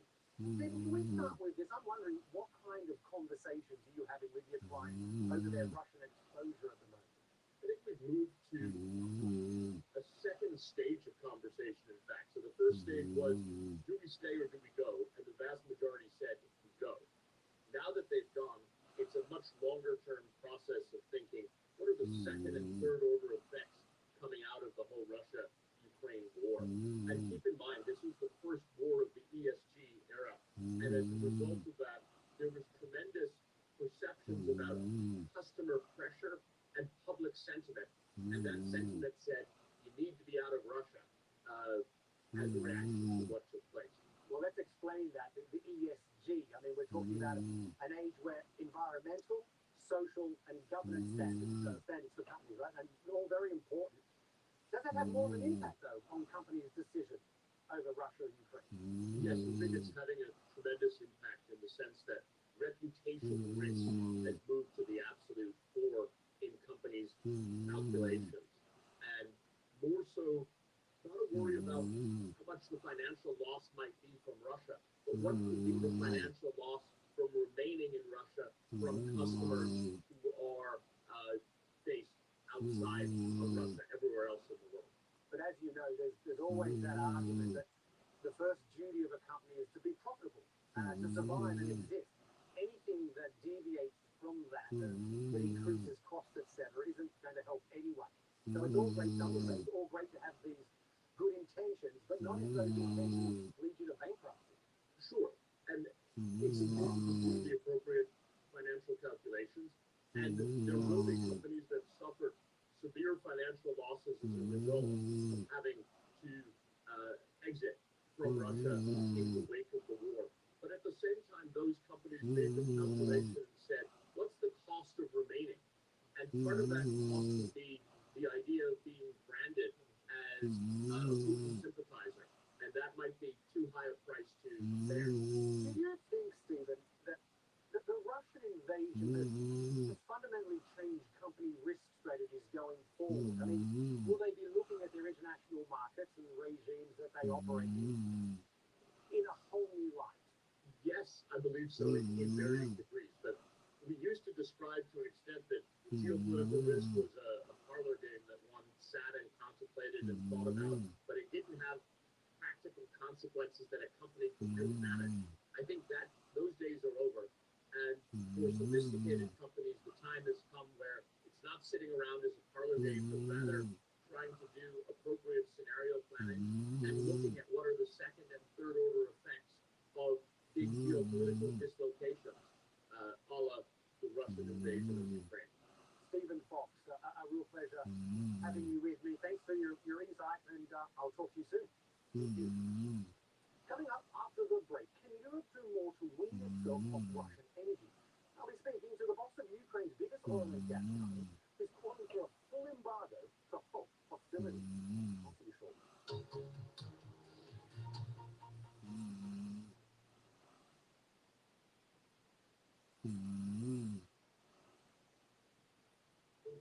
The global supply chain is under pressure, and it's leading to shortages around the world.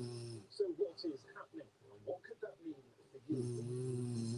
We're buying more and more things online, and that means a surging demand for products made here in Asia. But the world is running out of warehouse space like this. With so much congestion at many ports, we've got a big reminder of just how important cargo shipping is to the global economy. And here in India, the shortage of chips caused by pandemic disruption has hit the country's largest car manufacturer with production plummeting. The fragility of the global supply chain has been exposed by a combination of factors, and it's been felt across the world. Is the chain broken forever, or can it be fixed for a more sustainable future? Business on the BBC. Make the connection.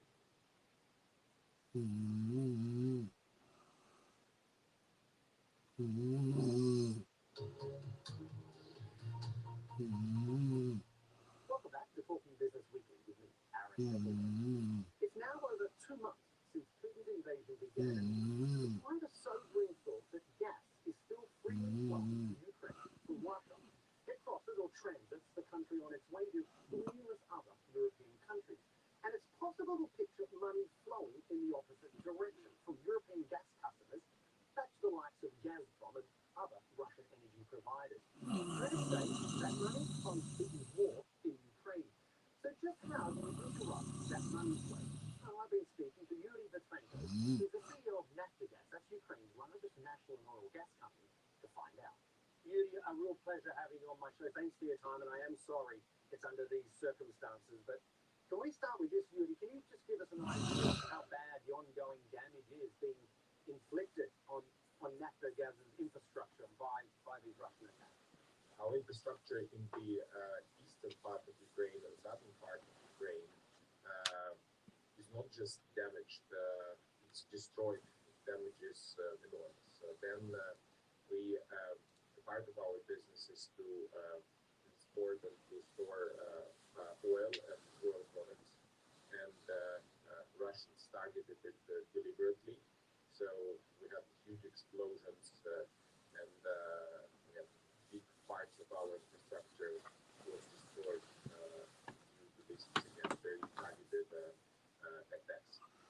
But this infrastructure damage cannot be compared with the humanitarian catastrophe that we see now in Ukraine.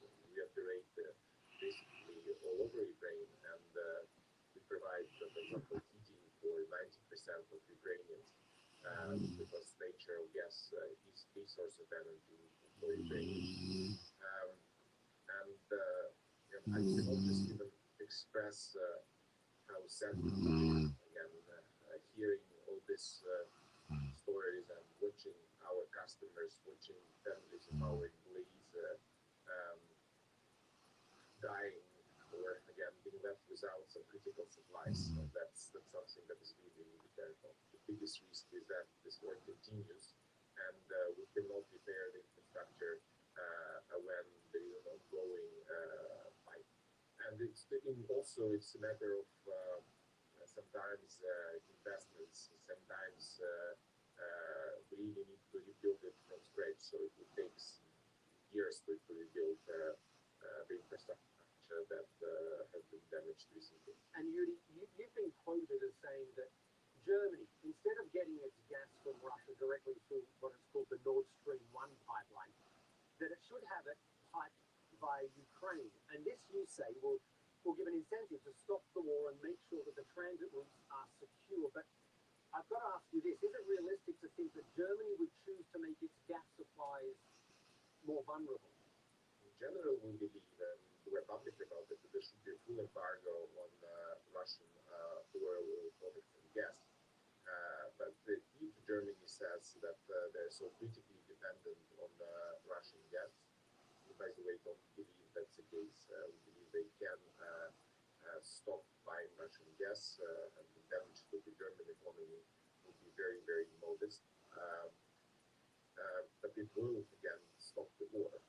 But if they still get this Russian gas, they should be getting it through Ukraine, just to first of all show some solidarity with Ukraine, but also to give additional incentive to Russia to stop the war and not to completely destroy Ukraine and Ukrainian infrastructure. Yuri, would you go as far as saying that the likes of Germany and other European nations are helping to fund Putin's war in your country? Every day, Putin's killing machine is getting like $1 billion from Europe for energy exports, oil products, natural gas. Recently, a top European diplomat, Joseph Borrell, himself confessed that since the beginning of the war, Europe has paid 35 billion euros to Russia for energy, while it provided only 1 billion euros to Ukraine as assistance. So 35 times more they paid to kill Ukrainians. why it's of utmost importance to stop this cash flow, to stop Putin, not to make him stronger so that he can continue conquering other countries, invading other countries, killing people. A full embargo on Russian energy, would that stop the war? And how soon do you think it could stop it? I believe that it will be a crushing sanction that the West was talking about. So that would stop the war because Russia will just start running out of money. And they will also see how serious the West is to stop Russia from invading independent countries. You described Russia's Gazprom as Putin's favorite geopolitical tool, disguised as the world's largest gas company. Back in 2019, in Paris, you negotiated with Putin face to face. What did you take from that encounter? It was Mr. Putin who negotiated on behalf of Gazprom, even though CEO Gazprom was in the room. Second, again, Putin was on top of all the details. Also, sometimes he was bluffing, and he was projecting this kind of, I don't know, alpha male, image that was supposed to, impress us, or was supposed to make us agree with his arguments. So when you confront him, when you're not afraid of him, when you also can have these negotiations from the position of strength, and then you get what you want. Because in this particular case, we got what we wanted. So we made him pay, and we made him sign a new transit contract. Yuri Petrenko, thank you for your time. I really appreciate it. Good luck with everything, and I'll check in with you soon. Thank you. Bye. Well, that's it for this week's show. I hope you enjoyed it. Don't forget, you can get the latest updates on the war in Ukraine and the impact it's having on our global economy on the BBC website or the smartphone app. You can also follow me on Twitter. Tweet me, I'll tweet you back. You can get me at BBC Hours. Thanks for watching. I'll see you soon. Bye-bye.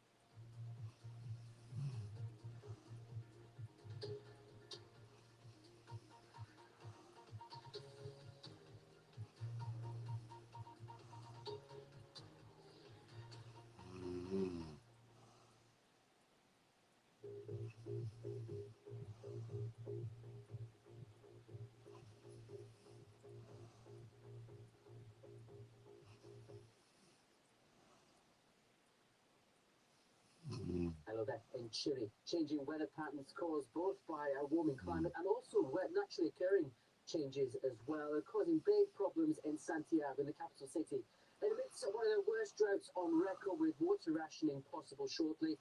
On Friday, we saw the first appreciable rain in around 6 months. It wasn't a great deal. It was only around 1 millimetre that fell, but we could actually see more over the next few days. Areas of low pressure pushing northwards and out of the South Pacific are set to sweep across central areas in particular. 300 millimetres of rain possible, maybe a metre's worth of snow for some, and some of that wet weather could just push northwards at times towards Santiago itself. Now, it looks like the greatest chance of rain will be through Monday night and into Tuesday. We could see several millimetres of rain. Every little drop, of course, will be welcome, but then from Wednesday onwards, we're back towards that drier regime. Now, things are set to turn dry in South Africa over the next few days. We've seen more showers and storms in areas hit by floods, but we're watching this feature as well. This is Cyclone Jasmine. It's clearing away from Mozambique, pushing down through the Mozambique Channel, but it could push some heavy rain into some western parts of Madagascar and also the south, where, of course, we're in the grips of a badly hit drought at the moment too. Now, Australia, rain is also the focus of the northeast of the country, at the moment at least, with moisture coming in off the Tasman Sea. But while things turn dry here through the days ahead, we could see rain return to the likes of Sydney and Canberra a bit more abundantly during the middle part of the week. Somewhere where probably need rain to quell the heat is parts of India, Pakistan and Afghanistan. Notice these red colours developing. These are areas where temperatures are significantly above normal for the time of year. We could see temperatures widely in the mid to high 40s across parts of northern India, Pakistan and also parts of Afghanistan as well. And through this week ahead, that can have a big impact on infrastructure and also health. Back now. As Russian troops retreat from parts of Ukraine, the shocking impact of the invasion is being revealed. These people have been escaping from cities that have been under Russian bombardment. The damage here gives a sense of how fierce the fighting has been. We're still discovering dead bodies here in Bucha. See the headlines as they happen with breaking news alerts in the app. And get the full story with bbc.com/news. Follow the latest on the Russian invasion of Ukraine with BBC News. Being at the heart of a live news show is challenging. So when events move quickly, you need to make sure you have the facts, and that's where experience counts. And having a global view gives you another perspective. I love the pressure of being live. I feel like we're doing a job that matters. You're live with Lucy Hawkins on BBC World News.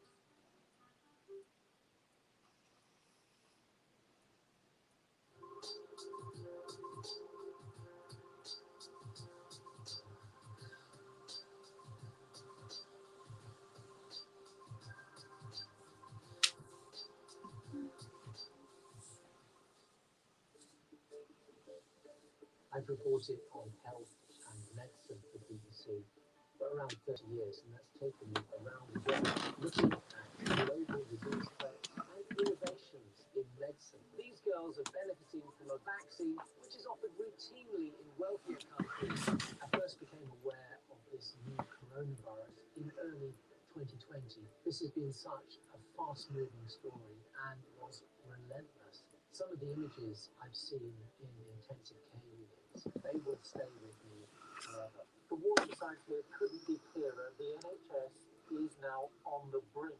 There's been a wealth of information about the disease, about vaccines, about how the virus is transmitted. And it's my role as medical editor to put that clearly and succinctly for the audience. It is hard to overstate just how important this vaccine could be. It was always clear that vaccines would be our route out of the pandemic.